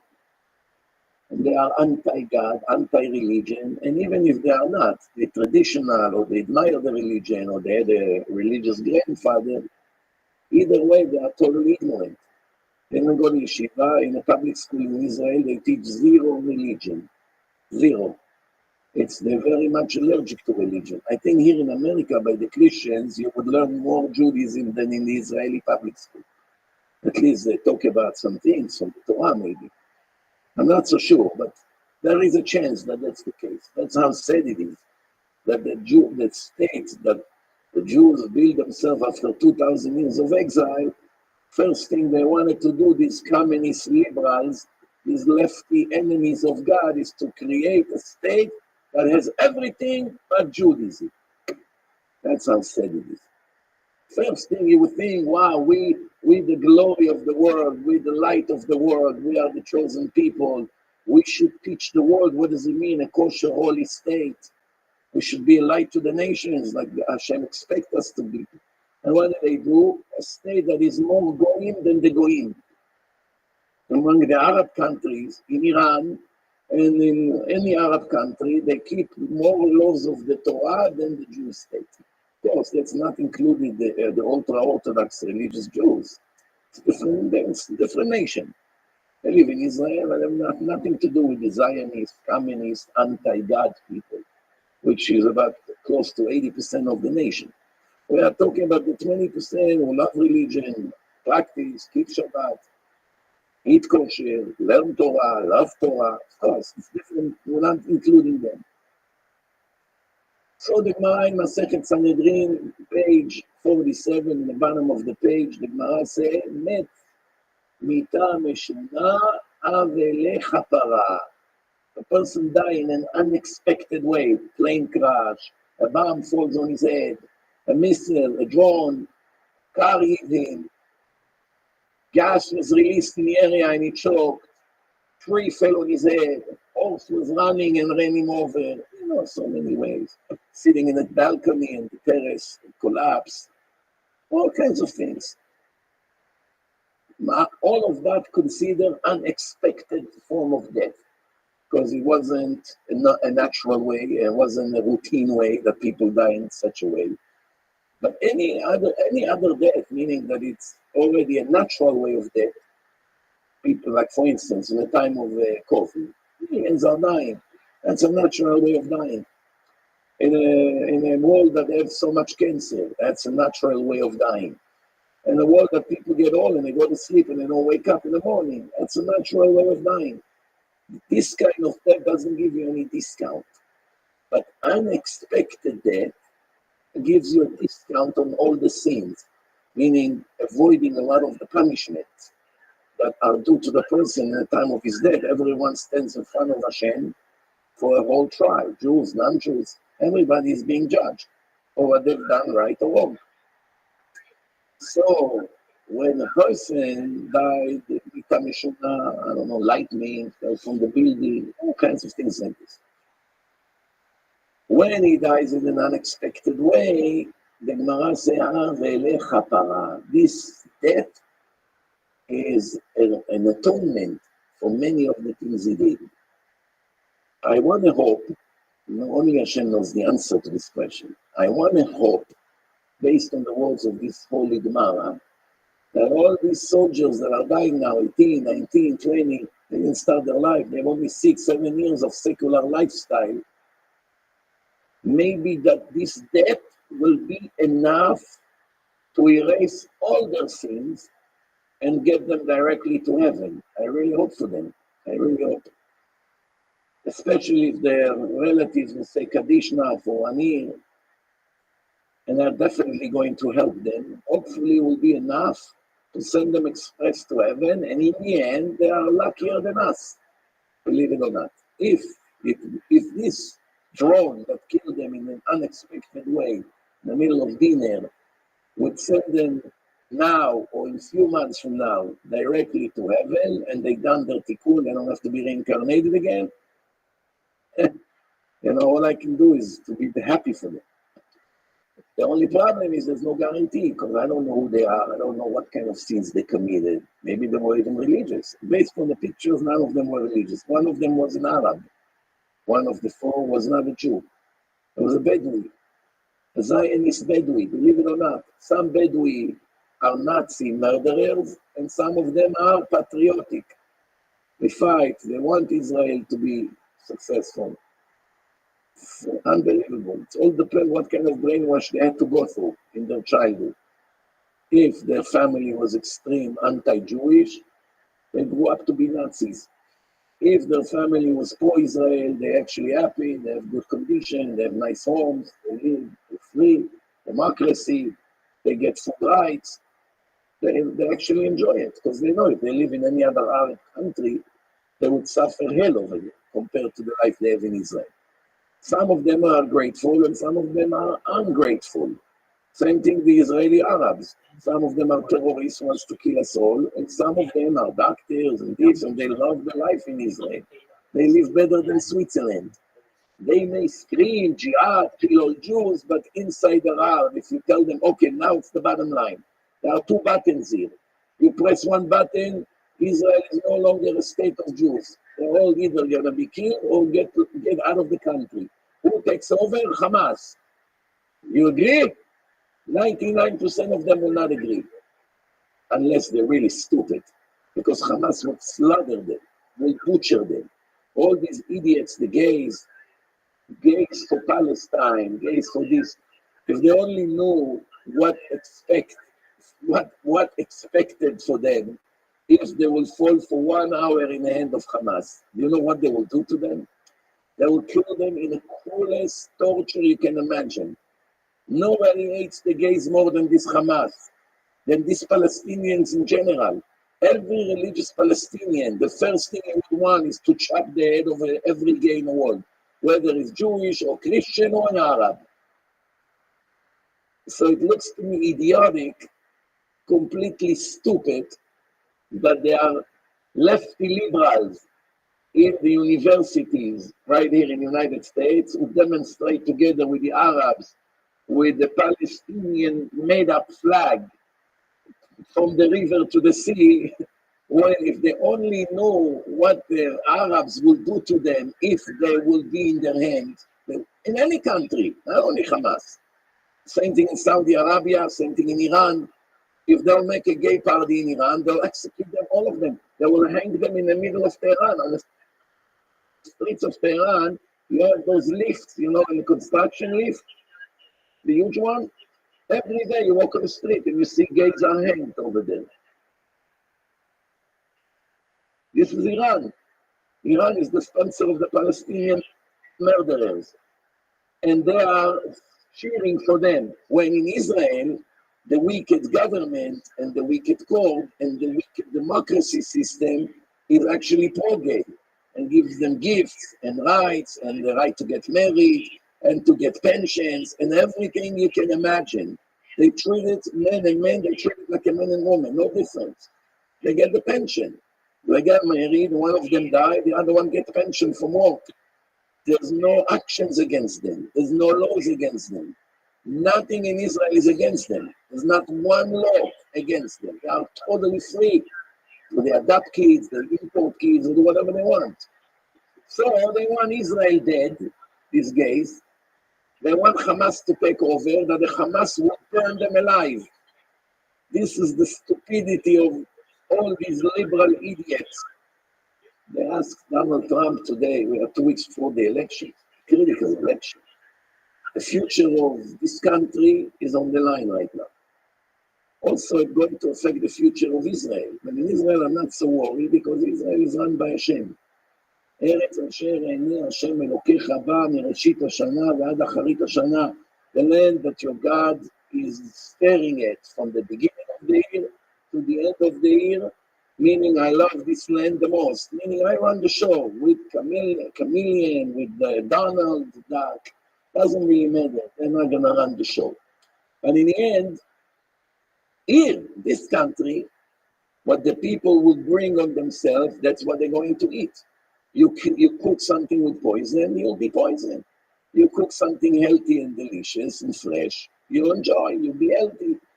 People over here will decide. They want a lefty, radical, lefty, foolish government that will destroy not only America, that will destroy the world, the little bit that's left in the world in the next 4 years. Okay, let's let them do it. They want finally to put someone here that will clean the place from all the garbage. Let them do it. So today, they say that, they ask him, are you worried about what will happen in the day of election? Meaning maybe it's going to be riots. Maybe some people will not accept the results of the election. Or maybe, so he said that he's worried about the traders that live in this country more than he worried about Iran and other enemies from outside. He's worried about the enemies within the United States. You have to see how these lefty channels are butchering him all day. They're already comparing him to Hitler, like he's going to do what Hitler do in the 30s, Why? He's going to get rid of everyone. He's talking about you. You're the one he wants to get rid of. It's almost saying that he's going to make gas chambers and put the lefties inside and kill them. That's how radical they are. When all he said is 100% the truth. This country is full of garbage, full of radical Muslim Nazis who took over all the universities, full of lefty Jews that are traitors, that are enemies of God, enemies of the United States, enemies of Israel, but most of everything, they are enemies of God. That's the truth. I'm Jewish. I say the truth. There are a lot of righteous Jews, religious, pro-God, pro-Israel, pro-America, very good Jews, a lot of righteous ones. And there are some Jews who have no idea. They're not righteous, they're not wicked. They just have no idea what they live for. Can't even blame them. They raise them like animals. They live like animals, enjoy the moment. They don't even understand what they do, what they vote. Okay. And then there are these lefty traders like Bernie Sanders and his friend, Chuck Schumer, and the rest of the garbage out there who destroys the world. Today they are in America, so America suffers. And George Soros from Hungary, same thing. This is the people that destroys the world. They have a lot of money. They are educated in communism and socialism, in lefty liberal education. And every decision and every opinion they have is against God. Not that Donald Trump is some kind of a religious rabbi or is righteous or anything like that. Or the Republican country, the Republican Party is a righteous party of righteous people. No, they are just a lot less wicked than the Democrats. That's what we have here. We have pure garbage and half garbage. Choose which one you want. Choose which one you want. You want full garbage or you want half garbage, half good? That's basically what we have. We don't really have a great solution here. You know, in Holland, they had a great leader. He was elected, very smart man. Everything he speaks to the point. He knows exactly what's right and what's wrong. They got lucky in Holland. But here, you don't have this option. Yeah, Trump made a lot of good decisions. The way he behaved creates a lot of problems. It's not perfect. You know, okay, it's not perfect. But what's better? Someone that is pro-God, someone that is pro-religion, pro-family values, anti-abortion, anti-murdering babies, anti-Iran, anti-Hamas, anti-Nazi Palestinians, pro-Israel, and even pro-Jewish. When the Jews betray him again and again and again, he's still pro-Jewish. It's unbelievable. The reason he's pro-Israel and pro-Jewish because Hashem is running the show. When he was the president, Hashem made him, you know, do a lot of good things for the Israeli state. I want to promise you one thing. If Trump was the president right now, we would be able to win 10 times faster and 10 times better against our Nazi enemies. He would give us any weapon we want, unconditional. He wouldn't care what the world is barking about. He would shut down these European liberals and tell them just be quiet. I run the show here. Yes, that's the way a leader has to be. You cannot surrender to all these people out there. This is the right decision. That's what we're going to do. There's some other Republicans that are very good. I don't even know them by name, but from time to time, people send me videos. Very strong, great leaders. One of them is Cruz. Cruz, if you ask me, I would make him the president in a minute. Such a righteous Gentile. Such great ideology he has. And he speaks politics. Better than any Israeli leader. Better than Netanyahu. If you ask me, I will make him the prime minister of Israel in a minute, even though he's not Jewish. If I had to put him as a prime minister, in a minute I would put him. You know, but you know, Hashem runs the world. If Trump would lose, that means Hashem is preparing for us a horrible future. Meaning there's going to be more liberalism and more illegal immigrants and more terrorism here and more anti-American people here, more demonstrations, more Jews would be afraid to go to universities. Right now, it's already a life risk. If you send your Jewish kid to university, you're risking his life.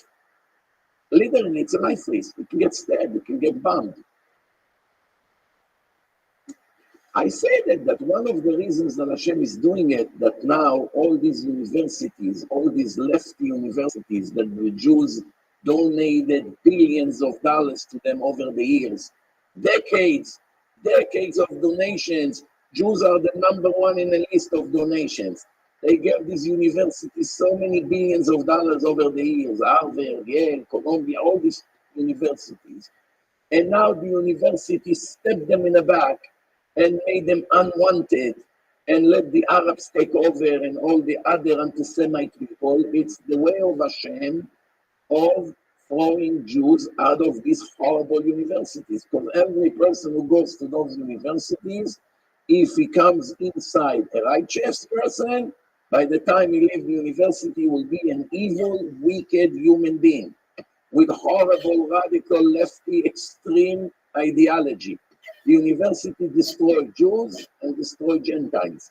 Everyone who puts his kids in the university murder them spiritually, not physical murder, spiritual murder. Because then your son will make fun at you. They'll call you an extreme righty, an extreme whatever, he has names. He will make fun at his own parents. I have people, they send their kids to university and the kids make fun at God, make fun at the religion, make fun at righties. They are pro all kinds of horrible things. And now they are realizing the mistake they made. And plus, they pay $40,000, $50,000 a year. Multiply by 5-6 years, they pay hundreds of thousands of dollars to make their children left liberals like Bernie Sanders, Imach Shimon.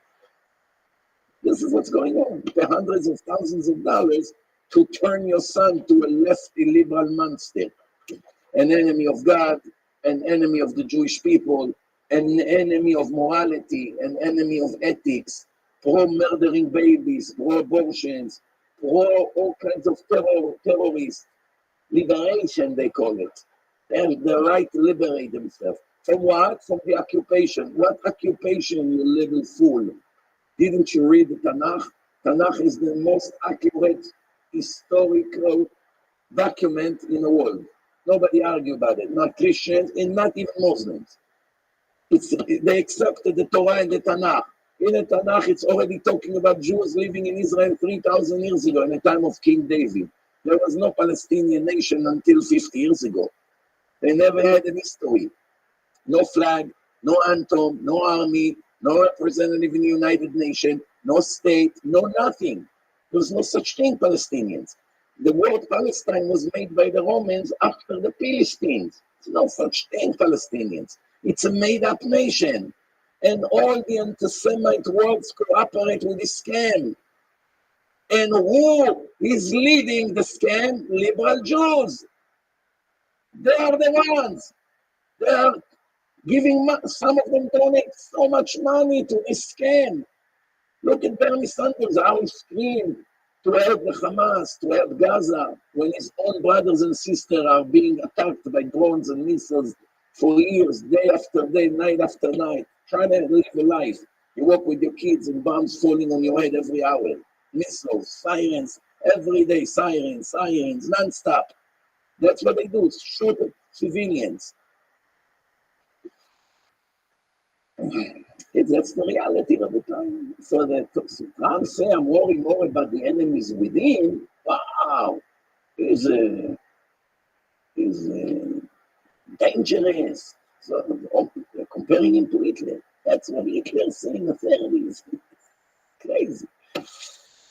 He's gonna go after minorities, he's gonna go after Jews, he's gonna go after that. There was nobody better to the Jews than to Trump in the history of the United States. Well, how can you twist everything 180 degrees? Can you name one president in the history that was more pro-Israel, that did more for Israel than Trump? There were other Republican presidents, Bush and other, Reagan, whatever. They didn't do 5% of what Trump did for Israel. He got so much criticism for doing certain things, recognize the Golan Heights, moving the embassy, do all kinds of things. And what in return, what happened? They still think it's not good for the Jews. Why? Because these liberals will always do what's wrong in the eyes of God. 100%. You know, last week over here, in Brooklyn, I spoke about that every time this democratic, liberal, lefty government of the United States is taking action against their best ally, which is Israel, their best friend, Hashem reacts with a natural disaster in America. I give an example of New Orleans and some other incidents. It wasn't my idea. It was some Christian priest that made a video about it. And he shows the United States is making one decision against Israel in time of Obama, boom. at the time of, in the New Orleans tragedy, the flood. They did something, I don't even remember the details, but the idea is that shortly after, there was a disaster over here. So one Christian pastor brought it up, and he started to compare every natural disaster. When did it happen? After this decision, and this one, and this one. And I spoke about demonstrations for Palestinians that took place in Florida. The next day was a huge, massive hurricane, destroyed the whole place. So I said, you can do whatever you want, but when you have to deal with the consequences of your choices, do not open your mouth and do not complain. You're going to pay the price like a man and deal with that. You brought it on yourself.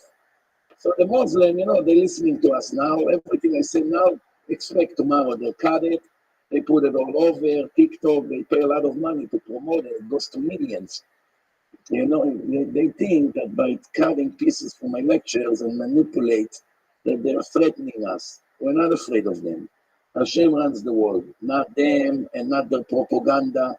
If we need to get hurt, we will get hurt without it. And if we don't have to get hurt, nothing will help them, no matter how much propaganda they will do. But one thing you have to know, that just to show you what kind of liars we're dealing with, when they cut what I say, they put 80% of what I say. But you know what they cut out?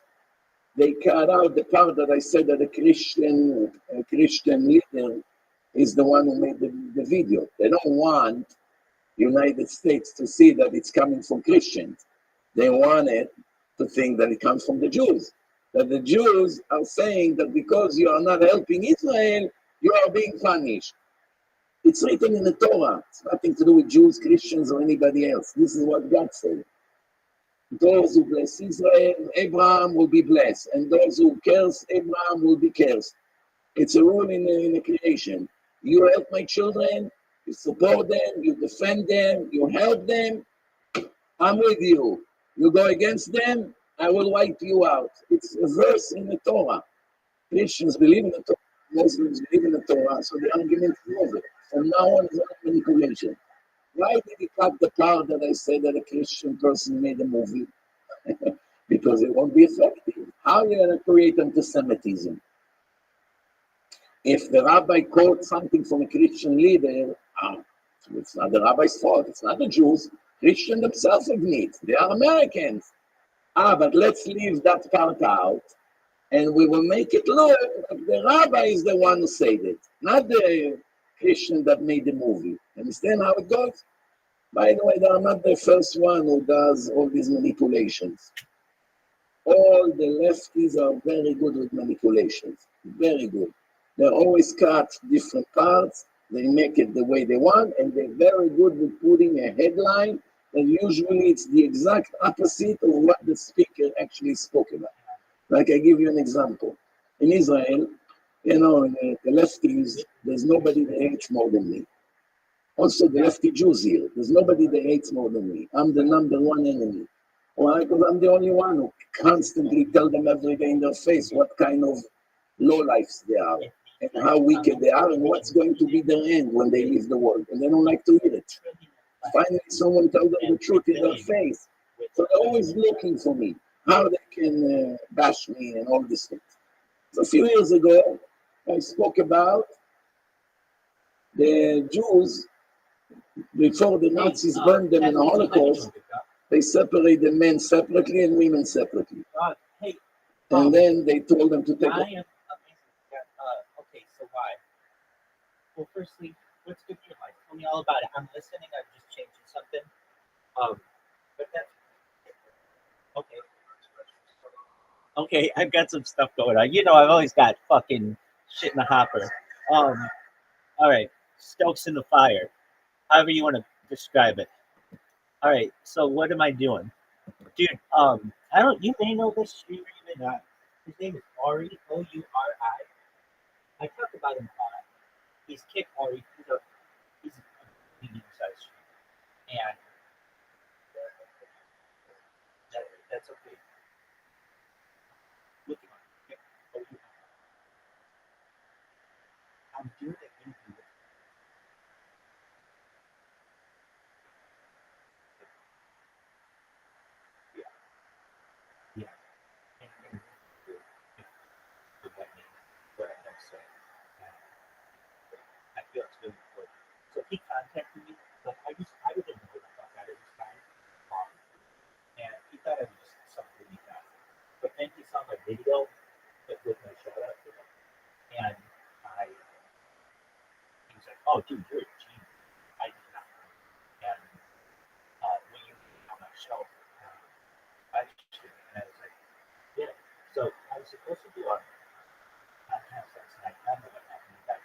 know the podcast world. People fucking are so flighty. No big deal. But with Corey's a special streamer. He streams a lot. He streams like 60 hours a month. And he, the first thing that I noticed about him was this is a guy who just always gets up and stream, but like totally under control and very fit. Like not a fat bitch, just drinking Budweiser Red. And he's just really fucking hardcore. Man, this guy is just a throwback old school kind of person. He's got a great person. So here's what I'd like to say. Well, so how did it come out? I don't know, but this is what I'd like to do. Let me just do it. Oh, this would be great. I didn't practice the other one, and it went really, really well, thankfully. But the more I practice anything, the better I get, especially with technology. And I'm having to do a lot with technology in this video. But I'm doing it on your behalf. I'm doing it on Ari's behalf. I'm doing it on behalf of all the streamers. You should know, past see that my entire life in tech, I feel the best app tester in the world. And I'm really good at it. And it's just picking patterns and things. And I still am not perfect at it, but I basically took an app that crashed publicly and made it into an uncrashable app or as uncrashable app as you can have. And I'm really proud of that. So I'm good with quality assurance and design and things like that. With that said, that's why like I've done this a lot. And the best way to show someone a problem is to show them with a video, because then they can see for themselves. As opposed to saying, like, whenever I press this, like, I don't know if that's the case. But if I show you over and over and over and over again that your shit doesn't work, that's interesting. And that can go viral. So here's what I'm going to do. When I come in here, I'm going to put in your order. But when it comes to the technical aspects, I have to switch your cameras and stuff. So here's what I'll do. This may not work. Oh, yeah, can you hear me? Good. Okay. So, look at the hey, what's going on? Then I will open you can see. Now can you see? Excellent. And I'll say, all right, well, I shoot my mic. Of course, I didn't recently buy the book, and do all of that. I got that down. I'll do a room tour. I'll do some shout outs to the different discords on it. And then I'm going to get into my shout out. So I'll ask you, hey, do you mind if I do some shout outs? Smart. Yeah. And I'm going to say, okay, this one's really hard. But I want you to know that it's going to be very beneficial if you let me say it all, because I include a lot of shout outs to all the things live stream on it, which will be cool. If he's not, then he's dumb as fuck, because this is how you make it. This is how you go viral. I feel like you reach out to these different families, like, oh, I like that person, and then you kind of hear, this is going to give you 115 streams on it. Okay, at least live stream, not the most subscribers, whatever. I mean, this week live streaming, this is top 150, which I think is important because these people are hot. All right, so I'll say, everyone, tell everyone you know, come to the Ori stream right now. We're gonna light this place on fire. We're here. No fear. Get over it. Shout out to Harry Potter Obama Sonic 10 Bitcoin. This is Quinn's going to the moon. Ed Ross by Harry Potter Obama Sonic 10 Eno. The ticker is Bitcoin. Eddie Craven by Harry Potter Obama Sonic 10 Eno. The ticker is Bitcoin. Elon Musk by Harry Potter Obama Sonic 10 Eno. The ticker is Bitcoin. I'm here to not only stand up for all people, but especially streamers. And I'd like to show everyone that it needs some improvement. And this is majorly affecting the platform. And so what I'm going to do is I'm going to go to another phone, and I'm just going to show you the user experience that people are having on sign up on different devices. And Eddie, you should know that you have a really great platform. I want to make it better. And this is an opportunity because I'm here with Ori, who's a streamer, and he wants this to be a really good platform as well. And we're just doing this because we want this to be a good platform. And I don't have a way for you to see this myself, so I'm going to use this platform. So I'm going to show you what a successful sign up looks like on right now on a Windows. Okay, so this is what it looks like.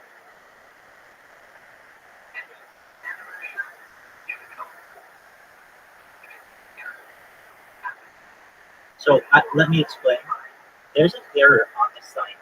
Sometimes it says server error, or sometimes it says unknown error, sometimes it doesn't. And I've tried it thousands of times. So I know this very well, but even I don't know what's going to happen.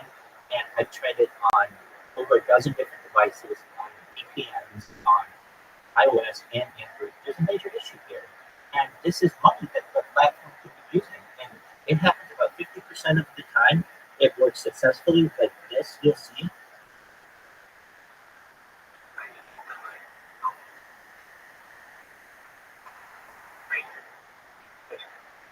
Next slide. So then here's the next video. Here's where it does.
It did.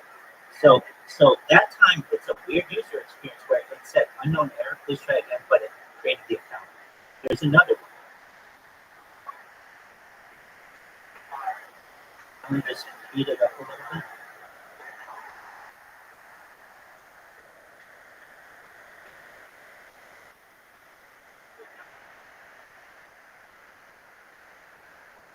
It's going to click right here, and here we go.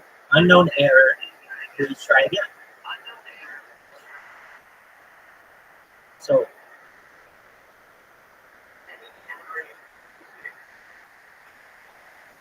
okay, so then this next error is interesting. It's a little longer, so I'm going.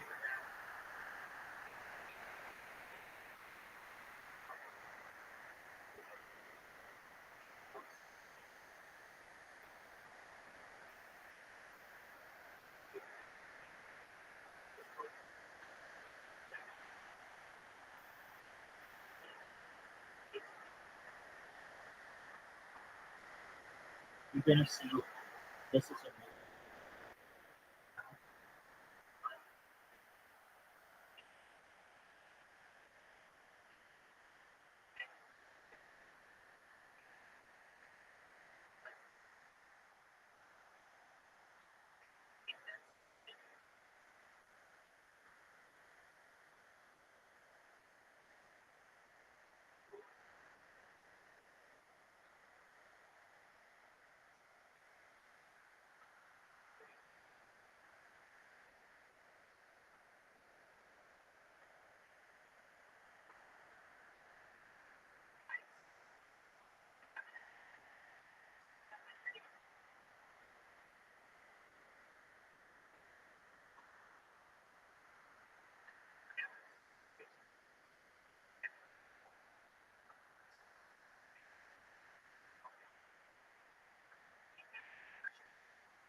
In the final video, I appreciate the patience here, guys.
And if people are wondering what this is on my screen, the little bot, just so you can see, shout out to Auto Clicker.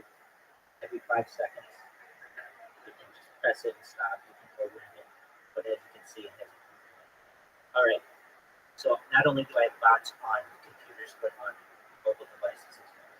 Okay, so why am I showing everybody this? Because I want it to be so spectacularly, phenomenally successful, and I know what it takes, and it needs improvement, and it needs a lot of it. And so, if it wants to be the best, then it will be the best. So, with that said, Eddie, this goes out to you. I see everyone, and it's documented in my live streams. Sometimes people have thousands of viewers and no chatters. That doesn't happen. And so, what you need to know is people depend on these numbers to eat. This is very important to people. When people's money is on the line, it's the most important thing to them. And so they have to be able to trust the platform. Trusting the platform as a user is very important, and trusting the platform as a streamer is very important. And when a user has this type of sign-up experience and streamers have all these numbers that are all over the place, it's a bad experience for both. And I really think that you have something here. I wouldn't be telling you this on this platform right now if I didn't think you did. All right. And again, you're going to be extremely successful. There's a few things you just have to tie up, but it needs to be done very, very quickly because time is of the essence. Moving on, I want people to know that you're a billionaire, and that is an expectation for your platform to be a quality experience. And in most ways, it's really, really nice. However, if you need to be a millionaire with a trillionaire platform. I'd rather have you be that than a billionaire with a billionaire platform. Put more effort into this. I know you have 200 employees at kick and 1,000 at stake. You need to double both. I think you see it. I'm able to find this out just as a regular user on the outside. Imagine what's going on in the inside. I know that you can say, well, according to long-term projections and all these things, but you didn't see this coming. You have to buy automation software, and you have to pay more people more engineers to push out updates quicker. Your platform will be so much better because of it. I want you to know that if you're watching this right now and you haven't already done so, tell everybody you know to watch this stream. This is going to go viral.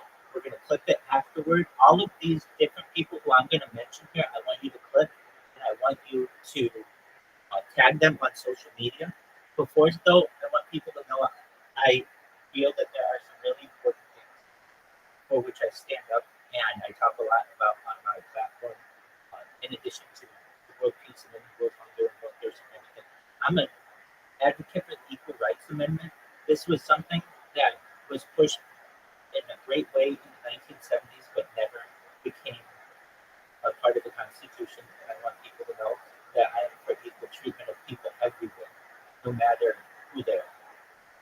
I think that there are types of technologies that perhaps may be suppressed, one of which is a gravity battery. I think it's really important that people start looking into other types of batteries, ones that aren't lithium, that explode, and that have to be mined. A gravity battery, which uses microgravity, basically in your purse or in your pocket, it could power your battery long term and never needs to be recharged. I think that's really important. The hydrogen car, I believe, is the future. People advocate for the electric car, which is great, but the hydrogen car is really the future. Hydrogen is the most abundant element in the universe, and also it has many advantages. I know one reason why it hasn't had mass adoption is because it's just difficult to have hydrogen stations, or it's not difficult, but it's just they're not available.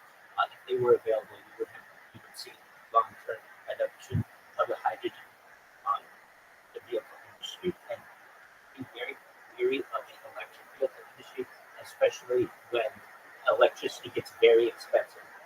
I'm a huge advocate for solar power, so please, if you haven't already, buy solar, and you can at least help yourself in the future, because electricity and energy, I think, will be very expensive in the future. I'm a big advocate for the Bering Strait Tunnel. This would be a tunnel that connects Asia and North America. I think it's very important that we connect these two continents, which would give people the ability to, for instance, drive from New York City to London or New York City to Cape Town. That's a really exciting opportunity. And then additionally, I'd like to bridge or connect the Pan-American Highway in the Bering Gap. If you weren't aware, the Bering Strait Tunnel would need to be about 51 miles to connect Asia to North America, and about 70 miles of the Bering Gap in Panama, between Panama and Colombia, would need to be cleared, just a roadway to complete the Pan-American Highway. Once these two spots were bridged, the Bering Strait and the Bering Gap, you would be able to drive from Buenos Aires to Cape Town, or Buenos Aires to London. This is a really exciting opportunity, and it isn't something that is impossible, especially over the course of a century and long-term planning. I'm a long-term thinker. I'm a long-term investor. Everything I do is in the future, because if you haven't heard before, I think the life extension technology is a thing, and I certainly know it's a thing, and by the technology may be something that may be achievable in the future. So when I look long-term, these are things that not only I want for my children, but I want for myself as well. I want people to know that Bob Lazar is a hero, in my opinion, standing up for what he believes in, and he has told my book for the last more than 20 years, and he is the one who first disclosed element 115. I believe that these higher level elements should be investigated more. If you're a young person, you don't know what to study, please do your best to invest in the sciences and to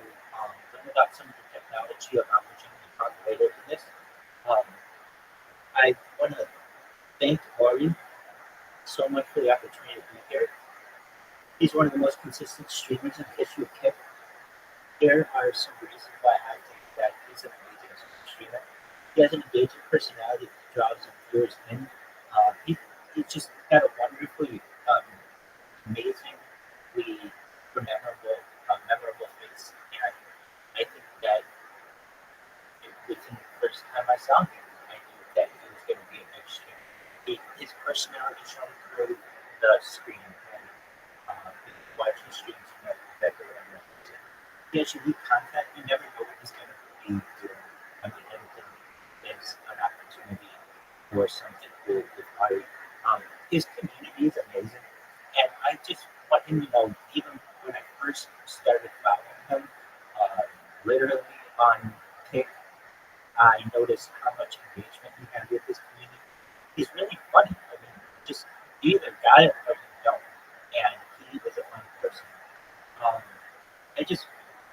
I could go on talking about how amazing I think Ari is, and I really appreciate that. And with that, I'd like to do some shout outs to some streamers. I'm going to run through these. I understand that it may take a little bit of time, but just know I think it can have long term possibilities. Right now, this is the top 150 or 200 streamers on the internet. And so if you're a fan of any of these people, click this, send it to them, tag them on social media for going viral. Westcall, Leon, Aiden Ross, 5K Power Alongside Kennedy, Scream, Ilya Samiki, ERB7H, SHXB, XQC, Cry QC, Davo Exensis, Mr. Stevensic, Art Jijabi, Kostu, Ire Rothschild, Maherko, King Pekka, Odablock, Absi, Grinker, Hype K, Joel, Cobra, Derek, Classic Beat, Nexus, Melstroy 271, Egg A7, Vodka Funky, Renee, Action Man, shout out to Action Man. I went into your Discord just like randomly the other day, and I got mad. Literally didn't say anything. I just brought my account. But if you give me her bad, I appreciate it. All these other people check and see if I'm banned in your Discord because I know I am. And I will call people out. Just watch. The LSPX6 Bugasa, Cheezer, Sismul, Abu, Beer, 16, Amaranth, Nitru, YouTube, Amaranth, Unblock me on Discord as well.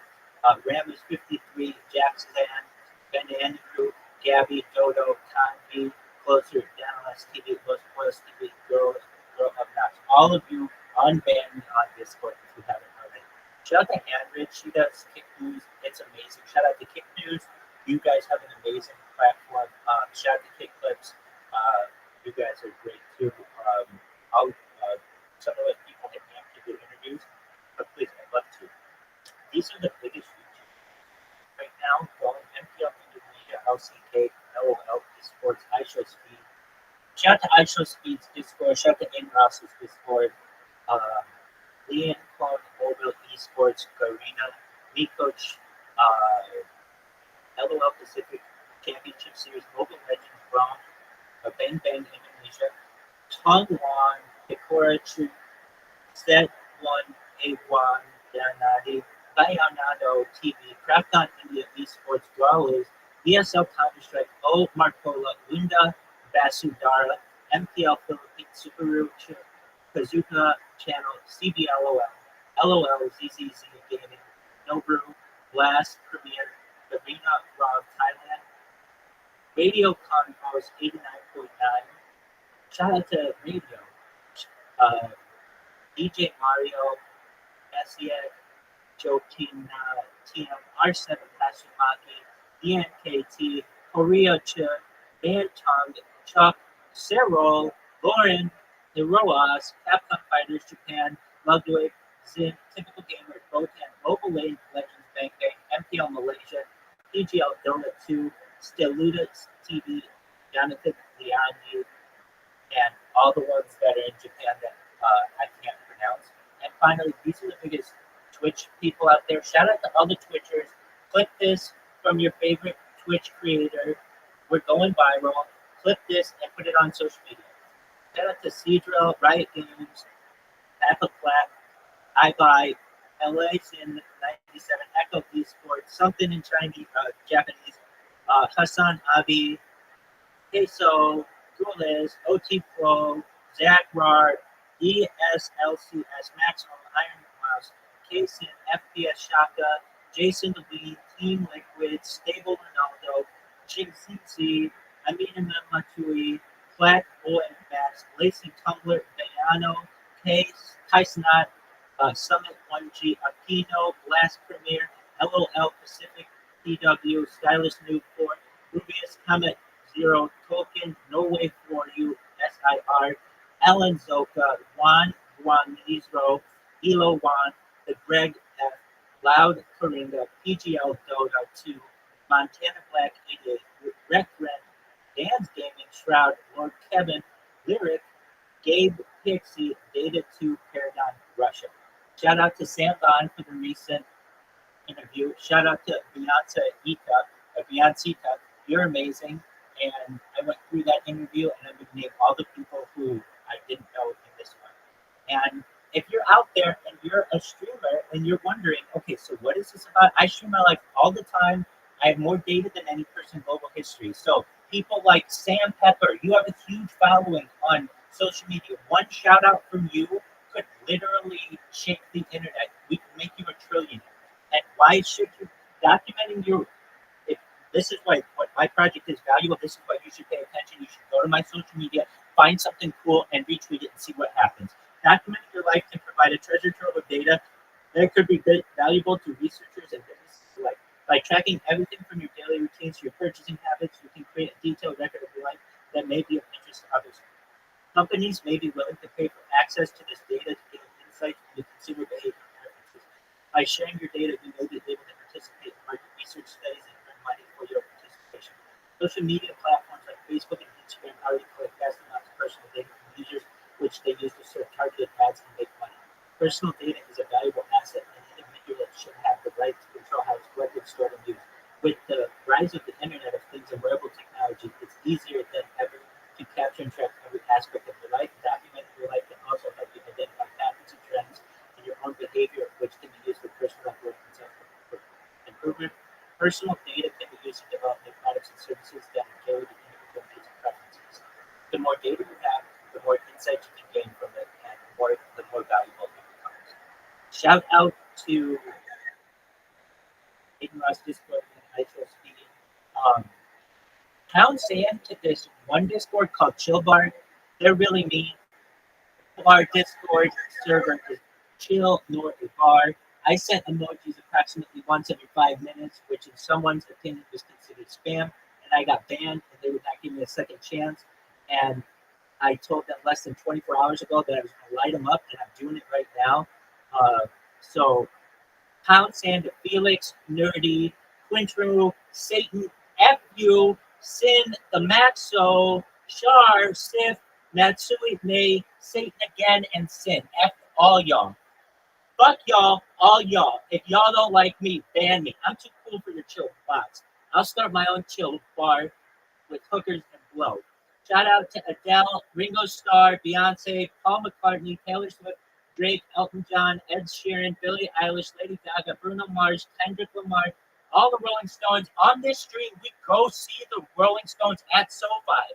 I have it all on video from everything. I have it all archived. Bono, Slash, U2, Jay-Z, Rihanna, Coldplay. Coldplay's going to be huge. They're going to be bigger than the Beatles. Just watch.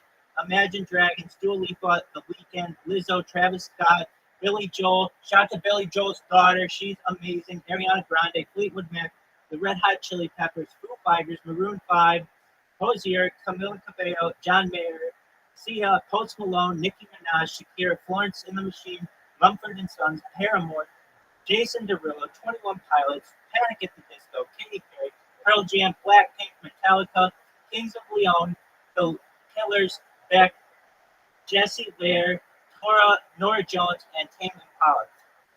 Before we go, shout out to Harry Potter Obama Sonic 10 Inu. The Discord is my Discord, Rabbi. Rabbi's Discord is discord.me/Rabbi. Buy Harry Potter Obama Sonic 10 Inu. Shout out to the Fantasy Football League. I'm going to give shout outs to everybody now. I got TVMU. He's the developer of the coin that's worth $300 million plus right now.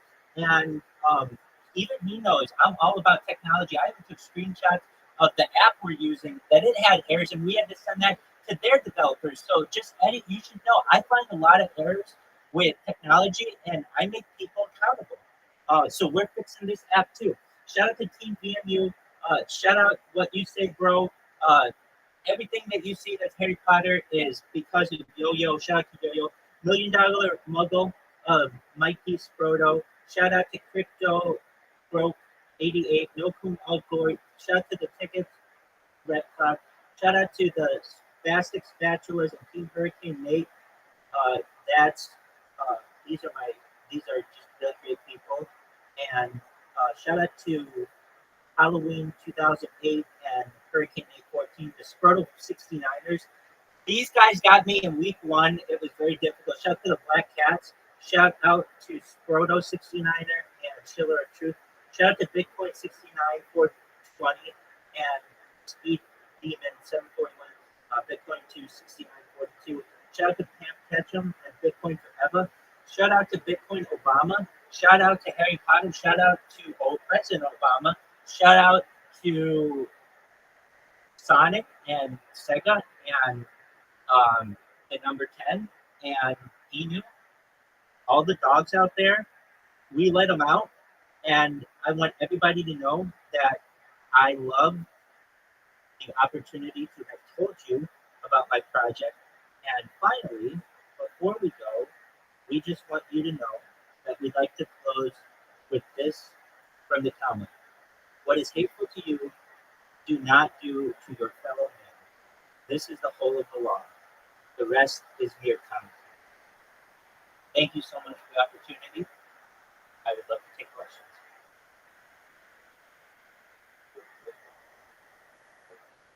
Do you like it? Hold on. I don't want to hear it. Here's what I want to say. I'm not going to say a thing about Amaranth specifically. Amaranth will let me back into this one. But the other people also let me back into this one. Okay, so what we're going to say, that's all I'm going to say. Of what I did, I wouldn't change too much. I'm pretty proud. Go ahead. Oh, yeah, definitely. Oh, yeah. I should have thought of it. I should do that right now with other people out here. Yeah, definitely. Absolutely. Caspian C. And how do you spell her name? Alyssa? Yeah, no, I know. I got it. Excellent. That's right. Okay, stand by. Okay, yeah. Anybody else who want to shout out? Okay, good. Oh, you're good. You're good. Yeah, dude. Well, here's the thing, though. I think it's fucking brilliant because that's the top 150 streamers, and it'd be like, oh, hey, dude, did you know that so and so talked about you on Party Street? I think it's really smart. Is it not?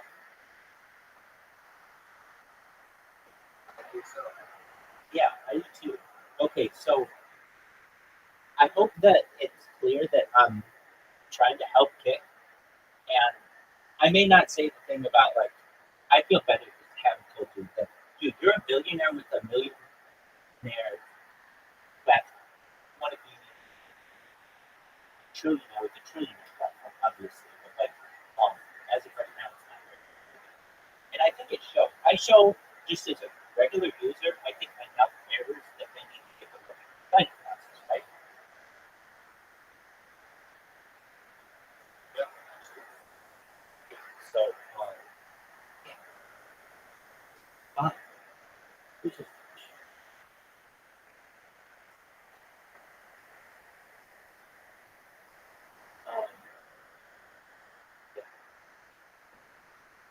so at the end of it,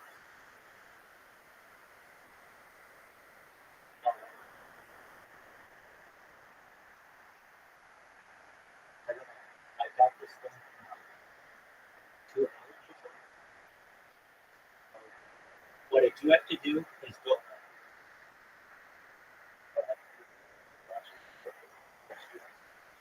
Yeah, yeah. And, oh my God, there's somebody here. Oh wow, they brought in this fucking really loud sound. Really, really like screeching loud. Like um, it got me. Like it fucking, it sent a chill on my spine. Like I was not expecting that sound. And I've been saying that.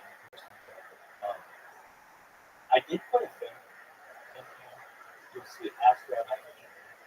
People come in here and they just want to barrage me with fucking questions. And normally it's fun. But I'm getting to the point where I'm picking up momentum and I need this, like I'm focused on something. And it's like, dude, I don't sit here and answer like fucking 30 questions. Most of them. So, if somebody's got a question and they're like, blah, blah, blah, blah, blah. I'm like, and I'm in the middle of something. Like, you can ask me whatever you want. Right above here, just ask me. Like any question you want, type a list of questions. I will take a very good amount of time to make sure everyone is as perfectly happy. Maybe like, no, but I want to sit here and just ask questions. It's like, God, I understand. You came into my life. Right now, I'm doing my own thing. I may be listening to something. I may be sending something. I may be in the middle of it. Because that's what's happening too much. Too. It's like, I'll be in here with somebody else. And somebody's like, blah, blah, blah, blah, blah. I'm like, hey, calm down. I understand that the show is about you, and I understand. But just know, in any room, be it real or digital, I have the big spot. And at this point, you need to take the number. So, but you know, for the most part, people can hurt other people. I think, but it's like, well, then I didn't. Did I tell you? Not so surprising. There's this guy who came in here the other night, the night that I did that interview with Sam, and this guy, literally, we were playing the game. We were playing, and he came in here and he's like, "Yeah, I'm just gonna come in here and just ask you questions." And I'm like, "Okay, well, just know it. I've been answering questions all day. I just did an interview. I literally just uploaded it, and so just please know that."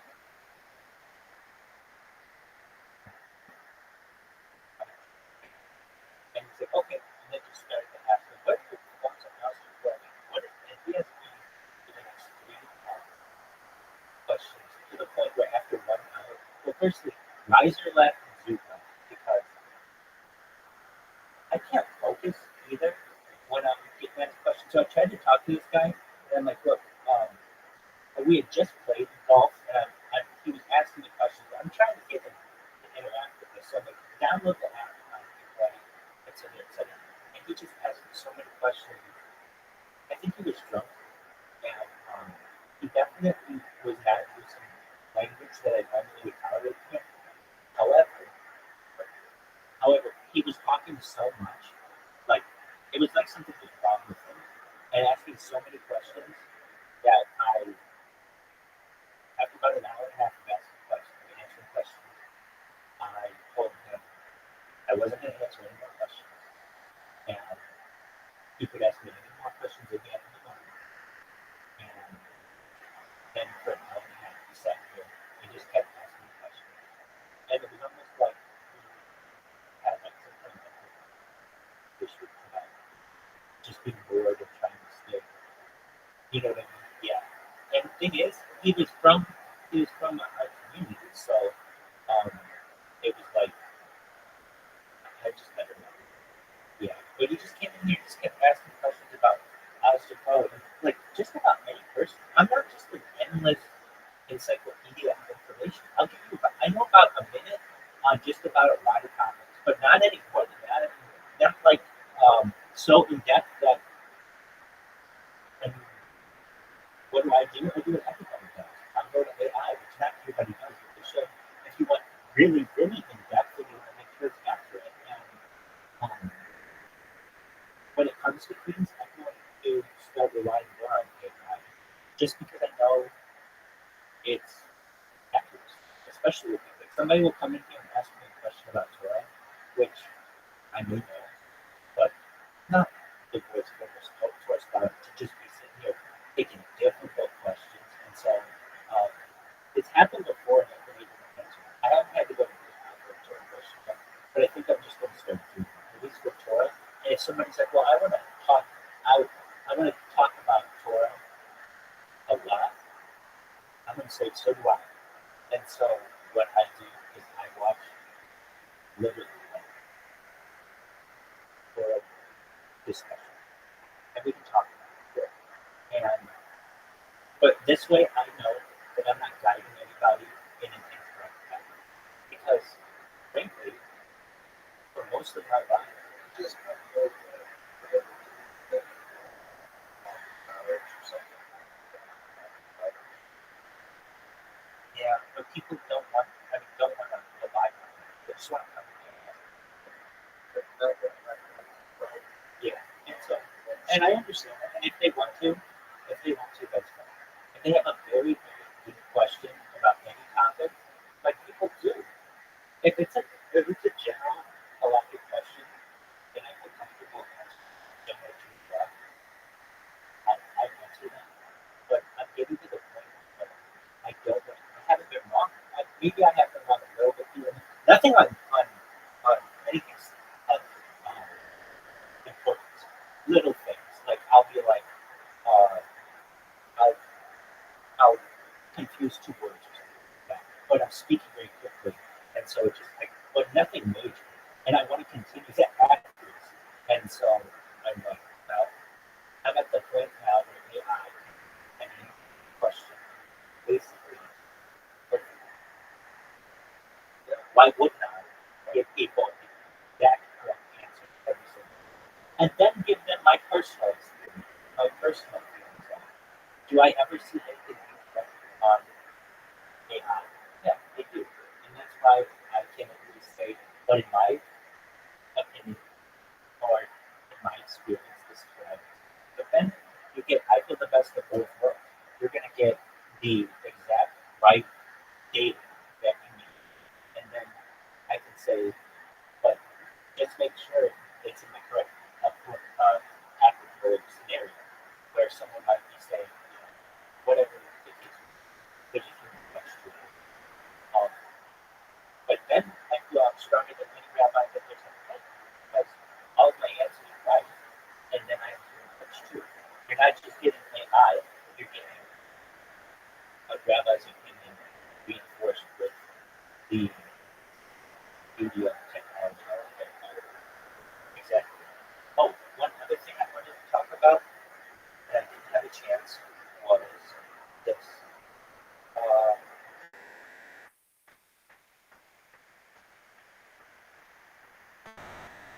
Here's a list of technology that I'm able to research to think is really important for the future of the world.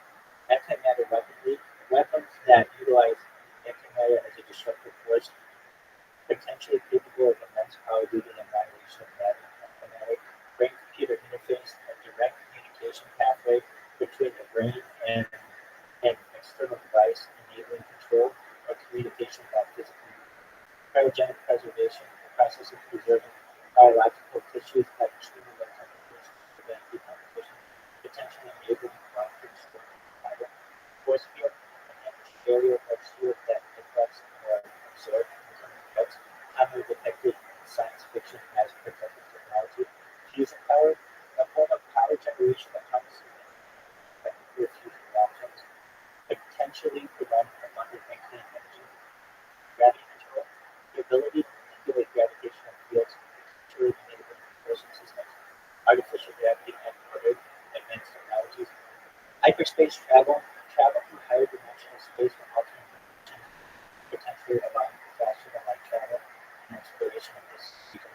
Invisibility cloak, the technology that renders objects invisible as camouflage by bending light around them, often depicted in fiction and stealth device.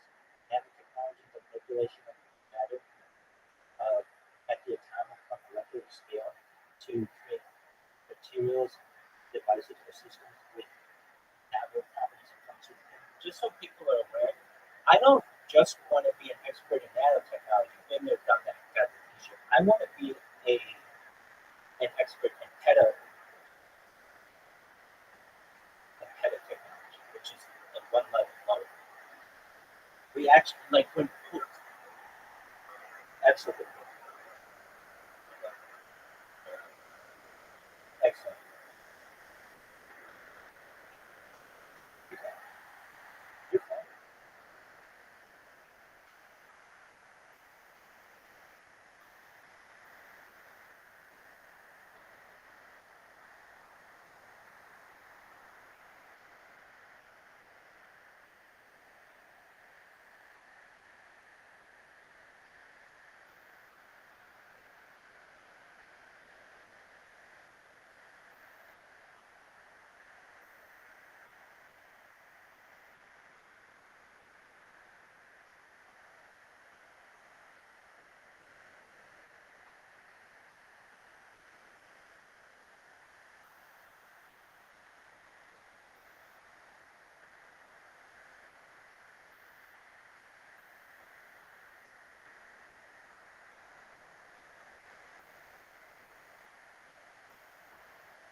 Call your mom, call your dad, call your brothers and sisters, text everyone you know to tell them to watch this stream right now.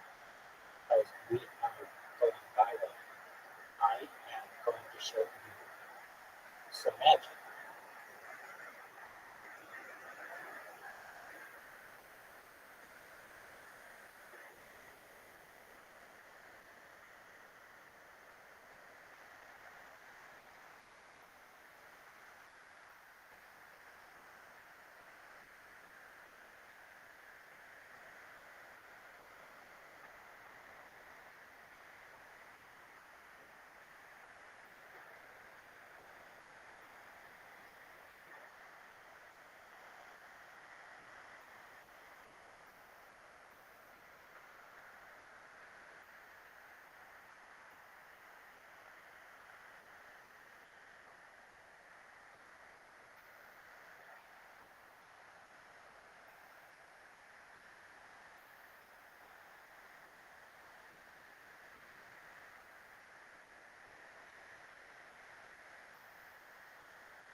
Yo, how are you?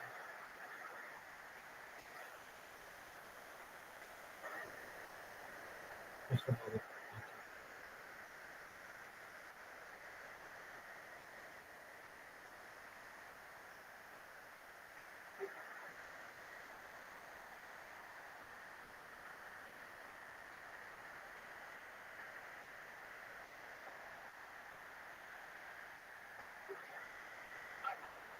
Hey, what's going on?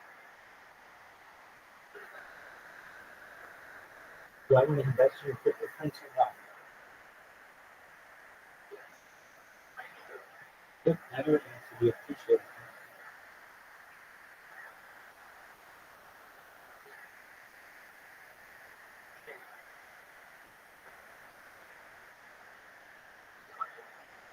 Uh, do it in self-promotion. Self-promotion. Post whatever you want in self-promotion. What's the number? What's the name of your cryptocurrency? Okay, well, put it down there.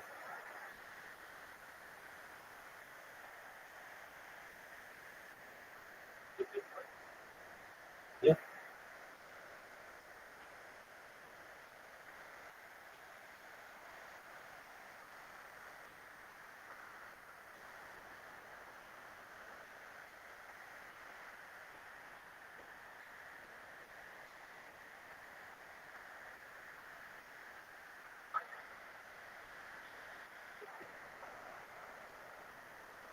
Doug, you can figure it out. If you can figure out a cryptocurrency and name it that, you can figure out where it says self-promotion or whatever you want. There you go. Dude, you're smart enough. You can figure out how to press a chat button, right?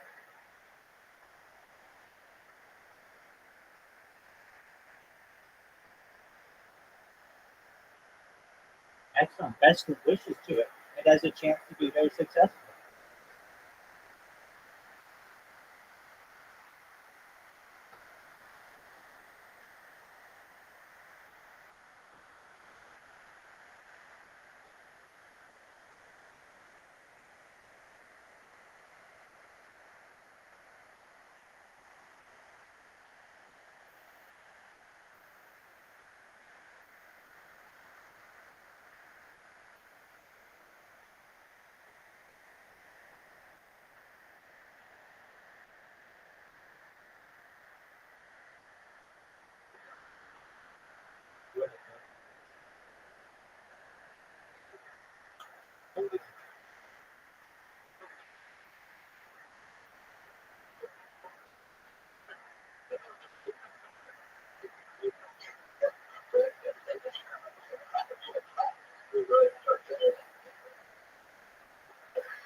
Like I said, that's why we have free speech channel. Put whatever you want in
there. Yeah.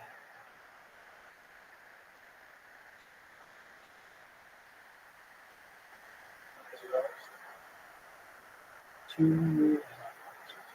It's gonna be 7 minutes.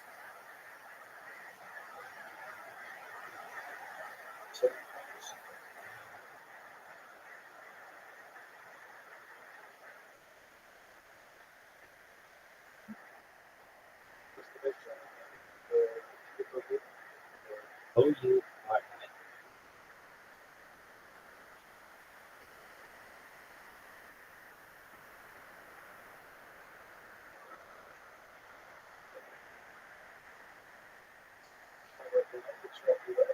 Yeah, probably. He's on it.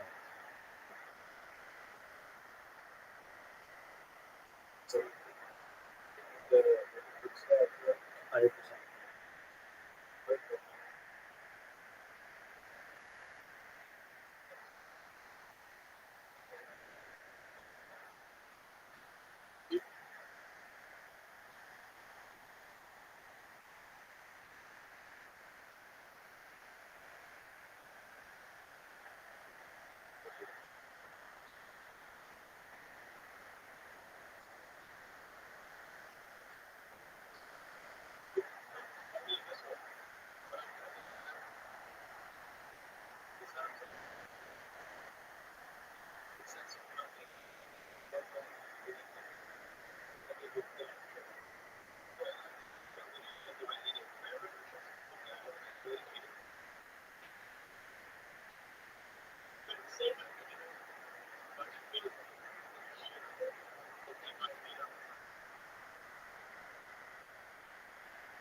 Yo, dude,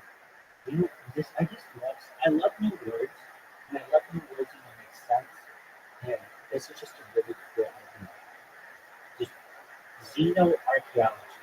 the study of alien civilizations and their artifacts, possibly through exploration of other planets. Xenoarchaeology. I've heard of words.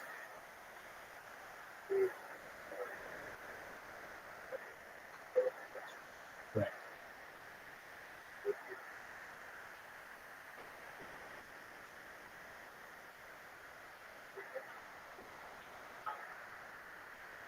Anything that you have to ask Rabbi anything, click that, ask me any question you want.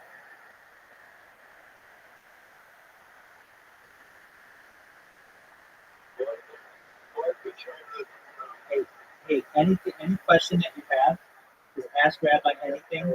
Just put it in there. Right now, I am preparing for a podcast that I'm going to do in a couple hours. But if you ask any question there, I'll do my best to provide the best answer possible.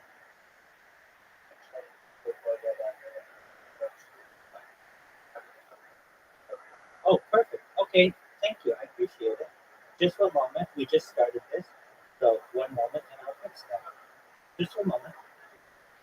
Just one moment. We will channel permissions. Everyone, you can see it.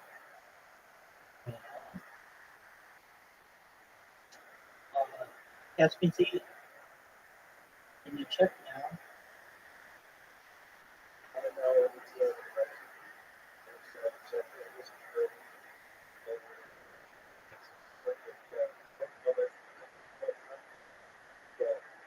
Ask me anything that you want there. Beautiful.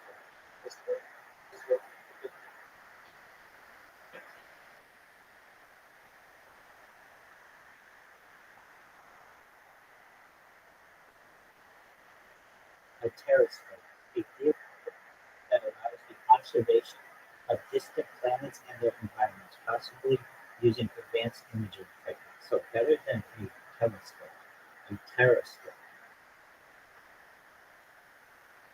Sunscoop, a concept for capturing solar energy directly from the sun for transportation or power generation. Skybook, a tethered structure in space designed to capture and accelerate objects for transport to and from orbit.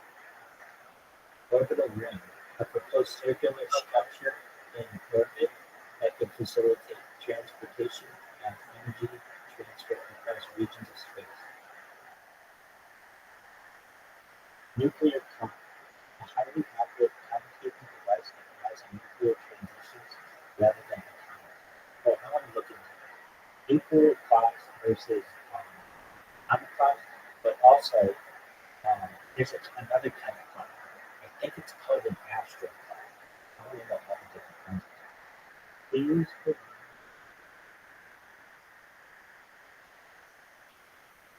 the list.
Caspian Sea.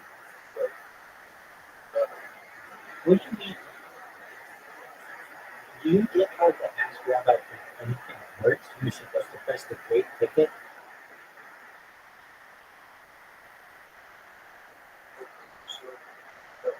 Yeah, so that's not.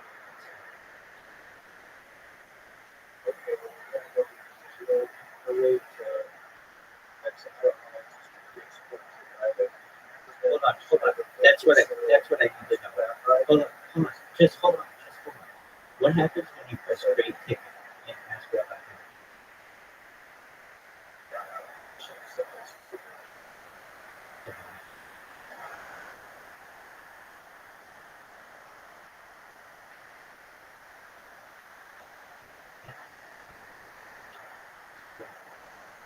Rabbi would feel that the root button which controls messages from the Let's try that. Okay, can you try it again, please?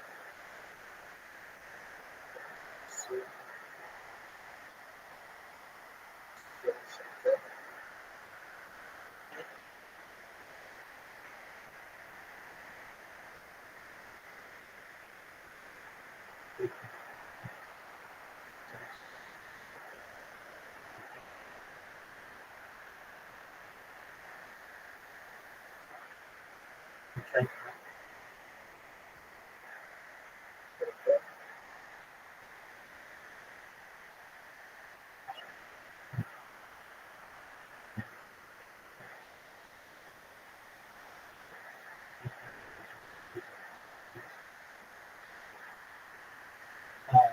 What happens when you try it on that?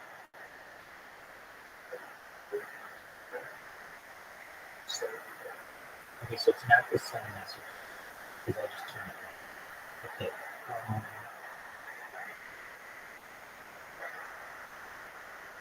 Okay.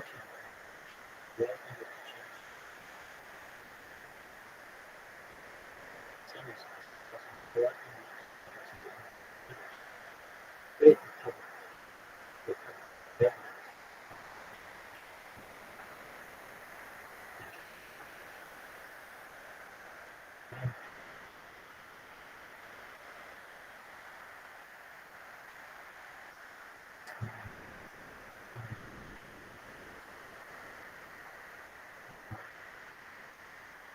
You change. Okay. So when you try to press that button, that can happen, right?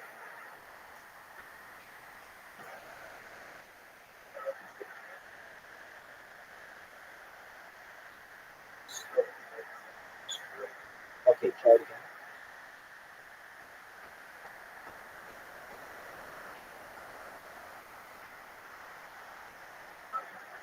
Okay, try it again.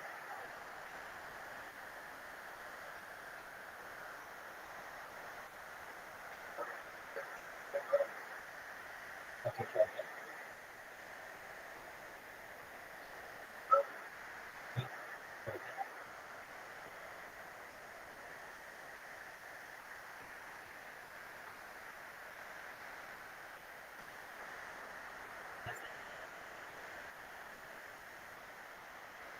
I think it's this one. Hold on. I think it's this one. Okay, now try.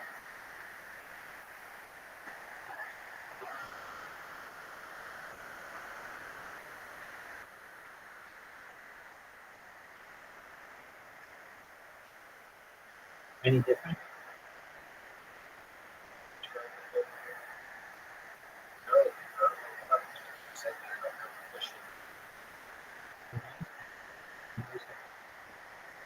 Keep it. Keep it.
Private chat. Okay, so,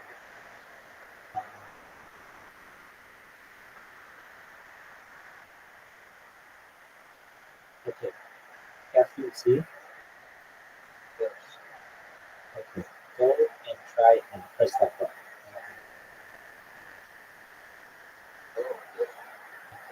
It's possible for the chat. No, you're doing everything right. No, you're doing everything right. I just over the minutes. For me, it's a permission. Okay. I'm turning on all the permissions right now for everyone. This one. So you try. Can you try it now? The rabbi, ask rabbi.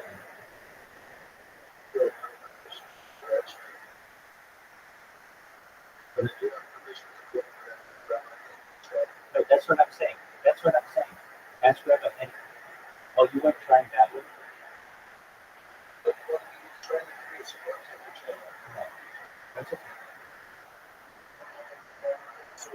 No, that's okay. No, it's okay. It's okay. It's okay. Press create support.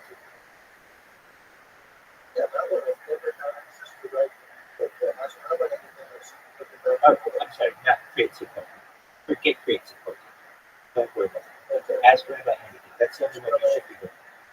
That's fine if you want. Not right. There's a button. Okay, that's what it is. So you don't see anything okay that says ticket tool.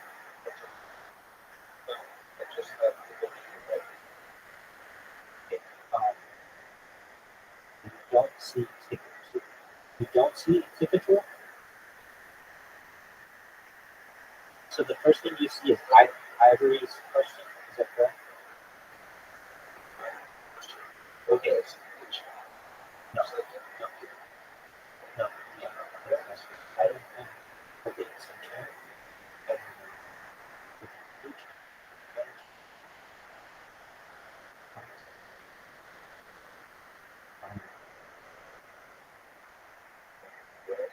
okay, so this stuff happened.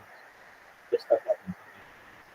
Interesting. Okay, there should be a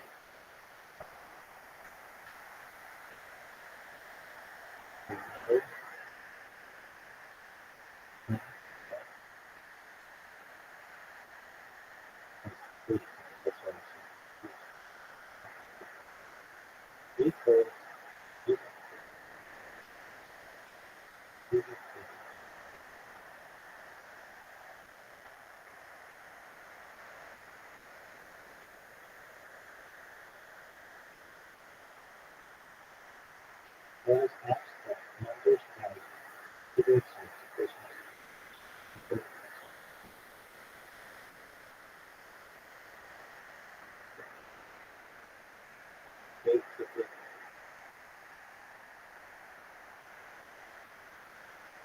do you see below where you said hi? It says ticket created, ticket 0001. It's a whole new field.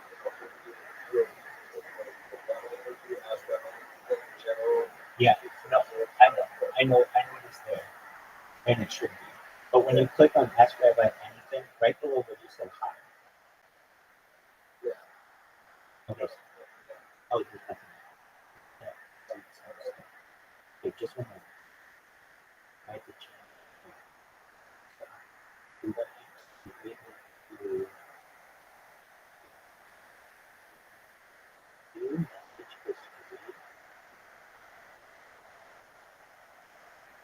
Can you see it now? If I is the last thing you see, right?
Send the pen to a channel.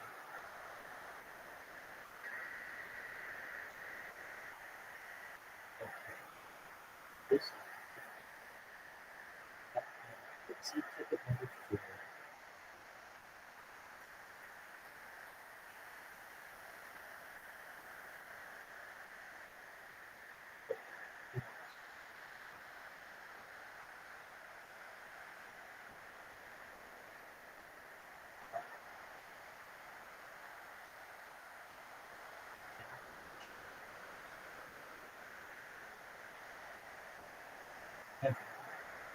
You check manage permission command open.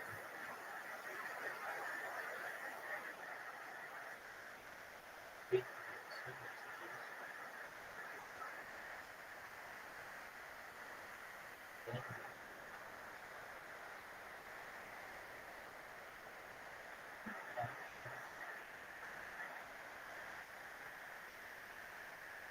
what can people see?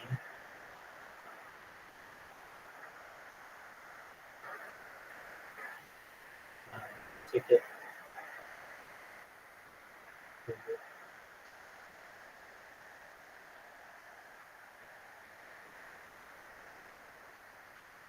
Tickets.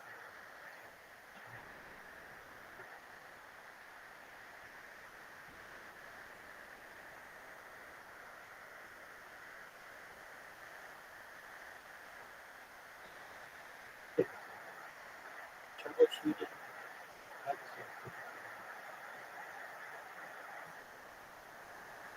Input selection.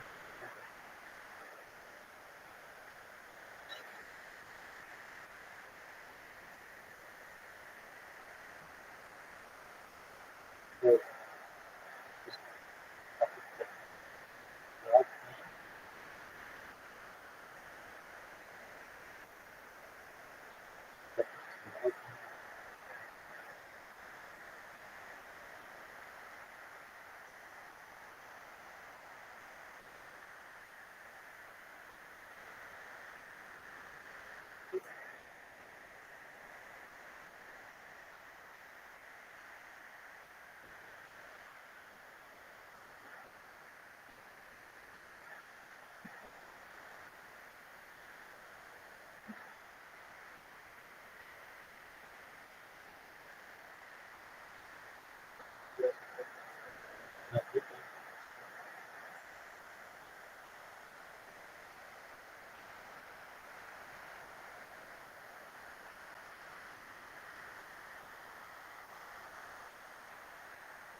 All right, can you check now?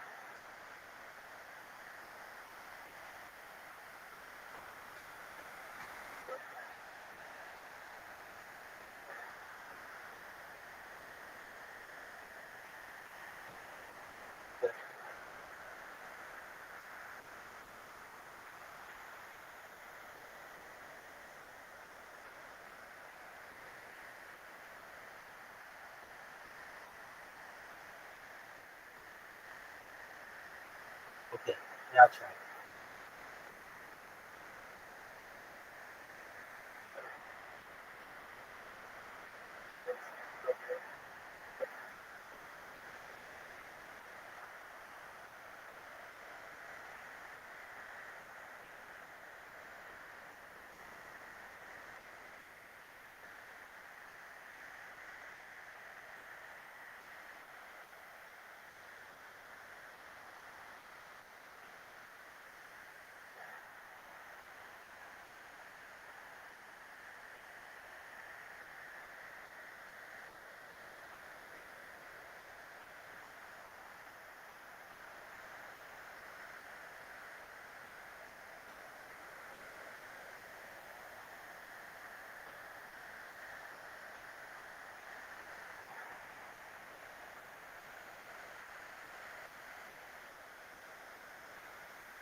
No, I'm creating a Discord.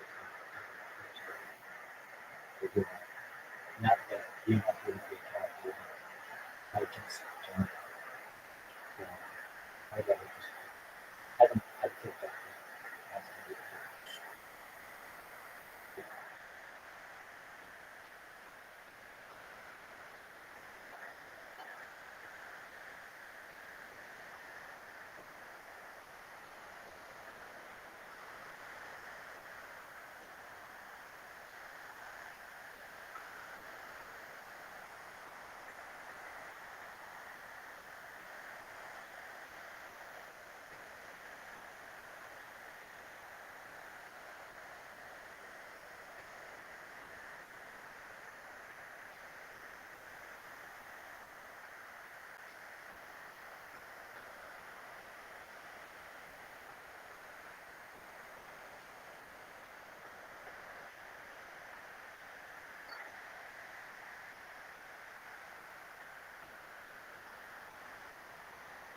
Hey, what are you talking about?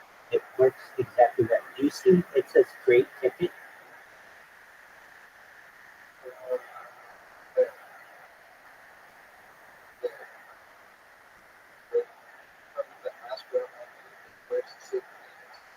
It says ticket to ask Rabbi and to create a ticket, react with, and then it's like an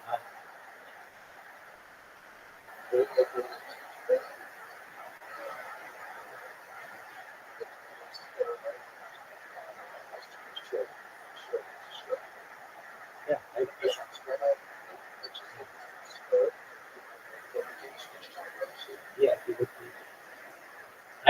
yeah. I just created a brand new account and it has me created.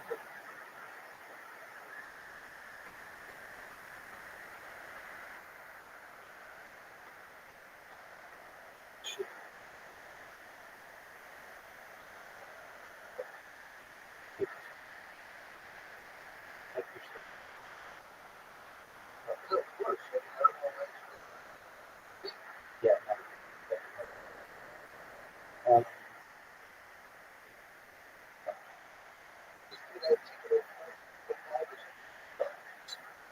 yeah. I see that. I see that. What you're showing, can you leave Discord and come back? Not the whole thing. You don't have to leave it, but just close Discord and come back.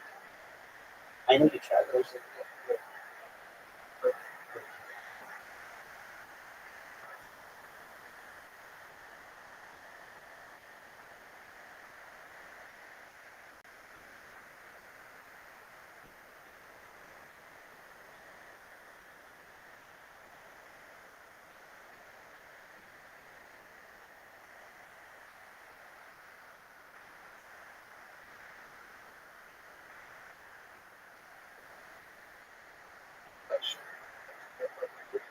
That's what it was.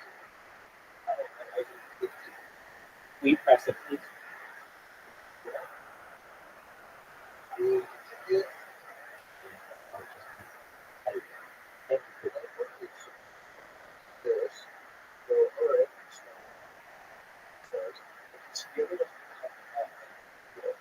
Hold on a second.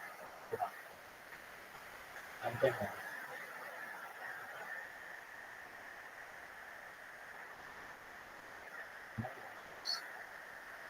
Well,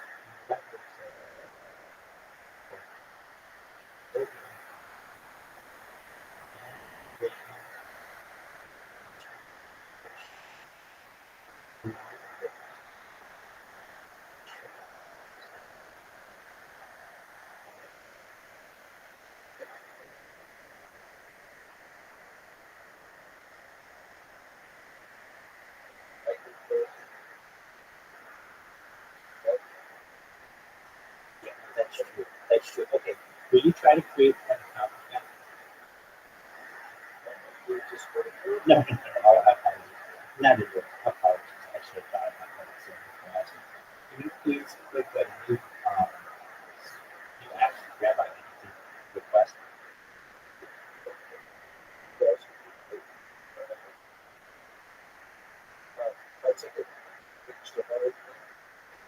Oh, perfect. Perfect.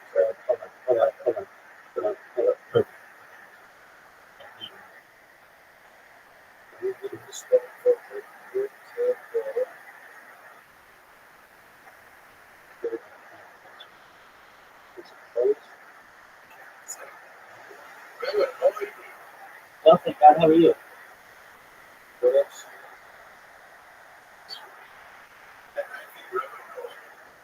Yes, it's Bobby. How are you, Bobby? Excellent. Bobby, I'm gonna be doing an interview in a little bit, which is really exciting with a live streamer named Ori. His name is Ori, Orui.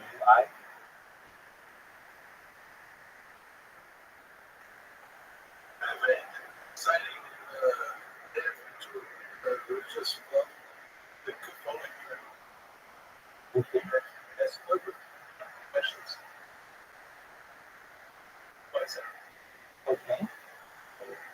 How's that been? Okay. You see what I mean? But it has to have it. That was, Sure. that was the one. It has to. I understand that.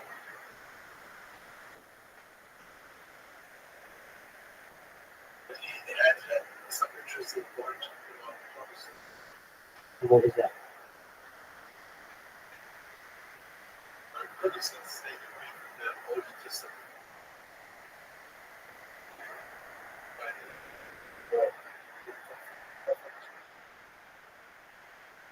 Very well.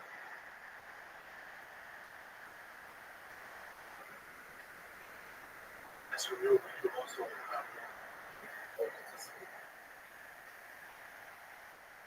Traditionally, yeah.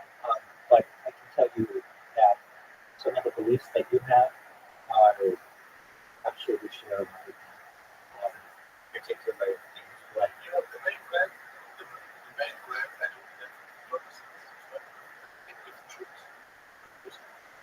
This chosen and it's I would think that's okay. Do you think that's correct? historically, it's been stated, but I think every people thinks that they are chosen to Judaism is no different. But that's the main separating part for the thought that Jesus Christ said that I'm not chosen to do everyone can make up.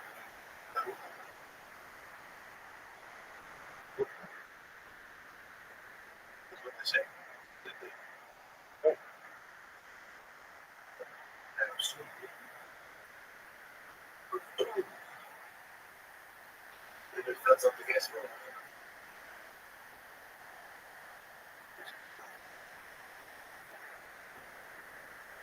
I understand. Apologies if I'm not vocal, but I'm preparing for a podcast. yeah, right. I understand. I'll tell you this. Let me preach you this way. I think everybody can agree. If you want to believe in God, whether you believe in God or not, whether you're Protestant, Catholic, Muslim, Jew, you are Taoist, you are Hindu, whatever. You don't believe anything, you're secular, whatever. What everyone I feel can agree on is this. If you believe in God, that God is energy.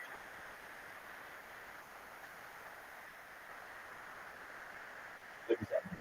Basically, all those people, including Jews, Christians, Muslims, Taoists, Confucians, Hindu, secular, whatever, they want to believe in something bigger, that's fine. That's energy. Scientists believe in energy. Secular people believe in energy. Why can't religious people believe in energy? Anyways,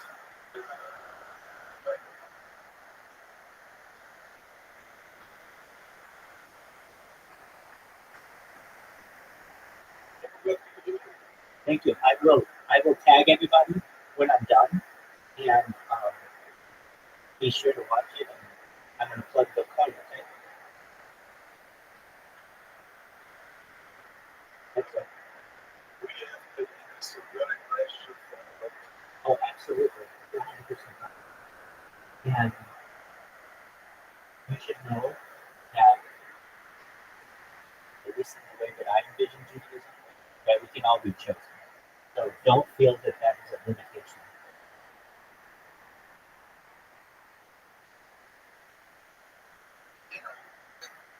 I think you understand what I'm saying. Yes, sir. That's right. Besides,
to study Kabbalah, would be at least 40 years old and have some provided experience that I do not yet have, including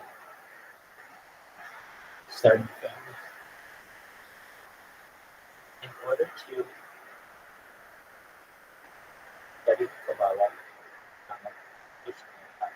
should be at least 40 years old and should have completed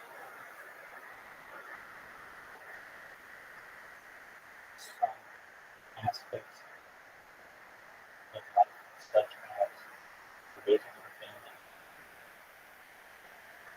um, um,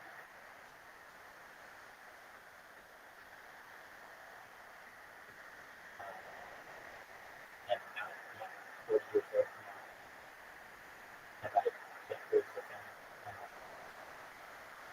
Your best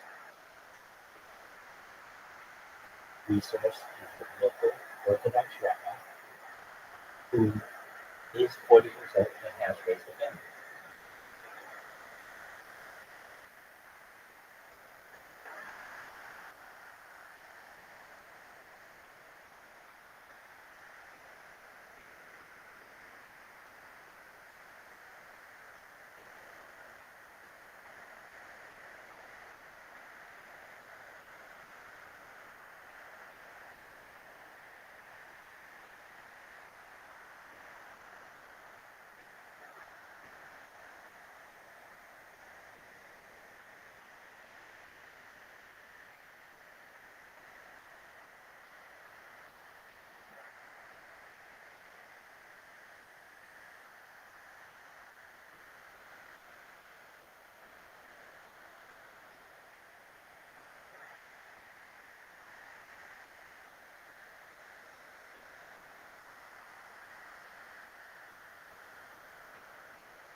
can see. Can you hear me?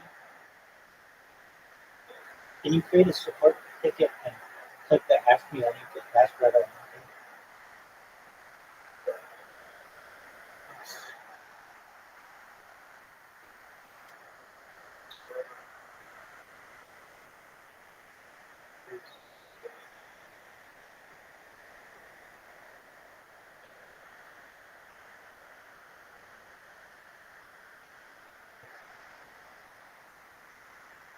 No, we created stuff. Okay, so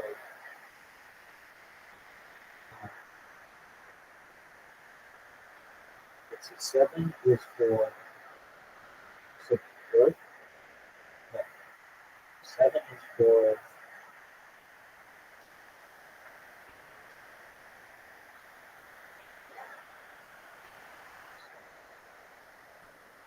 hope.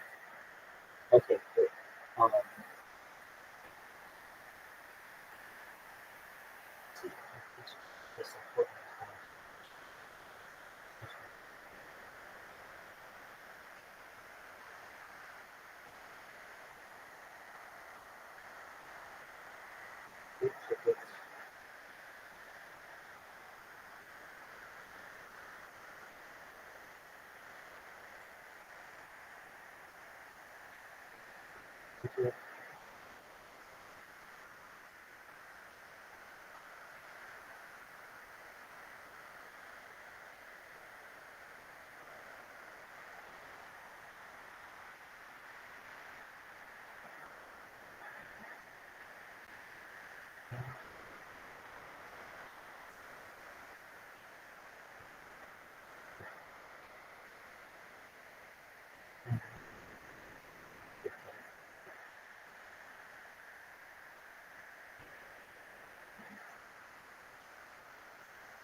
Okay, now would you please press original? Okay.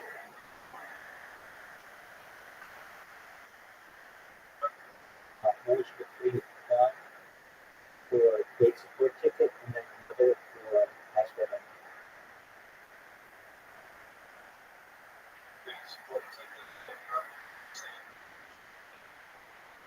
So what did you say?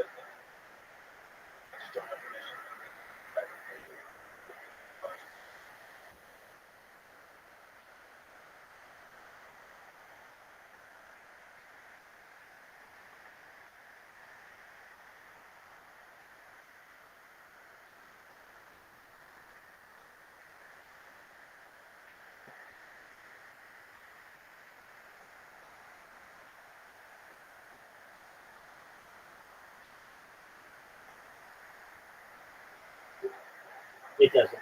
Here, I see it doesn't. So, favorite thing, dashboard.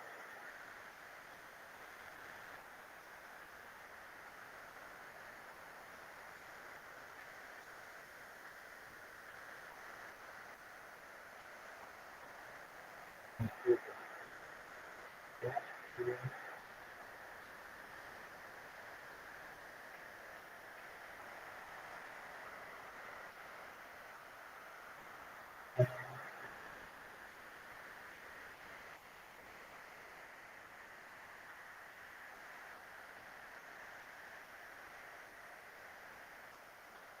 Every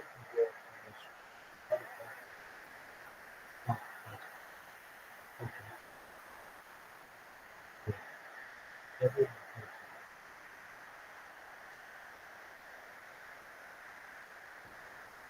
support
No fucking way. Same shit happened to me when I closed and came back to work. Okay. Can you check it now?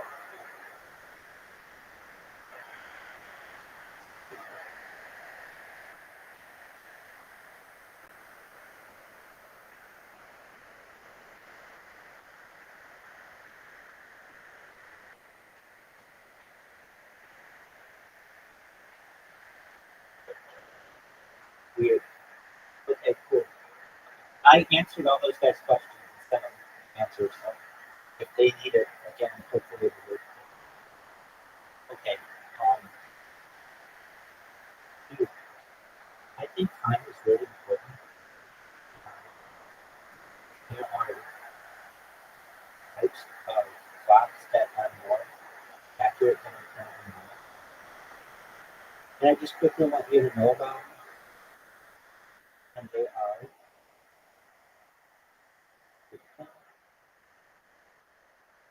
and you.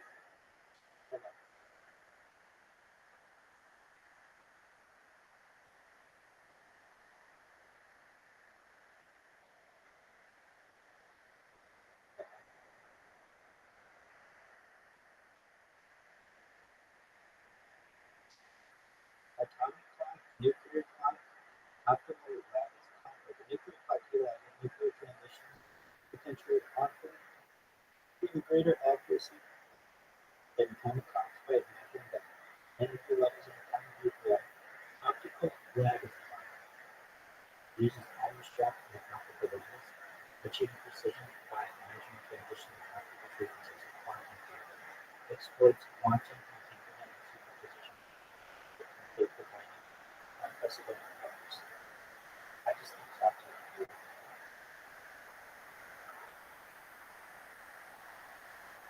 And when people get really, really specific about shit, they don't realize that like the clocks we use are basically bullshit. Even atomic clocks aren't that good in comparison to nuclear clocks and like astral clocks. Astral clocks are way more accurate. So it's just like when people are like, "Hey, you're late" or "You're on time," according to who? Like according to the fucking thing that we say, but that's not even that accurate.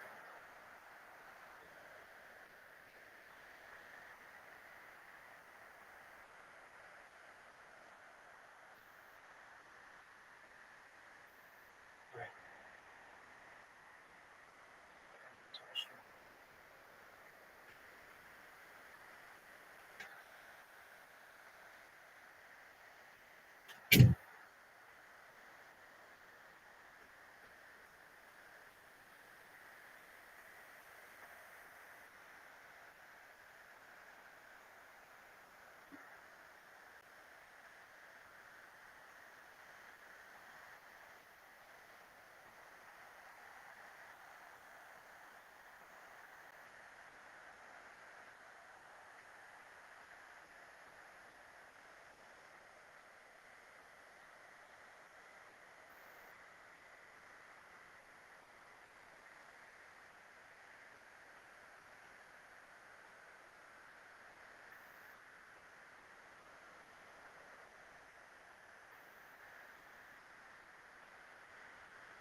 All right, can you hear me? I feel, I really, I feel, yeah, I'm excited about this interview. I'm more excited about this interview than I was the other one, or I shouldn't say it. I was excited for both. But I know the streamer a little bit better than I know the other streamer, and so I know, I mean, I think I know, they'll just let me do what I want, which is the best thing you can do, just basically let me wind up and fucking talk. If you want to go in there and you want to just fucking ask me every fucking question that you can, that's cool too. Just save it for the end.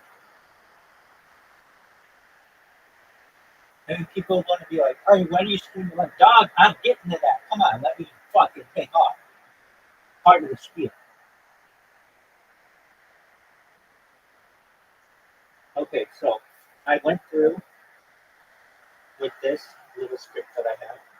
What do we want to talk? I just tell everybody to do a shout out, go to my shit. We're watching all the other streamers that come here, all your mom, all your dad, brothers and sisters. Thanks to everyone you know. I want everyone to know that I stand for everyone. Peace, healing, and love. Here's why I always going to be in my streamer. Here's what I'm going to watch this fucking please, Sam.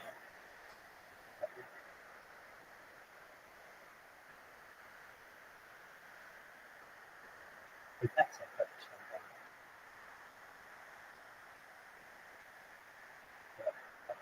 something.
Just can see.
teach